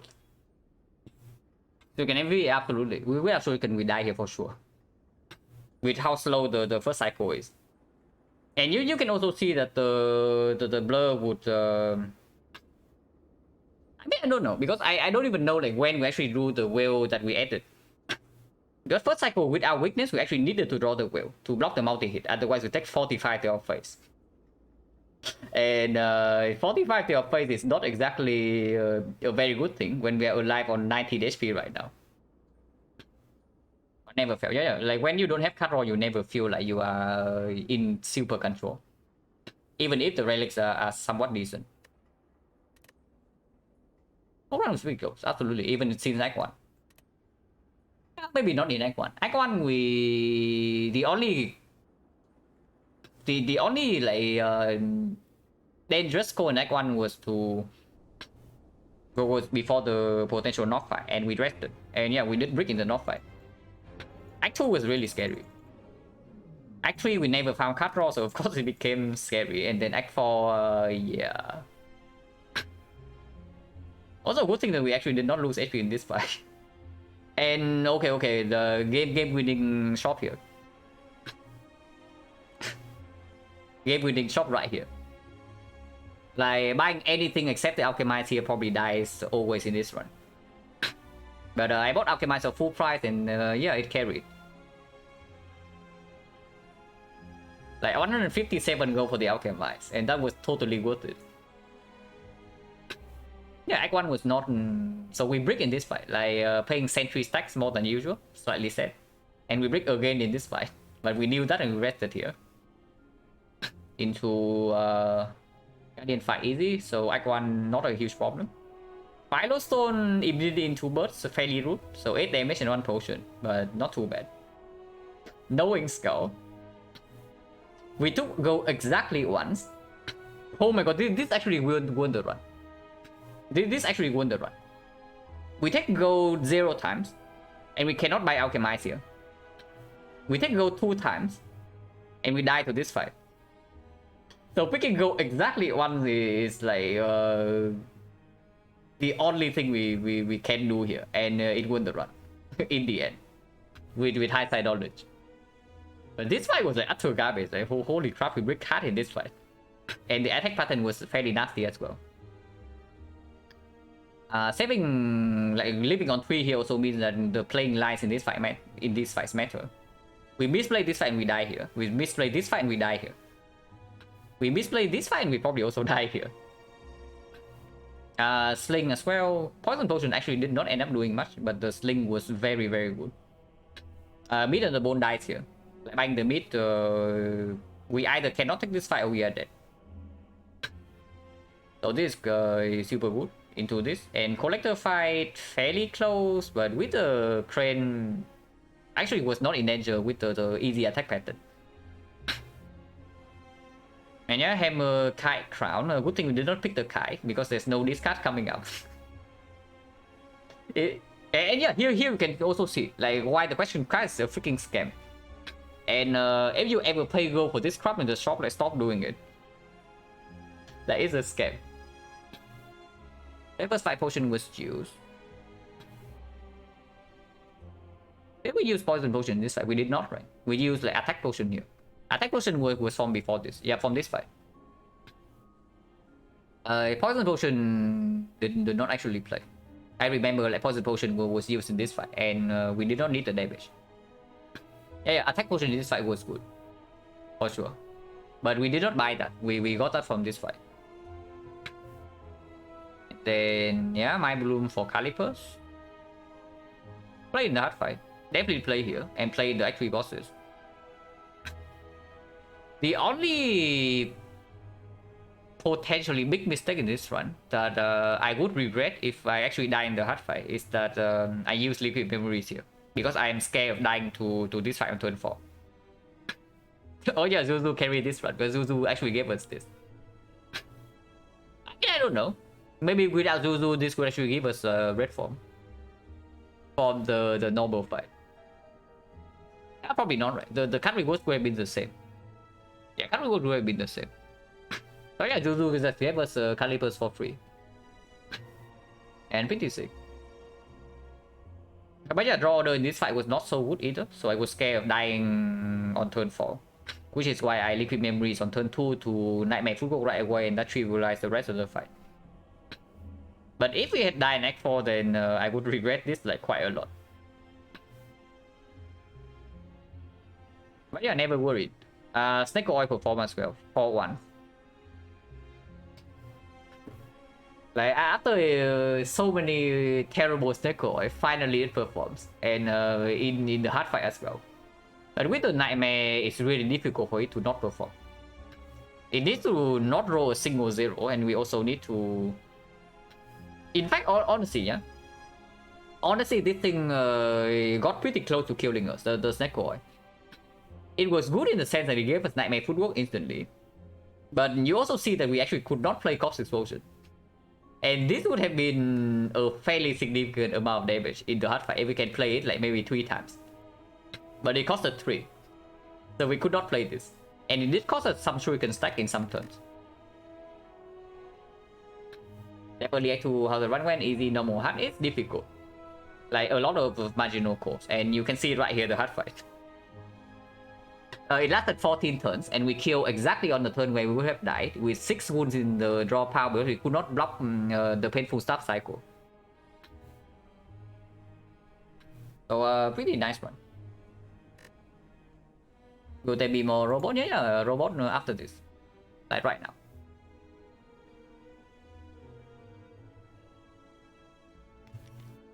Robot has been doing fine too. We are on 4 streak with robot.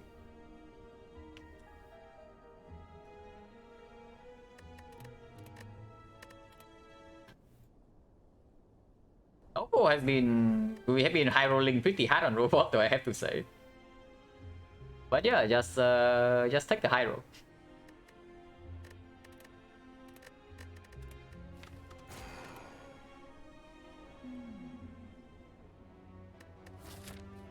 Random Ray, complete trash. There's a snipe on burning elite on the left side, or on the right side.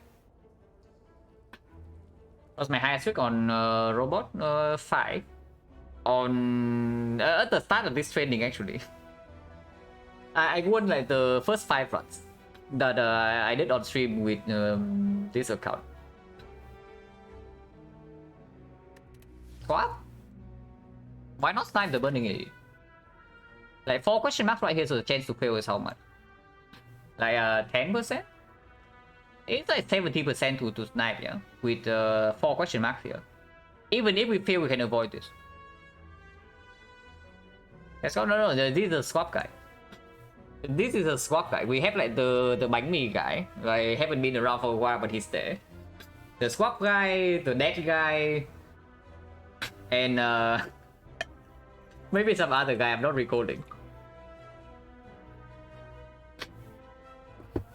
Yeah, we just snipe burning elite. If it fails, we go to this fire, and it's not even so bad. We still have 2 elites, and the other bonuses are pretty crap. Right?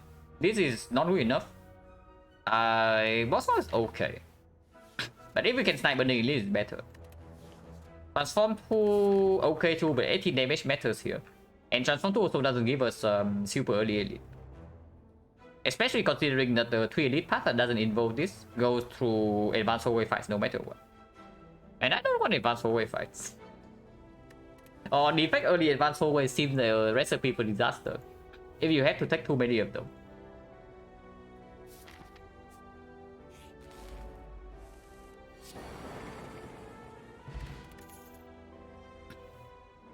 Effect rare is underwhelming. Yeah, choose a rare is like okay, but random rare probably never. FTL Verbeam does need not to be upgraded. No upgrade needed. Still performs. And if we see Doom and Gloom, we no longer one sweeping bit.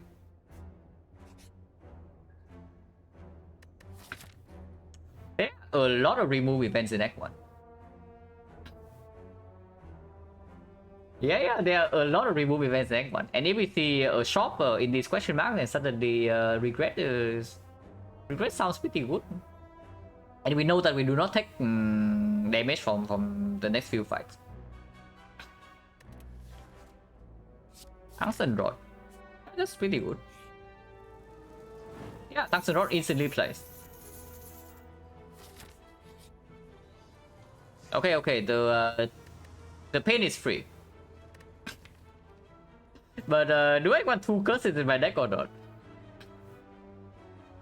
Yeah, the pain is free. Like, we actually don't take damage from it, so it's basically an injury. And we don't have any upgrade target at the moment.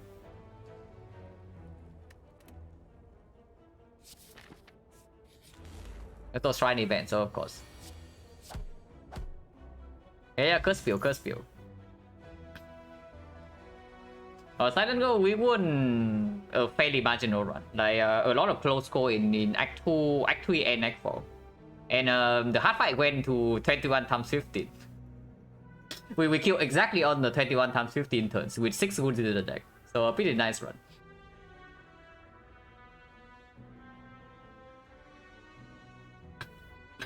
Reprogram? No. You just go for the eyes, yeah.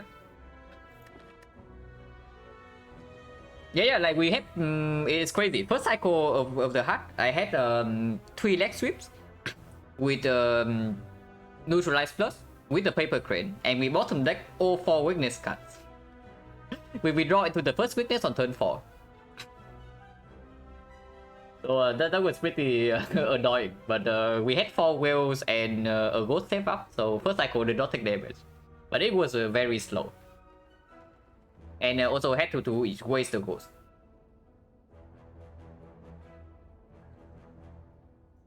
But yeah, go for the eyes is okay. Wood with the tops.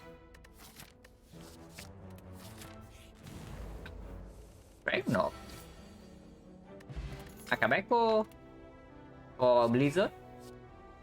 We just fought the North, so charge battery gets slightly better, but energy-wise, we don't have anything to spend energy on. This costs 0, these things cost 0 when upgraded with the tongs. This costs 0, this is 0, and these are not playable. So energy from this is just going to waste. It's still easy hallway fight. But honestly, having charge battery in the deck is okay too. It does allow us to pick up card draw. And yeah, it's still a positive card. It's acceptable. Probably better than skip. Yeah, Akabeko Blizzard. Wow.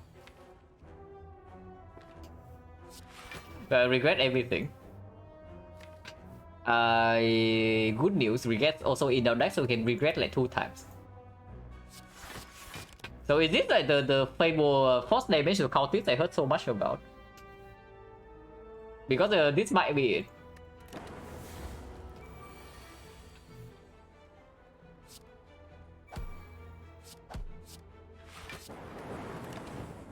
You are still taking 0 by the way, yeah? Just kidding guys, the cultist is a loser. Yeah, cultist is actually just a loser.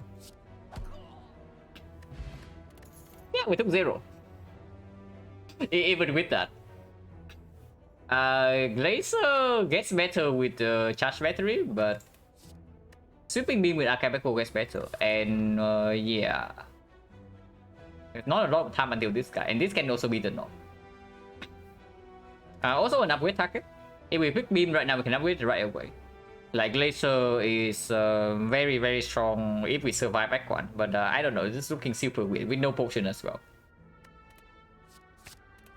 And also no potion 3 fights, yeah. So actually it's 4 fights. Wait, we are 80% potion chance now. Okay, I just noticed, but apparently it's 80%. And this elite means that we are forced into this one. So it's scary things ahead.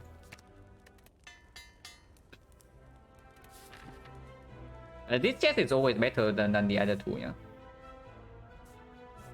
Duvudo. Quite Duvudo, but it's good.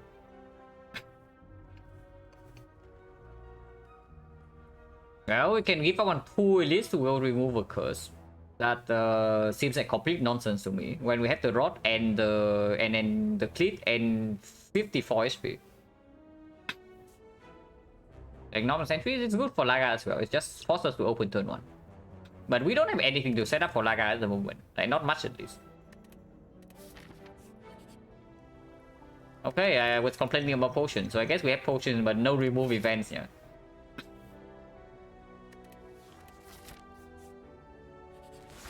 Lagavulin, open turn 1 if possible, and we do. So yeah, we open turn 1 and get Horn Clear on turn 2.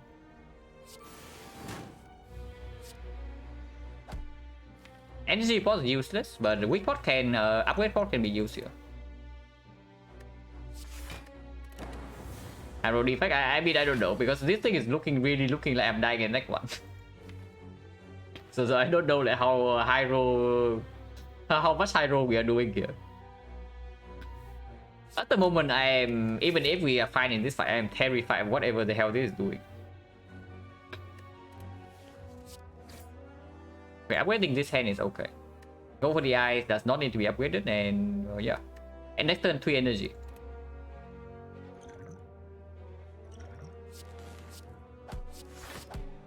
Still taking 0 to Laga by the way. Okay, maybe taking a little bit now.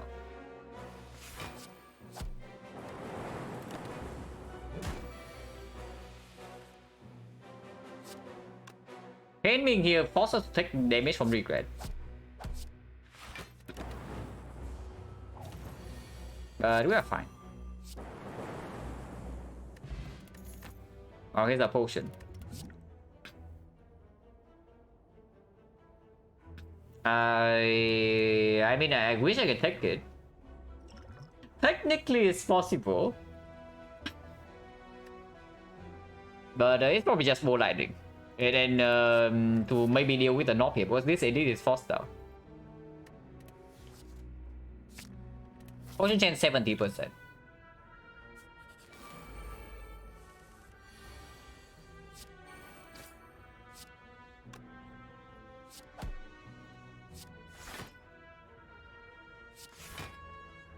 Ah, should I play strike? I already forgot about the fan where I just got it. But doesn't matter.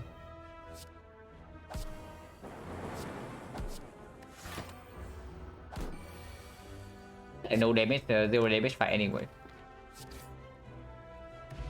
80% potion chance again. Scaling damage. We have a bunch of curses already and a bunch of slime, so why not have a burn as well? It's definitely not claw here. I'm just thinking whether overclock is positive or not, because with the warp tongues it does get a little bit better. And our slime boss plan right now is actually just redrawing into sweeping beam. But this slime boss fight is going to be so screwed up. Yeah, like this is the third reason we see in this act.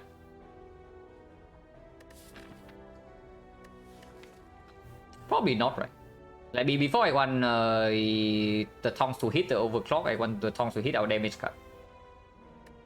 Like it's good, yeah, it's a die to slime boss deck. At least at the moment. Okay, sweeping beam. Easy.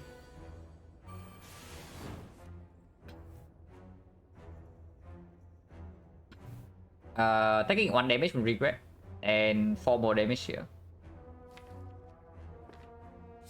Actually, we have 4 block. Actually, no, I take no damage because of the fan. Like 1 damage from regret and that's it.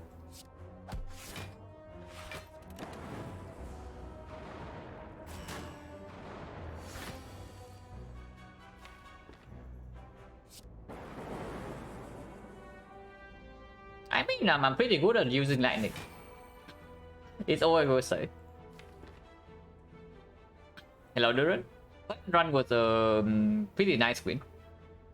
A lot of close scores in from Act 2 onwards. Act 2, Act 3, Act 4. And we barely won the hard fight. This time actually barely.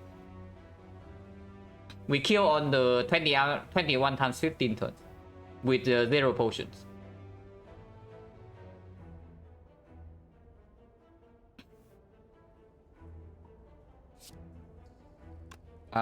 Yeah, zap strike. I'm just wondering whether I zap here, I strike here or not.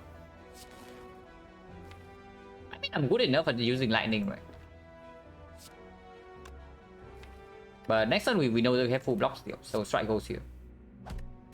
Yeah, what did I tell you? I'm just good at using lightning. Like, just have to believe, guys. You only need to believe that you are good at using lightning, and lightning will hit. Currently 80. So we put all 4 attacks here and it dies. But we can put 3 attacks here and let lightning do the job. And that doesn't waste damage. Yeah, yes. but no need. Because we draw to 1 attack and this guy is dead already. So no need to get like 3 more days for no reason.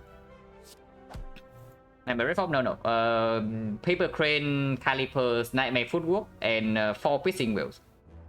With a deck that has no cut draw. The deck has 5 energy and no cut draw. And damage was slow. Of course damage is slow, otherwise we would never see 21 times 15. But it was an interesting run.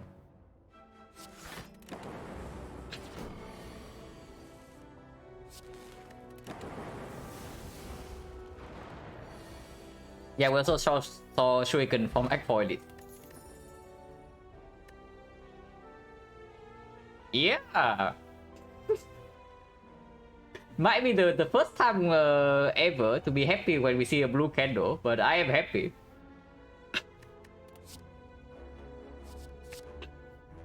And yeah, Doom before Slam Boss over Thunder, yeah. And yeah, absolute attack over capacity. Question mark with life to spare now and good potions. Oh my god.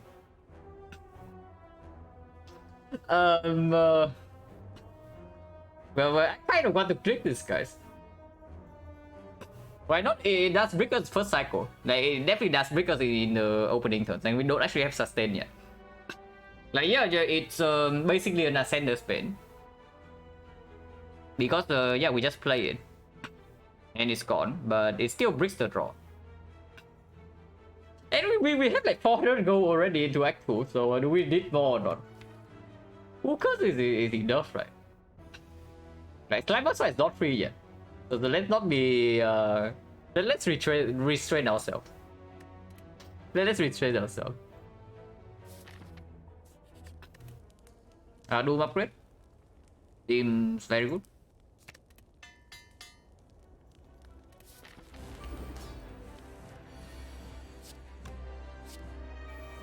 I want dark in front, yeah.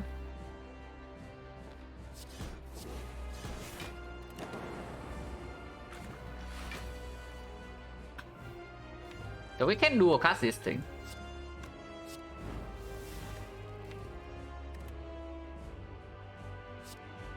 Currently it's 8, 14, 14 plus 12. 26, 84, 84, 78, so we are not forced to split next turn. But if actually go for the eyes, we actually have to split. Yeah, go for the eye split whether I want it or not. So maybe I hold on to one strike. Yeah, sure, play a center space to make this happy. If we draw to dual cast next turn and just split though.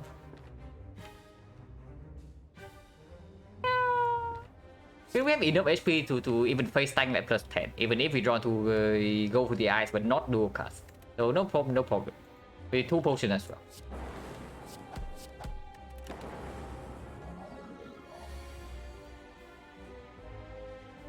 I guess we face tank this hit.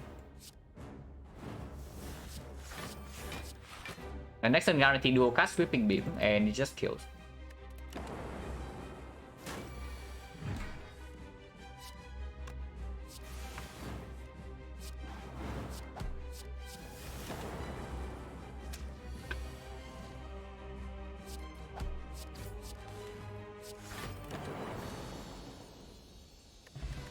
Did not complete trash.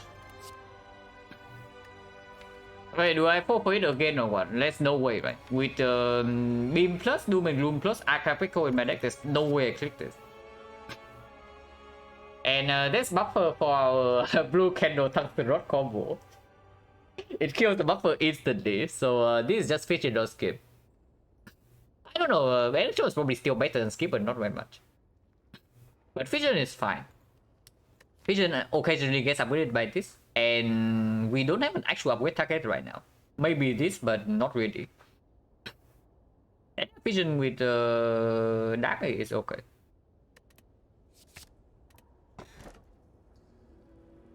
We can remove our curses. Hilo Stone is dangerous. We run into burst and we draw 2 curses. No, we have the burst counter. We have the burst counter. Yeah, we have the burst counter already. So Philo Stone, no problem. And if it's not Philo Stone, there's nothing here. So it's Philo Stone.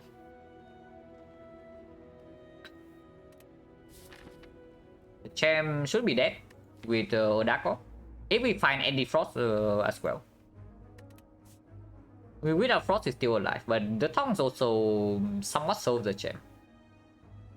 Okay, we are very rich, so I would like to go to a shop. Unfortunately, going to the shop means that we give out on elite. Unless I take 2 elites first and then go to a shop.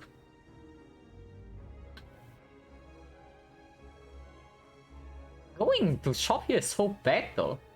Like we either have to fight 5 hallway fights and then pivot to the left, or we have to double shop, and then there's only 1 elite. So that is terrible.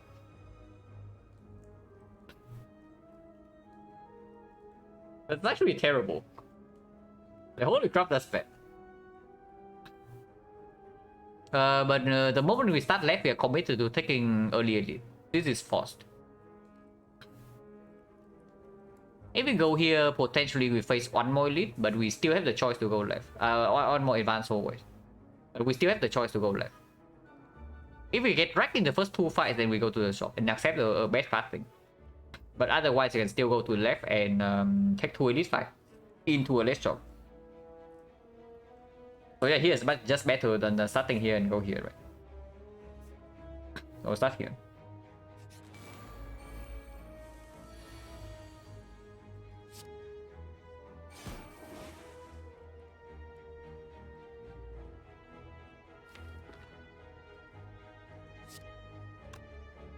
Currently facing this full block, so tungsten doesn't work. So facing 9 here, so it's 8 damage.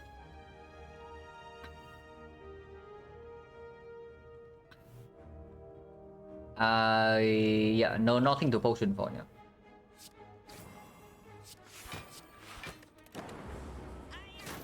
Attack force is like blocking for 4, but it's better later. And yeah, vision plus right here.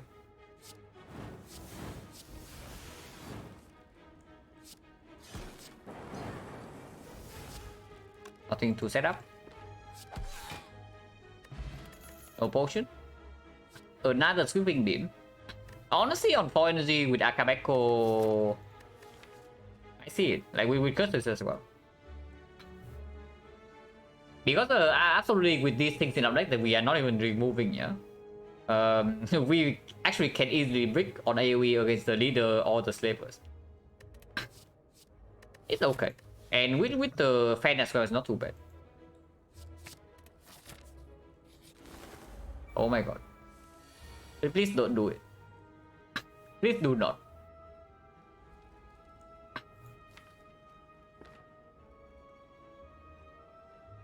Zap Vision? Zap Vision, and then we can still play FTL to draw a card.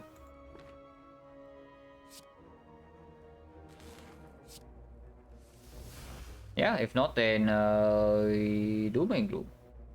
But maybe I do want to draw a card over this damage. Not really, right? 11 AoE actually matters because we don't have Electro, so... And we need to freaking kill them.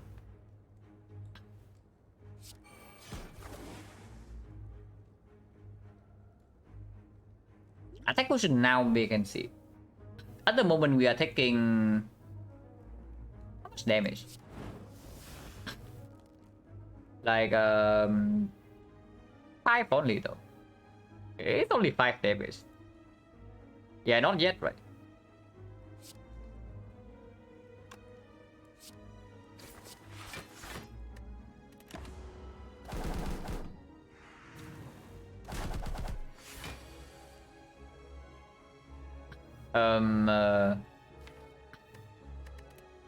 Come down, please. Well, we are taking 0 here. So I guess we just do that. Like we down the middle bird. We do a cast to kill this. Do a cast first to kill this. Down the middle bird and take 0 from here. We do not down this one. But we have strong block and this guy is dead. This guy is on the ground. And we just kill with double sweeping beat. And this one is only 1 strength, so we can handle. So yeah, no problem. We can kill 2 of them now. Actually, we cannot. It's 1 damage off. Yeah, because we can do strike hit to do a cast. Like 1 hit this, 1 hit this. This go to 7. But wait. 7 is enough now. Yeah, 7 is enough. What am I talking about?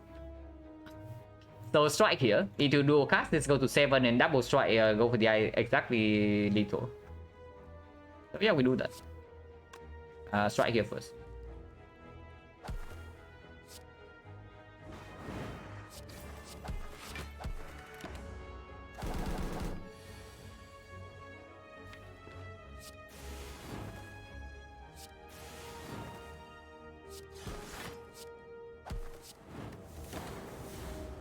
Yeah, no problem.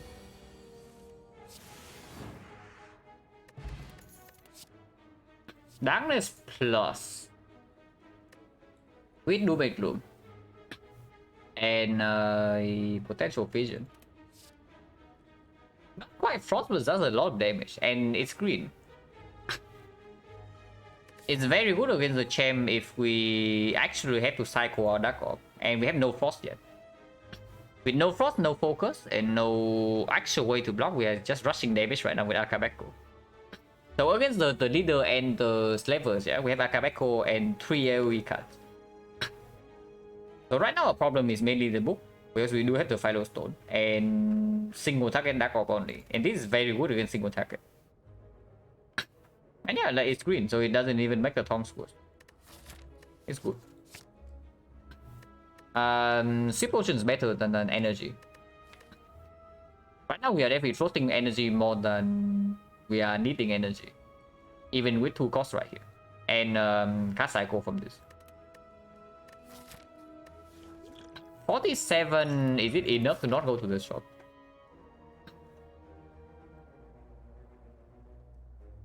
It's like 2 advanced hallways, 2 elites, and 1 more advanced hallway before we get to the shop. That's too much, right?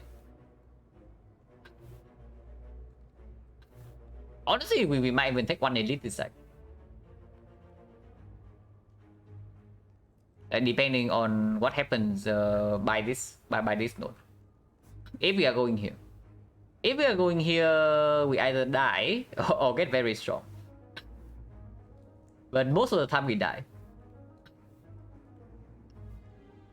Yeah, this deck actually cannot block advanced hallways at all. Like turn 1 and turn 2 we are fine. But turn 1 we cannot block. And our damage also... It depends a lot on what we draw on turn 1, basically. Yeah, let's just go to the freaking shop.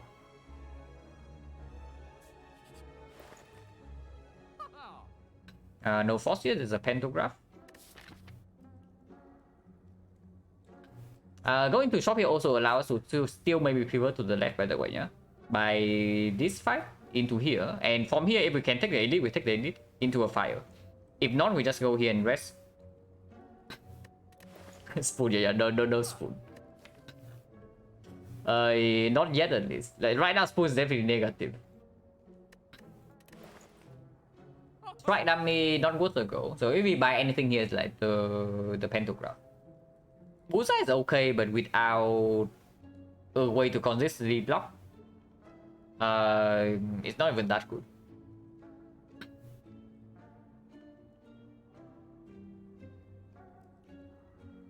This is just pantograph remove, yeah. And I think I remove a strike. We are not removing curses with this. And this deck really need block density at some point. It is still possible to pivot into reprogram. And there's nothing here, yeah? We buying the frag is complete nonsense. And then by this does allow us to take maybe some questionable events along the way, even if we avoid the edit. This is what I'm talking about, yeah? Turn 1 we get mega rack by advance always.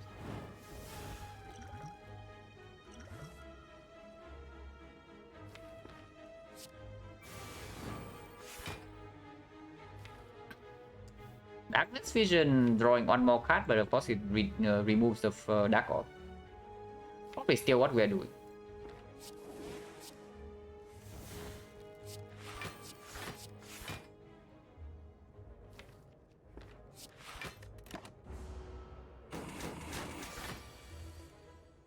That's way too good. He's just way too good at the game.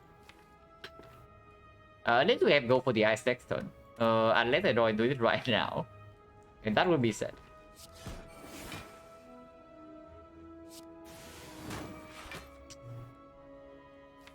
I guess we are set next turn. Pretty sad, I have to say. Hopefully we draw into some dual cards or something next turn, otherwise we get mega wrecked.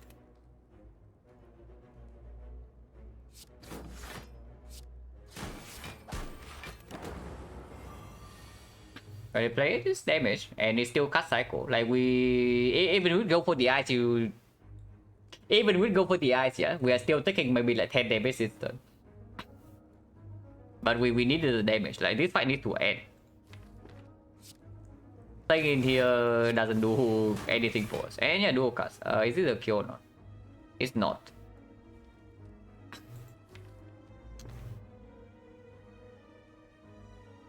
Oh, that sucks. 24 plus another 6 is 5 off. Well, we are getting kind of lucky, I have to say. Pot, yeah, attack pot is probably it.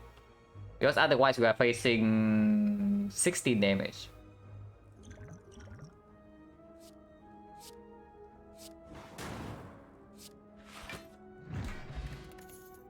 Go snap. So potion chance, we got a 1 potion drop. 3 fight, so 50. Yeah, Cold Snap is fine, and it does open up potential focus pick. Definitely not another Bolt Lightning. And Snap is better than Beam Cell.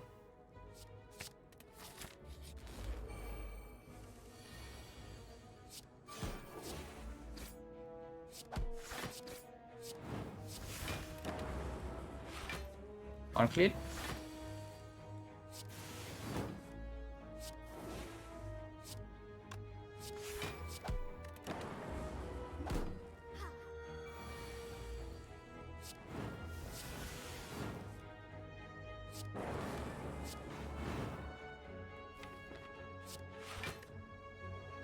We can evoke this next turn, so nothing to set up.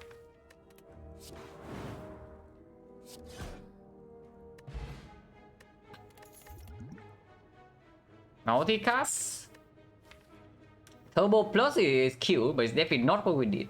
Multicast, however, with Darkness Plus is certainly something. And yeah, like occasionally, eventually this will be green as well. Okay, so now we have to make a choice. But the choice is probably clear. It's always left, right, over this. Because this does give us unsafe floor, but this floor is also a death floor. And then we still have to take 2 advance always before safety. And yeah, like potential apparition is still here.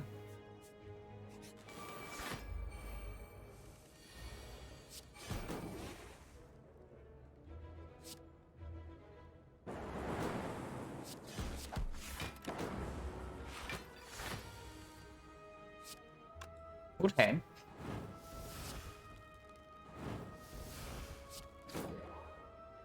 Blue candle is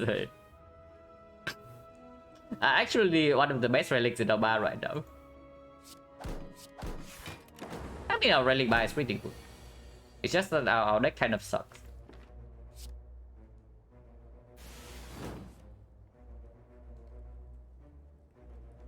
Darkness 24, 30, yeah, it's a kill.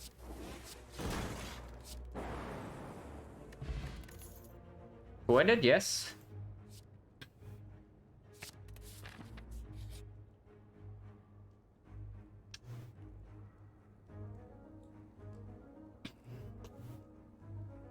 I mean... the shop is like right here. The shop is right here, but the elite is also right here.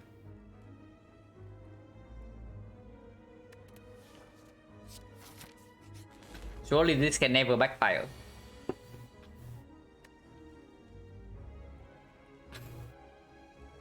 Yeah, we do it Weblin Horn.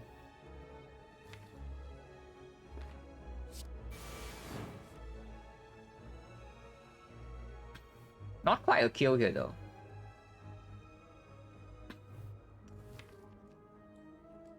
And dual cast or just gamblers through this head? Dual cast first, yeah. If it hits this or this. Oh no, then we have 2 energy left and it's only 50 damage. I can definitely see gambling O here. With the hot click coming in next turn. And potential Doom draw. With multicast as well.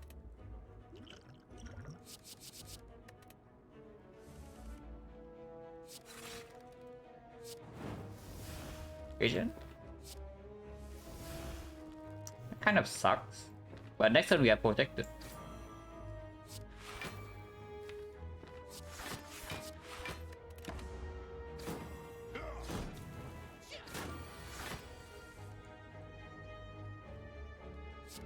Can we kill this turn?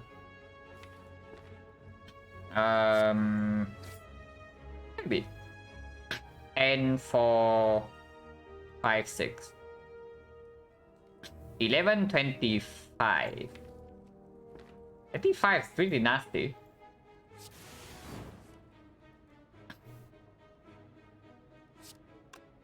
And this doesn't even do it, yeah. So the multicast minus does not do it. And drawing into multicast in this turn also means the next turn we don't get to kill 2 of them. But that's very bad. It still needs to be played. Okay, that is very bad. No, we can strike into multicast here to kill this right now. And we do that. To multicast kills, right? Can also strike. Yeah, no reason to do that. And I don't have to play Bow Lightning.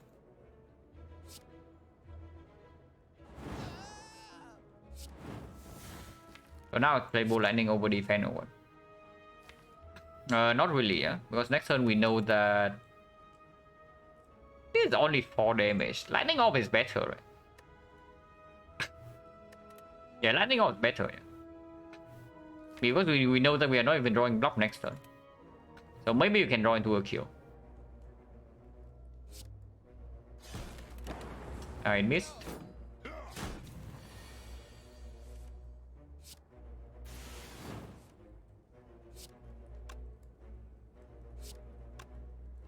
That in front of Lightning is probably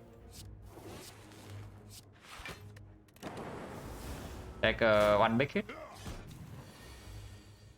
Should be fine now.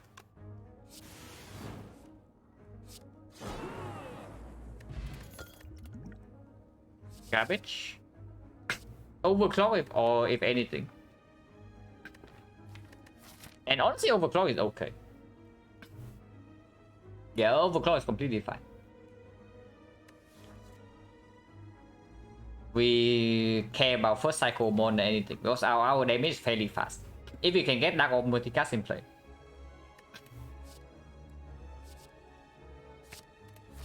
And yeah, like we are in no position to worry about long term. 22, but this is either if this is leader, we are probably okay with the horn and the Akabeko. And the book, our damage is fast. We go for the Ice Tungsten Rod.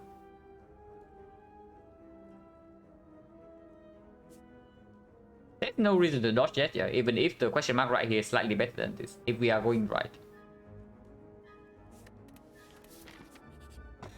Anchor is good. Anchor is very, very good. Into this crap. Oh, just in time. Start with the beam. Yeah, start with the beam. Beam Doom and Gloom does kill this though. So with this vulnerable means we gotta go to 24. We are taking 9 damage if we don't draw into block. But beam needs to be played regardless. Maybe I don't play Doom.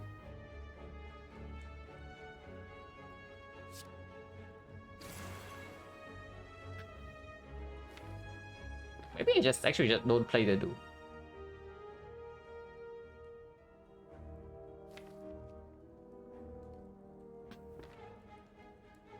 Like playing Doom here is 8 more damage taken. And next turn we are still having no. The Doom also draws 1 card. And put the Dark Orb in. And eventually we need to kill this. OTI is plus though. So even if we kill this next turn and we are vulnerable with the Horn Clip, this is still fully blocked. The danger is on turn 3. But on turn 3 we do have some Frost in play. And maybe get a Dark as well.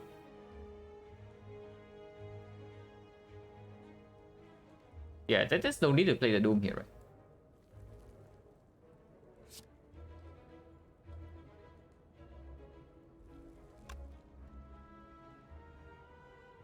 Yeah, 1 card only is 8 damage. And I do not strike this because this strip splatted. And striking this will give a chance for this thing to kill this. And then we take damage anyway.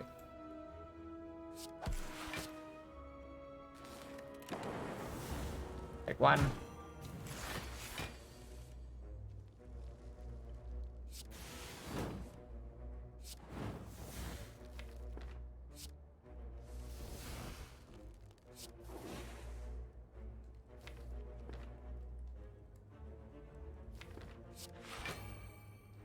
Fully block and keep this in play for the multicast.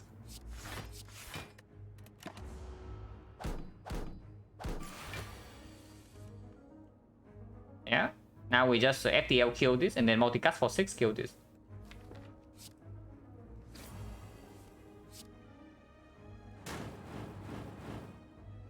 So very good fight. Another 200 or bullseye? Bullseye makes this combo way better. But again, it's a non-block card. Turn 1, turn 2, we don't need that much block. Resource, yeah. Even with all the curses, pretty okay. These things cycles and Vision was very good. So Vision definitely outperforms Electro here, like by quite a lot. At least looking at the fight so far. Yeah, Quarter is good, yeah. It's a good upgrade attacker. And we can still be focused monkey. The next question is whether we want to take Elite into Fire or Shop into Elite. Shop into Elite is the aggressive play. Dubudo, yeah, Dubudo would be super sick because we are never removing the curses with the Fed, with the blue candle and tungsten rod.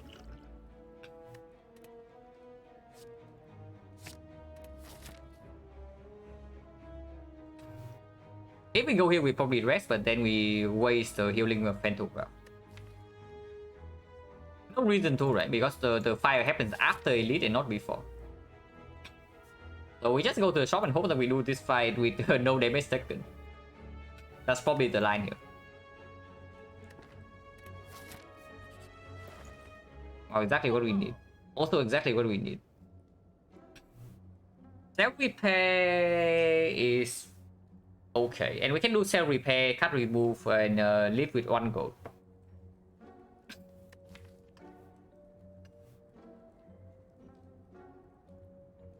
With the coordinates added already,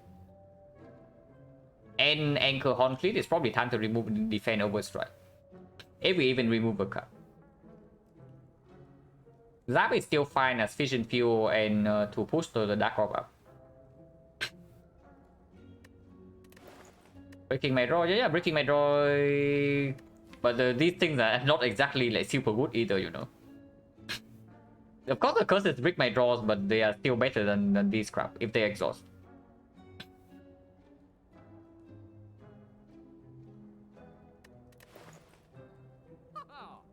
That repair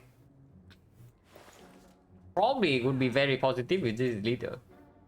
Against the book, it might actually kill us. But we have 2 potions against the book. And turn 1, turn 2, we don't take damage. It's probably fine. Yeah, we remove defend by the repair. Unless you tell me that impatience is better than cut remove. Impatience works very well with several curses in our deck. And attack wise, the only expensive one we have is Doom and Bloom. So it does play fairly often actually. Yeah, impatience is better than remove, right? Like removing defense not even that strong. Yeah, like after this we're not removing curses, so we are removing more strike, and that makes the impatience even better. It's already good now, and it's going to be way better after this. Yeah, like why not? Better with the self repair attitude as well.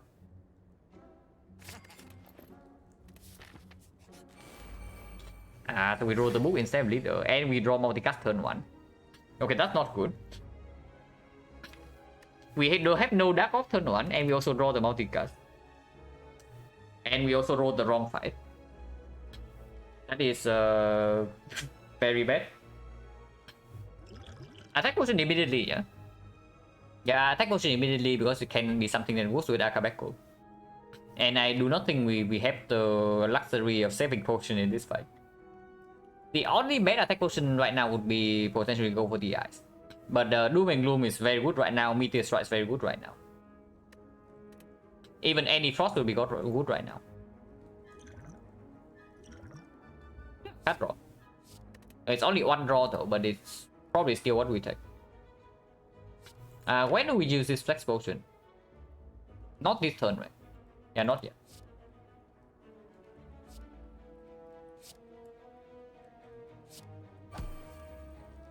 That's what we need.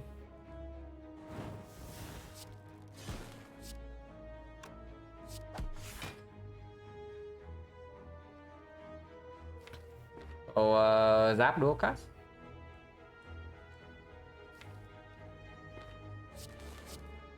Or do we leave this as is for the vision? Because if we play Doom and Gloom or Darkness or Quended, it also evokes right now.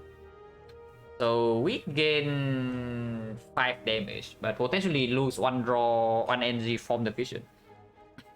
And if vision gets upgraded by the tongue, then we lose even more.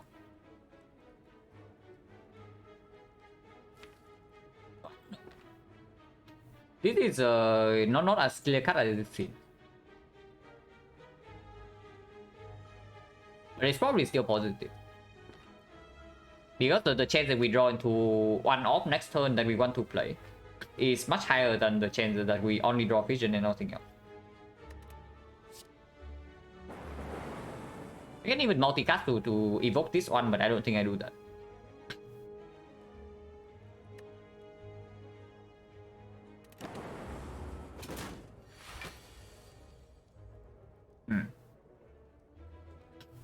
Well, guess what's in our hand? This turn we are visioning, yeah, so I can see Flex Force right now. This is 15 damage.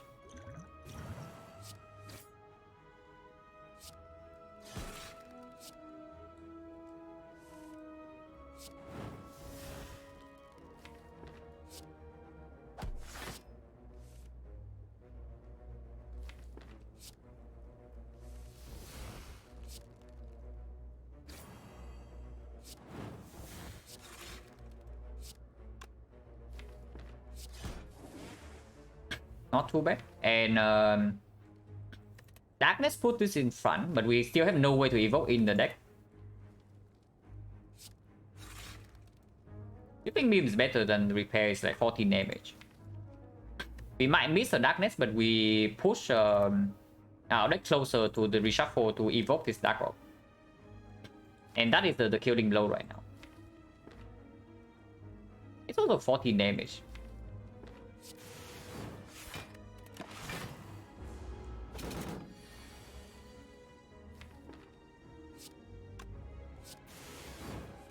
Well, if we draw evoke next turn, we win.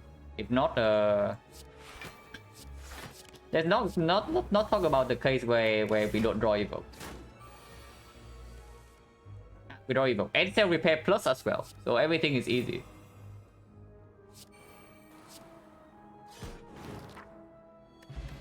Moonstone,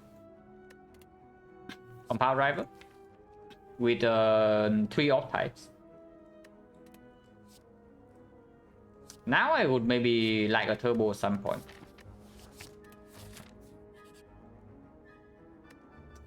Complete trash with impatience in the deck, with only 3 strikes and with Pantograph coming up.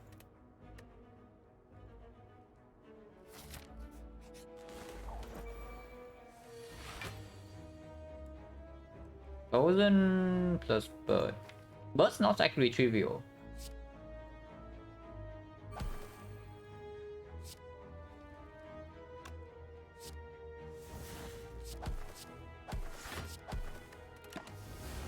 This fight is not this fight is definitely not free. So better be careful because any curse we play actually gets us a daze.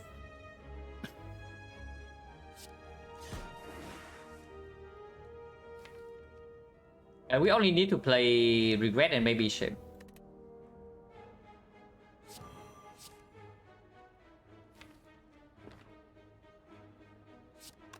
Vision is play already.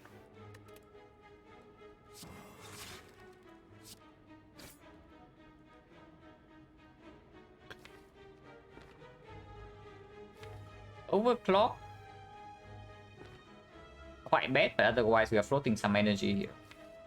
I want to preserve this Dark Orb with the Darkness coming up. And our damage being behind already. And we are going to be weakened.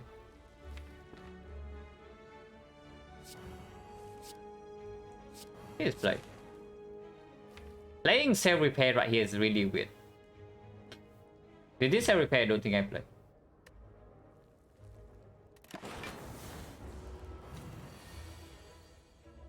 If we do not kill this guy quickly, this fight is going to be very weird. Right, unfortunately, this evokes immediately. It doesn't even get the +6. That's pretty annoying. But we get another 12 damage Dark Orb in play immediately.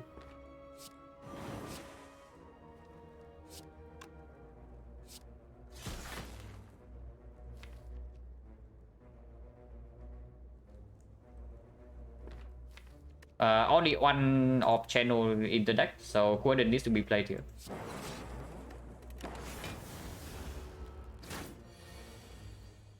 And we need to play it right away.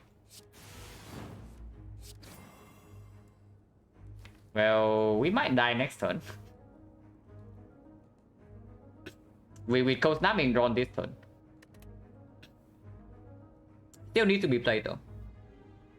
Otherwise we are losing too much block and we cannot evoke until 2 turns from now regardless. Next turn, if it's a big hit, we are dead. So we need to think is a multi-hit. And how big is that? Multi-hit is 4 strength. 4 strength is that 10 times 2, right? 10 times 2, weakness vulnerable is 11. 22 only. And we do have these two. If I do not play this defense right now and we draw to these things next turn, we are going to get one of these upgraded. So this is going to be 6, and this is going to be 11, 17, 17, 21. 21 big hit. 21 big hit is going to be how much? Big hit is going to be 24 base. Yeah, 24 base is 36. No, 24 base is 27. 27 we block for 17. Yeah, this is 6 is 11, 17, 21. 21, 27, we are facing 6 damage only. And this turn we are facing 3. So even if it's big hit, next turn we don't die. As long as I do not play this defense. If I play the defense right now and we bottom deck one of these cards, next turn we can die. But if I do not play the defense right now, we cannot die next turn. And then we draw to evoke and then we win.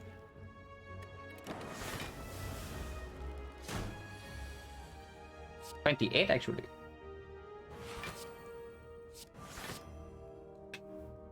Regret right here cost me 2 HP. But it also gives me a freaking thing. Yeah, just take this hit, yeah. 2 damage from this. Into another 6 damage, so we go to 3 HP. But 3 is still okay.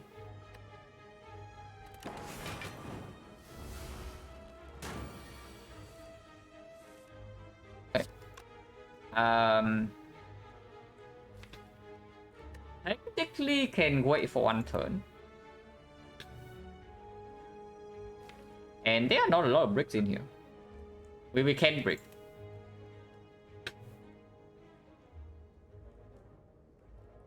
But I wait. Because next turn if it's a multi-hit, we might be still able to block. And we only need 4 damage here. 4 damage means that any strike will kill. Yeah, any attack arrow will kill. Any orb evoke will kill. So 1, 2, 3, 4, 5. 1, 2, 3, 4, 5, 6, 7, 8, 9, 10, 11. Yeah, 1, 2, 3, 4, 5, 6, 7, 8, 9, 10. 11 bricks. And we need to draw all 5 of them. And even then, triple defense might still get it. If it's a multi-hit. So no reason to do this. To kill him.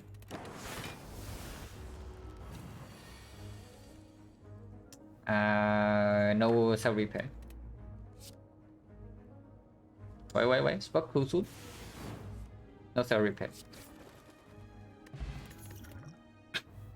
Second multicast not necessary. Second overclock actually bad. Power potion is probably pop against the champ. And 8 HP against champ with no focus for our frost off and no slot. Probably means I'm resting, but I kind of want to upgrade this vision. Honestly, not even necessary. This vision upgrade after Act 2 doesn't even perform anymore. It's only for the Dark Orb in super short fights. But when we step into Act 3, the single cast of Dark Orb will not kill anymore. So yeah, not interested in this. So rest.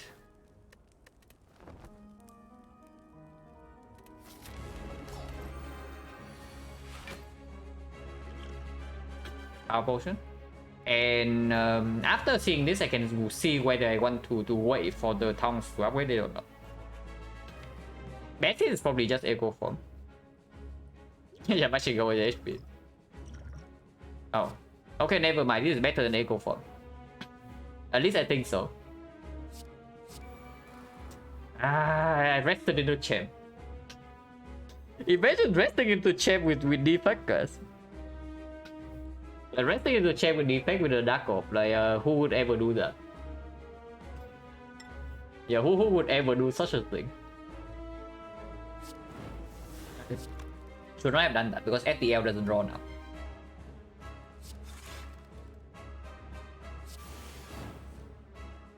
Okay, never mind. And wait with self-repair because of echo form, but actually you guys should. I should wait for the echo form from AI, and I can also wait for the tongs to upgrade this thing.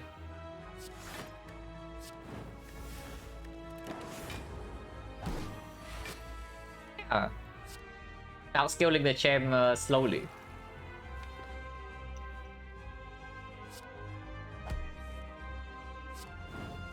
Well, honestly, no need to even put the Dark Orb in play yet.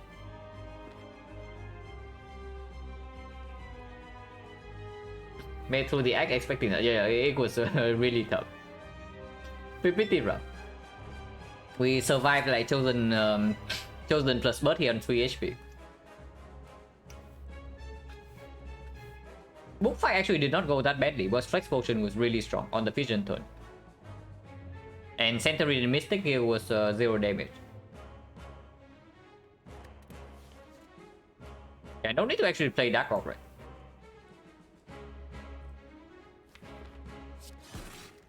This blocks for 4, this also block for 4. We are taking some damage here, but doesn't matter too much.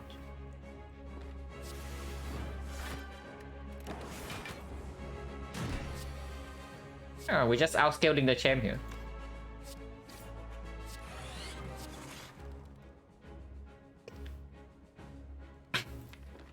Yeah, the chosen is very nasty. It's very nasty for this deck in particular. Because we cannot even play our curses. Like every single curse we play give us 1 days. So that fight was very painful.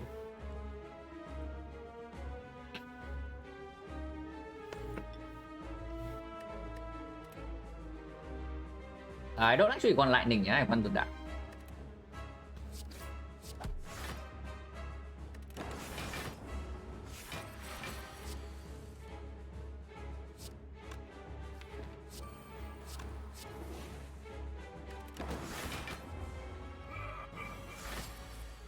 This is way too early, yeah. So of course we don't do that. But 4 force and 1 dark is exactly what we want.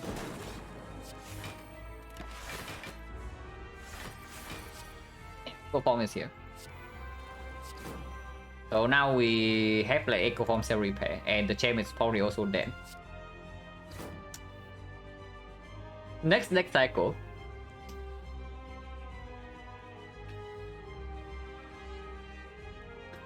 Okay, I guess the champ gets to live for one more next cycle then. 16?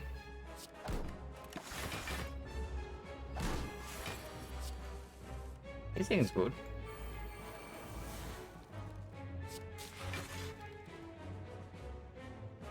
One, two, three, four, 18. 18. Wait, 26. We're taking damage. Minus one to the champ or what? Okay, whatever. The champ can get one more hit in. If I do machine learning right now, draw 4 cards. And then it might draw into this. But whatever, right?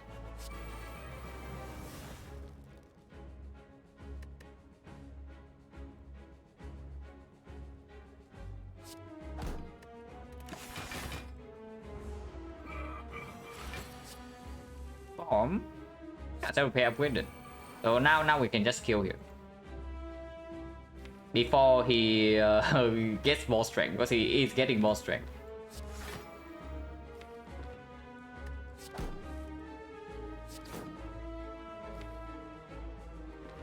Next turn is like Noob Cold Snap. Evoke this and put this in front. And that's fine.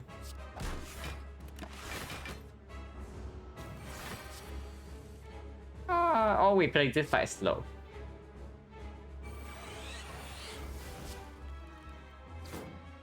We can just play this fight slow as well, no problem.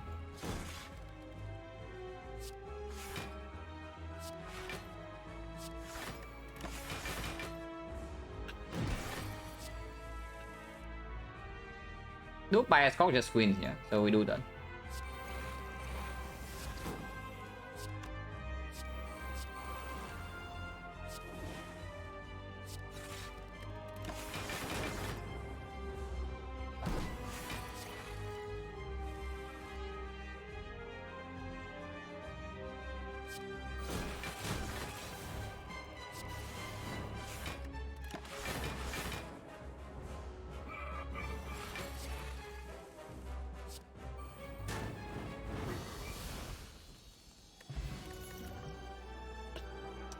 Garbage.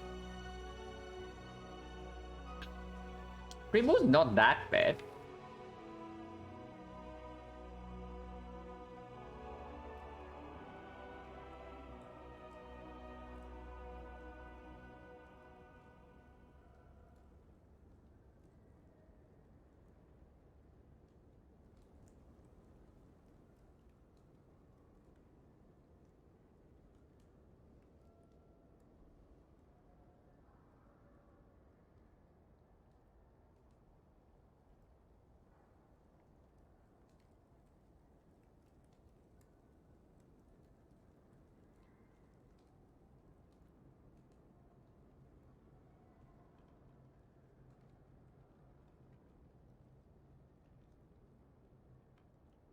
Okay. Yeah, Electro is not it. And Hyper Beam is probably also not it. Which means Reboot. And I guess Reboot is okay with all of these curses. And maybe the Vision. Aggregate in this deck we can pick as well. Yeah, it's not bad. Battery works with Compound Driver, but it does get pushed out like fairly quickly. Let's call we don't actually have a recursion. And we don't have Ice Cream either. So Multicast on Plasma doesn't really do anything, but it makes the vision better. The Nuclear Battery. Joker in this deck? Probably not. Because of these things. And like Vision, Vision, Impatience and whatnot. And this, honestly, this is one of the things that I'm struggling with the effect. That I do not actually know whether this is just flat out better on energy or not. This one I have no idea.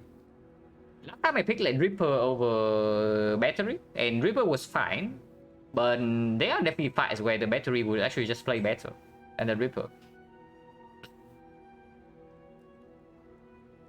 And yeah, like the Saber Scholar is not even real energy. Because it's not like we are doing super fine in the hallway fights either. Double Oracles, for example.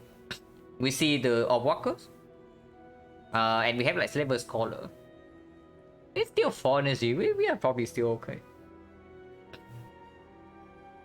This deck doesn't really need 5 energy in long fights. In short fights either, though. Yeah, I definitely like battery with compounds as well. We only have 1 though. But we are picking up more. With the fan. Yeah, it's good, right? It's just good. And this thing is not free energy either.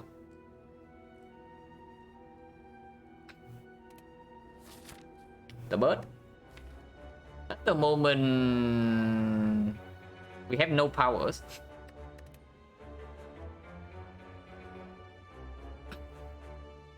Well, maybe we should fix that at some point. Because no powers and no holograms and no kunai and no whatever, we just cannot block late game. So hopefully we will fix that somehow. Unfortunately, there's no question mark before shop for normality's potential. And we don't actually have a shop here, which is fairly bad. And no shop in the later half of this side. So we have to do... Oh, okay, starting here is always better than here. Yeah, so we can start here, go here, and then decide again.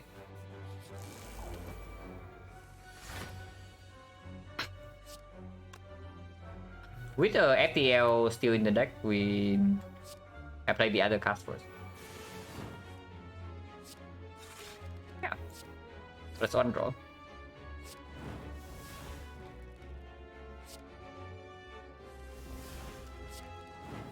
Well, good deck.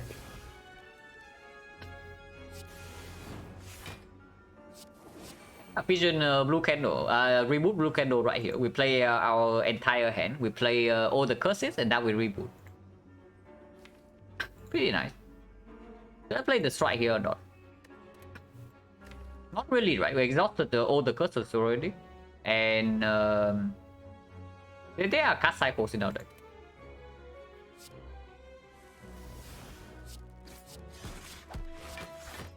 I played the strike.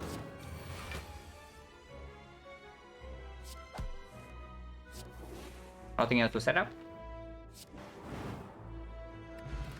Memory is good. Beam Cell plus. Scrape. Scrape, honestly not too bad. The FTL, go for the eyes, vision, impatience, overclock, reboot. And when these are upgraded from the tongues, it draws them as well. But it's not good either. Beam Cell plus, however, it's not what we need. Yeah, we have Dark already, so single target damage, no problem. Skipping green card and skipping like maybe card draw here feels slightly weird, but this is not real card draw. We don't have a hologram to combo with this when it misses.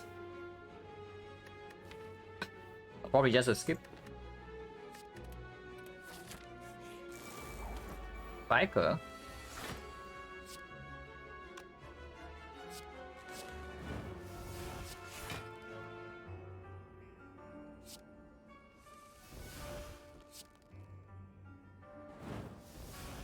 And not actually skipping beam here. Ah, we can. Who says I cannot? Ouch. Okay, maybe I could not. But we don't have self repair. Yeah, we was really counting on drawing something to kill this to get Gremlin Horn, but apparently not. Dark first, yeah? It's not even that much damage, it's like 7. And 7 is the exact self repair range.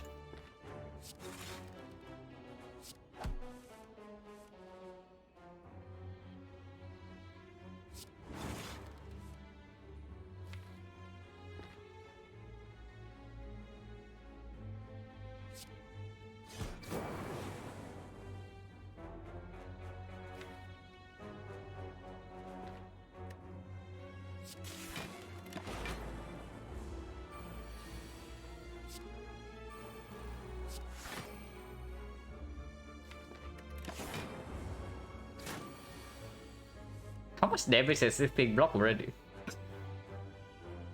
Yeah, of course the stat is inflated, but 97.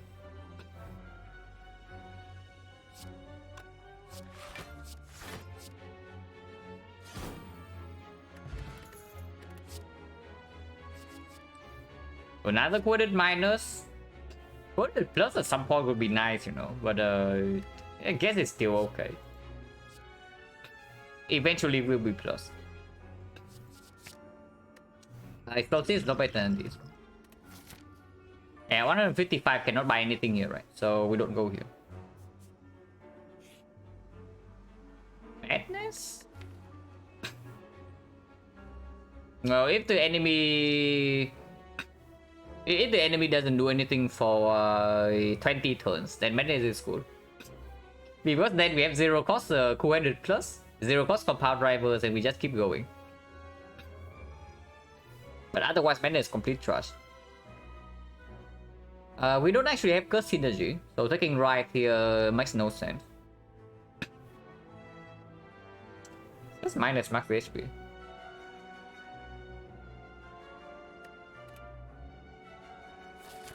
Yeah, that event's complete trash, so we can go for more events. Duplicate the card. I wish our deck actually has something strong enough to duplicate. It's probably a compound rival, which is a very sad story. But that's the state of the deck right now.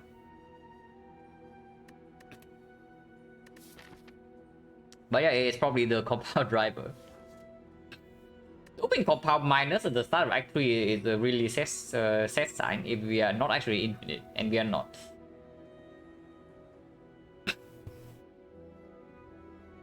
But yeah, it is compound, yeah?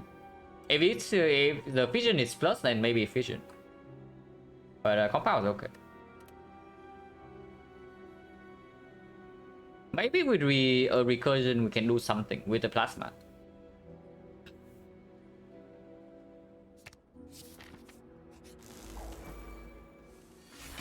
Hopefully we're not getting wrecked by this guy.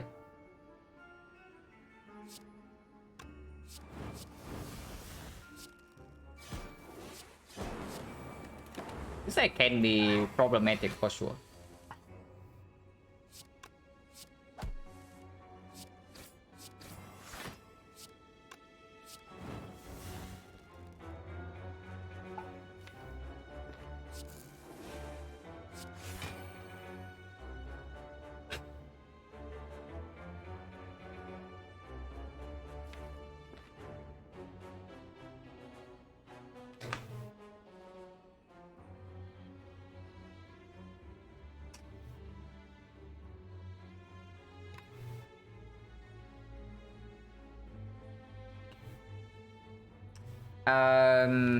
Getting rid of this Dark Orb is dangerous. Not only evoking this means the commanders are dead cards, and this is a dead card as well. But our main way of killing this right now just by using a big multicast on this. Yeah, not a single hologram as well. There's no way evoking this is correct here. I don't know, it's like slower by 1 turn, but it allows for a lot more cards played. Probably still fine. Like reboot can be used as well. Immediately it will give us 1 more card to play this turn.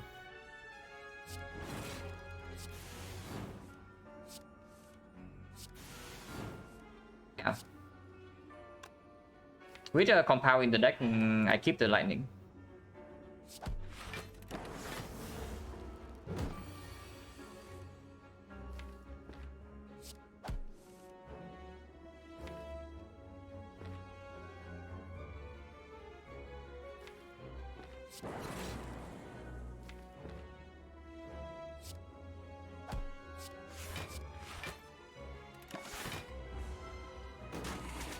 Need to kill this fairly soon though.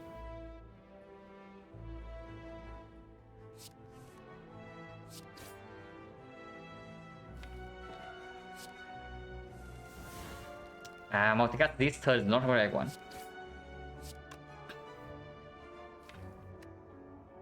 Okay, I am scared. I'm actually scared of this guy. Of course, if we use 2 potions, we are fine. Liquid Memories alone is not enough damage. It's only 120 next turn. And he's attacking for a very large amount. We'll go for the eyes in the discard pile. Doing this right now for 96 doesn't do it. I am scared. Maybe a single target damage not as good as I think, just because of the 3 slots. Like we need more slots, otherwise blocking while keeping the dark to build up is not possible. Drawing multicast is 10 is so freaking bad. But there's no way multicasting here is the thing.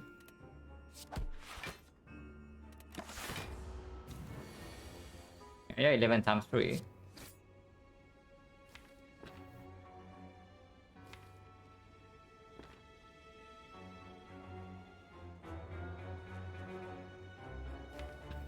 Even with 2 potions right now, we are not even killing this.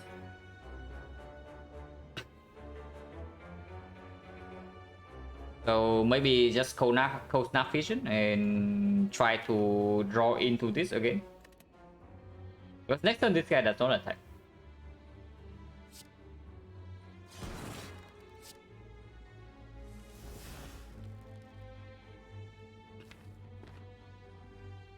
I don't want one dark first, right?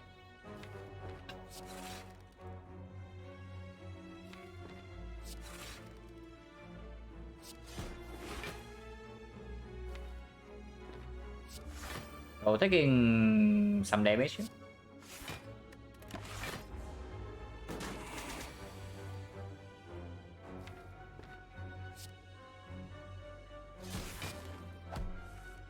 Okay, darkness is here at least. So next turn we can kill this with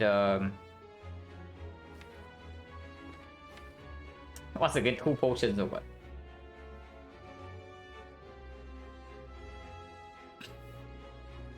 It's 24, 24, and multicast only 4. Upgrade potion right now, dual cast. Like dual cast into Zap into credit. 36. Oh yeah, memories alone next turn is not enough. So upgrade pot right now and keep going is probably the line.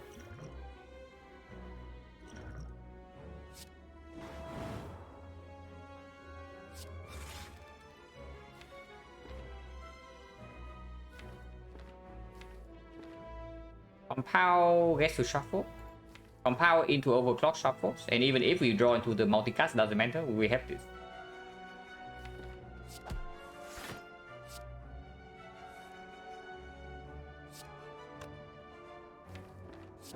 And this actually kills if we draw into multicast next turn.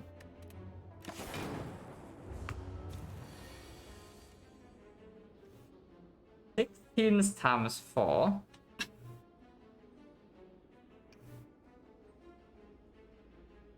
Dual cast 36. Okay, give me a second.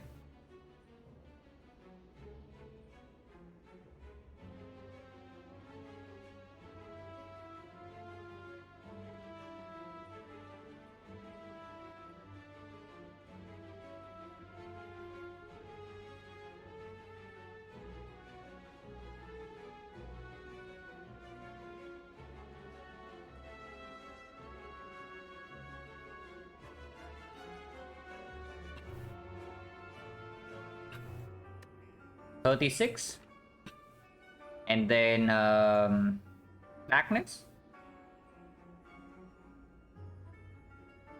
cool-headed, lightning is in front, 2 energy left, and memory is still possibly here. That's just the line, yeah. And then we see what we draw from here.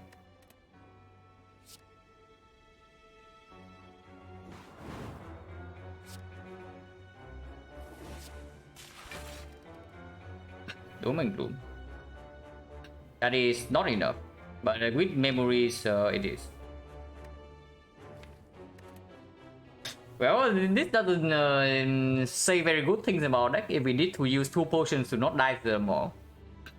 But it's what's happening right now.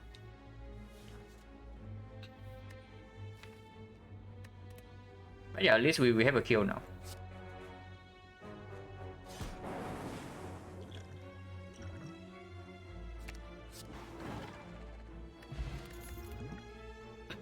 Another quoted minus.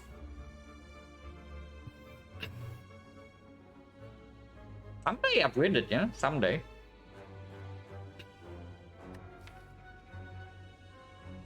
It's not positive.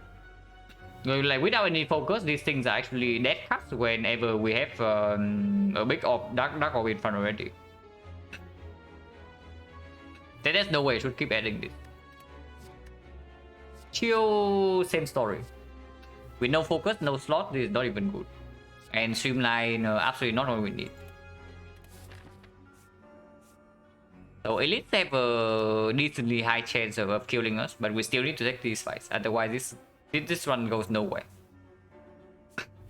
Capacitor alone is not enough. Like at the moment, we just don't scale. And yeah, this fight is probably demanding power potion because this thing doesn't work here, and he has too much HP for Dark Orb to deal with, like unlike Nemesis. I go for something.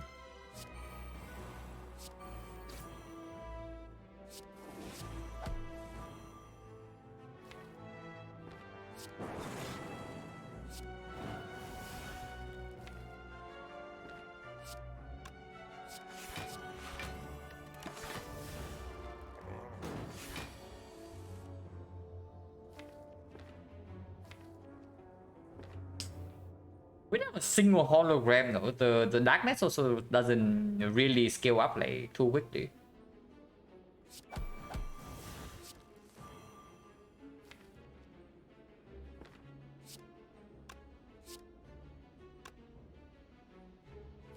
Keep floating energy over. Yeah, I would actually take recursion now, yeah. But the recursion I would definitely take. Hologram absolutely. Any scaling?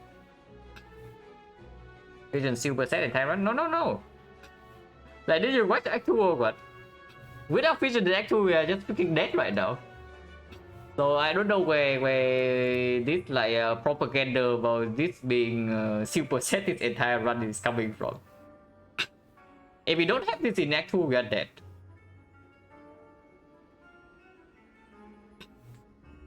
Really wants to be upgraded? Yeah, absolutely. But we don't have a spare upgrade right now. Honestly, it's not even that strong. It's just not even that strong. The upgrade, I mean.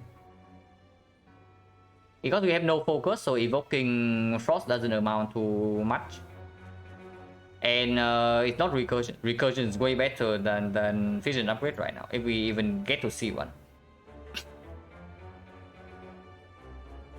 I'm just scared that we're freaking dead here.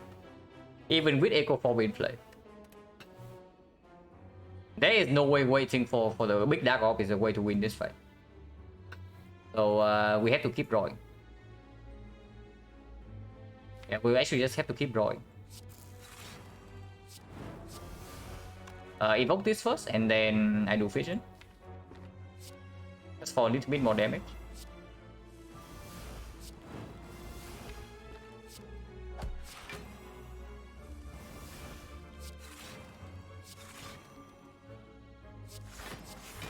Kunai will be good here.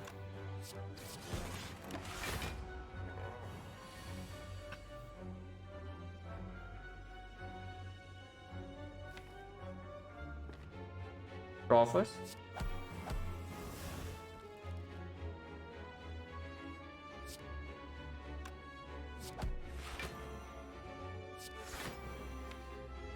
Or just exhaust this. Like we are in no position to wait for Echo Form on this thing. Next turn is a big attack already. But we do have some extra energy. This hand is not what I really want, I have to say.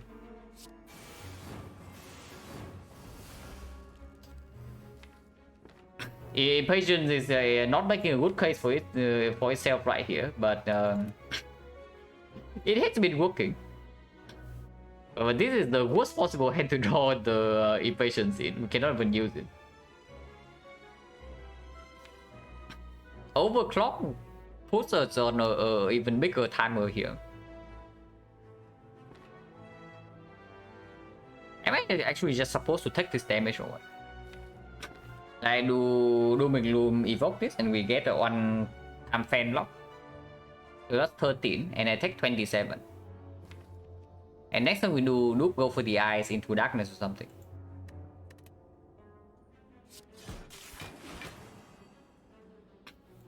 Ball Lightning gains 3 more blocks this turn, but we lose 2 next turn. And actually we lose more than that because darkness is also played.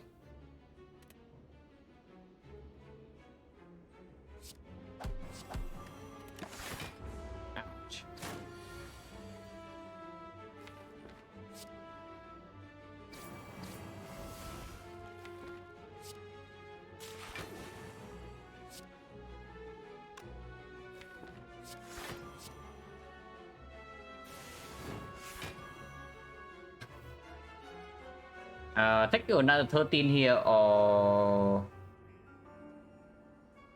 What am I casting? Like, playing Zap here blocks for less, but it allows Compound Driver next turn to be slightly stronger. It's probably Zap.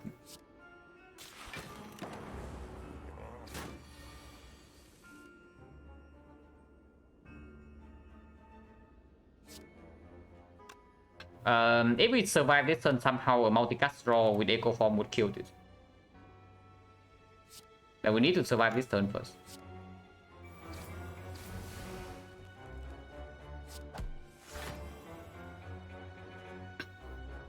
At the moment, looking weird. Because apparently we have failed to draw to any block card.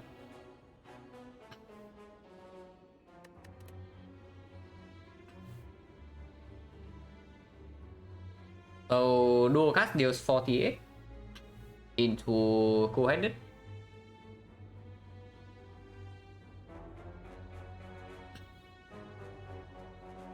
We had to keep drawing here, but these are not blocked. And we are currently needing another 10. And these only block for 9. If I dual cast here, next turn is 24. 24 with multicast is, yeah, not doing it. But playing Beam over Quintet right here is dangerous. And regardless, we have to play it anyway, right? Unless we draw exactly into Compound Driver. We can spend 1 energy on Sweeping Beam. I do not play the second beam, but the first beam can be played. Not what I need. Maybe I can play second beam now with the fan block.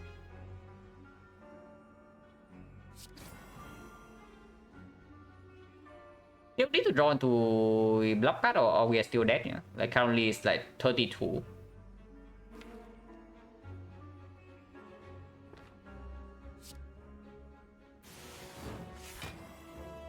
I guess we are dead. There's no zero cost block in here. And we literally cannot actually get more block this turn. So we just die this turn. That sucks. But yeah, there's no... Even with Echo Form, we just cannot win this fight.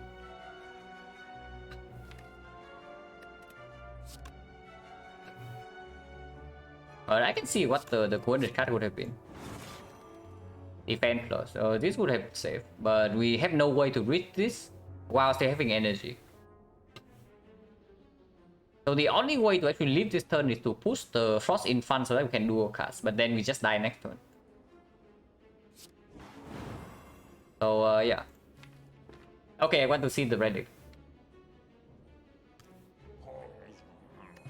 Impossible doesn't help. This card does not help either. Can see the next indeed. We would upgrade. Doesn't help. Coded upgrade also doesn't help. This deck needs a lot to salvage itself. Maybe not that much, but it needs like maybe 2 or 3 more cards and a decent potion. But we do have sustain from this.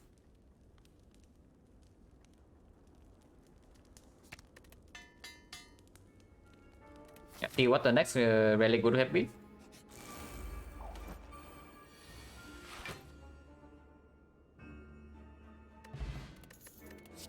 Okay, these do not help.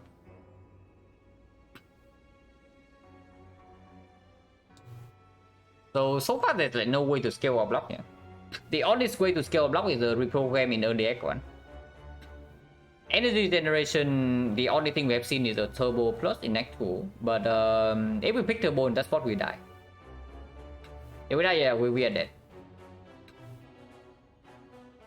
So no focus and no reprogram, no energy. And yeah, this is one of the runs where I actually don't know how to scale defense yet. If there's even a way to. Because there's not a line that makes the deck fast enough to ignore scaling in this part of the run. And focus not here. Physical damage not here either. Dexterity also not scaling. And yeah, this kind of run I still don't know what to do in. Like when you just get nothing in any direction. Scaling wise. The fact is, as many hallways, we took like 5 hallway fights in early Act 2, so I don't know like how much more we can take than that. Oh, are you telling me that this is bad or something? Because we saw a lot of card rewards in Act 2, but our deck is still like this. And if you can take hallway fights in Act 2, I would say it's probably slightly better in the next one.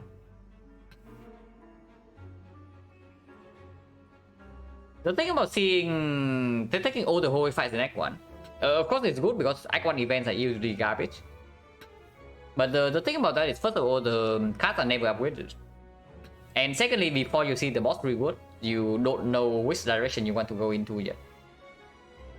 So picking up something like Blind Defrag Act 1 forces you to commit an upgrade on it, and it might actually be bad later. Not that I'm saying going for Act 1 event is bad. Act 1 hallway fight is bad. But I don't know. Our Act 1 is strong. Our Act 1 was actually quite fairly strong. We just kind of fall flat in Act 2 and never recovered.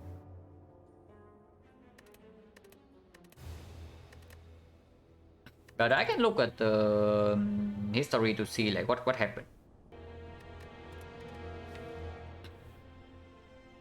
Yeah, we took like 3 elites Act 1 with 3 hallway fights. 4 hallway fights. 4 hallway fights and 3 elites, so like 7 fights Act 1. It's not even... Yeah, the number is not even that low. And Act 2... Even if I want to take more events, I cannot. And the 2 events we saw was like Gremlin Horn here is okay, into the vampires here. Complete trash. So 6 hallway fights to release Act 2. And then Act 3 we are fine until we die. So that's basically it.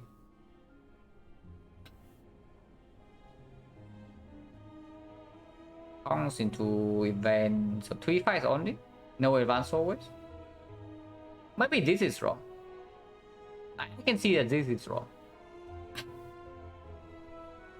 Like we after this fight we had to we could have chosen between hallway fight and the question mark, and I was thinking that we have 45 HP and we can spend HP. So I went for question mark, and any life loss like the scrap also gets way better. But maybe this is wrong. The deck was kind of ready for Act 2, but it has no direction yet. Oh, I can see it. Double sided. No, with tungsten rod, yes, we are clicking. With the tungsten rod, I click until we go to single digit HP.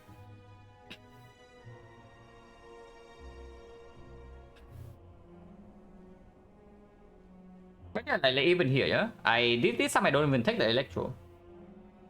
Electro is strong immediately for Act 2.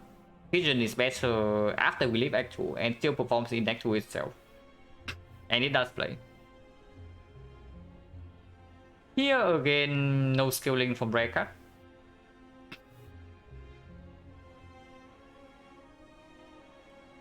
It's strange.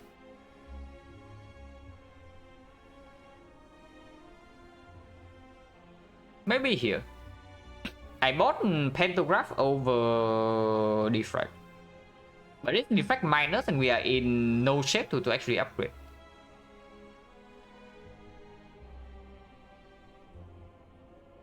But this is the only scaling we see in the entire run. Ignoring the very early reprogram. Like right here, floor 5. There's no way you can tell me this reprogram pick is correct. Like, no chance. But I mean, maybe. Having to commit an upgrade on this feels so bad though, before you even know what you're getting in for the rest of the act. And the only thing you know is that you have FTL.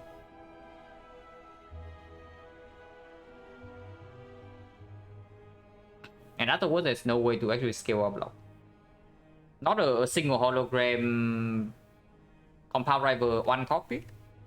The second copy we got from Loop Shrine. Energy was only 1 turbo, like the turbo plus right here. But we needed the multicast.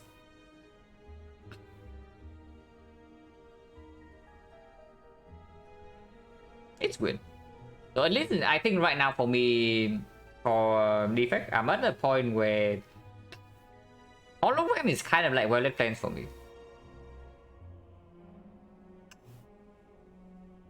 Yeah, right now hologram is kind of like Violet Flames. Whenever I don't get hologram, I don't really know what to do regarding consistency. And right here, like 0 holograms and the deck is just slow. It already has no scaling, it's also slow. And that actually can never deal with this. Yeah, just the equilibrium. Yeah, that's true. Equilibrium pyramid also works. Boss relic here, stone over cage. Stone play fine. Cage with double sweeping beam in the deck and the doom and gloom is really weird. And crown is never. Battery over color is a whatever. Battery plays better.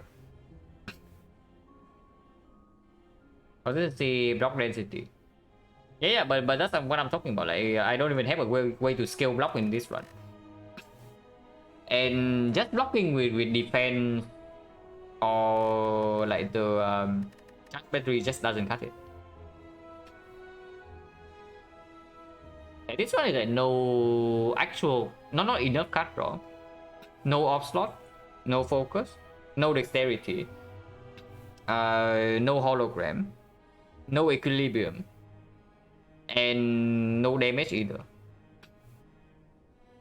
Over stats on defect, it's like 11-3 or something. Yeah, 11 win 3 loss. This is the third loss.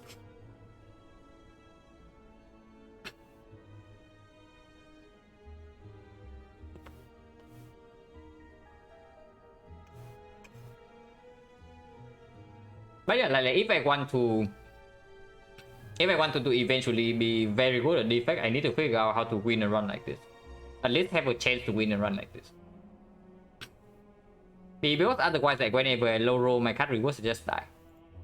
All the 3 runs are the same, like all the 3 losses are all the runs where I just do not see the cards I consider very good. Oh, okay, this run is the exception. This run is a cursed run. But this run is exactly the same. Like, not enough woodcuts and we just fizzle out slowly in Act 3. This run exactly the same. Yeah, these are the cool runs. Yeah, absolutely. I really want to figure this out, like, at some point. If there's anything, it definitely has to do with fasting.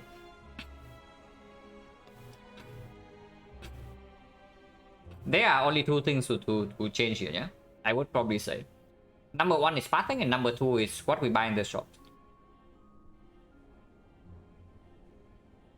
Otherwise, we can go back to something like Neo Choice, but I do not actually think that Neo Choice is super wrong. To snipe Burning Elite on 4-6 with a maximum elite in the act. But this is interesting. Yeah? Why did I pass in this shot? Just deflect. There's a recursion in this shot. Do I have Darkness Plus yet? I do. But I would really love a recursion in my deck somewhere here. So after Darkness Plus, I can definitely see recursion. Yeah, see, ignore causes eyesight hard, yeah. Like a potential winning line in this run I can see is that we instead buying Pentacraft, which actually perform in this fight, but we did not need it whatsoever. I could have bought recursion defrag bullseye or something. Maybe a potion. But we have 2 potions by this point, right? Yeah, we do. We do have two potions in this shop, so buying potion makes no sense. But yeah, I can definitely see this shop being wrong as well. This is shop we decided to go into instead of elite into fire. Self repair. In fact, yeah, the biggest problem with the defect right is that we just don't have an upgrade for it. And you can see without Pentagraph we even have to rest here as well. Otherwise we're on 3 HP. But maybe this thing can save some HP along the way. And maybe I would also not go to this shop if I have bought the defect and I go for elite into fire instead. Like this shop as well, there's the... I don't think we are in the spot to buy the white noise unupgraded yet in this spot. But this shop can definitely be wrong. Fight will play fairly nicely though in Act 2.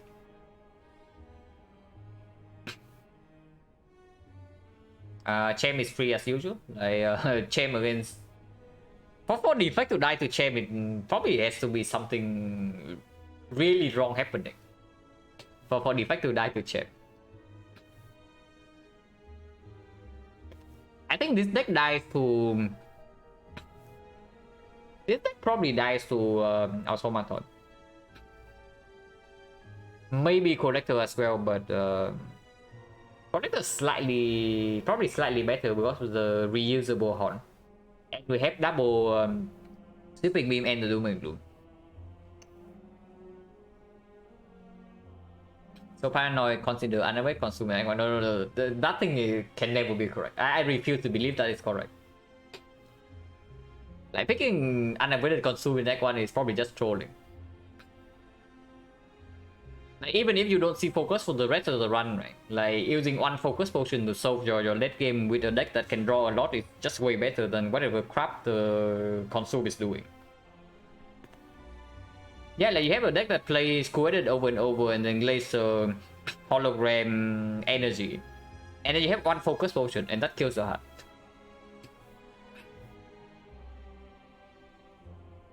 But yeah, this one's interesting, for sure. Okay, that's probably it for me. So let's see if anybody's streaming. Focus of monkey, plurality, majority, yeah.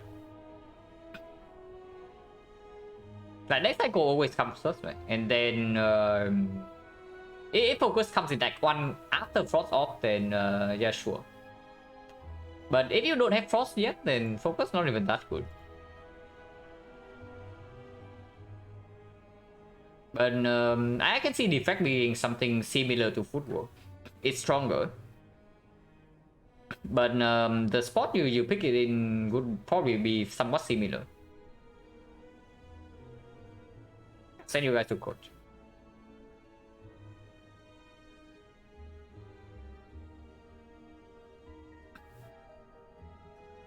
Yeah, cool silent run. Wait, switch profile before I forget.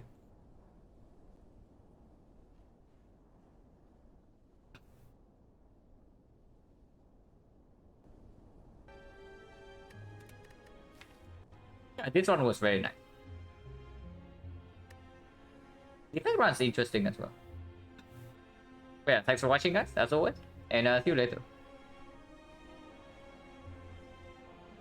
Wait, what?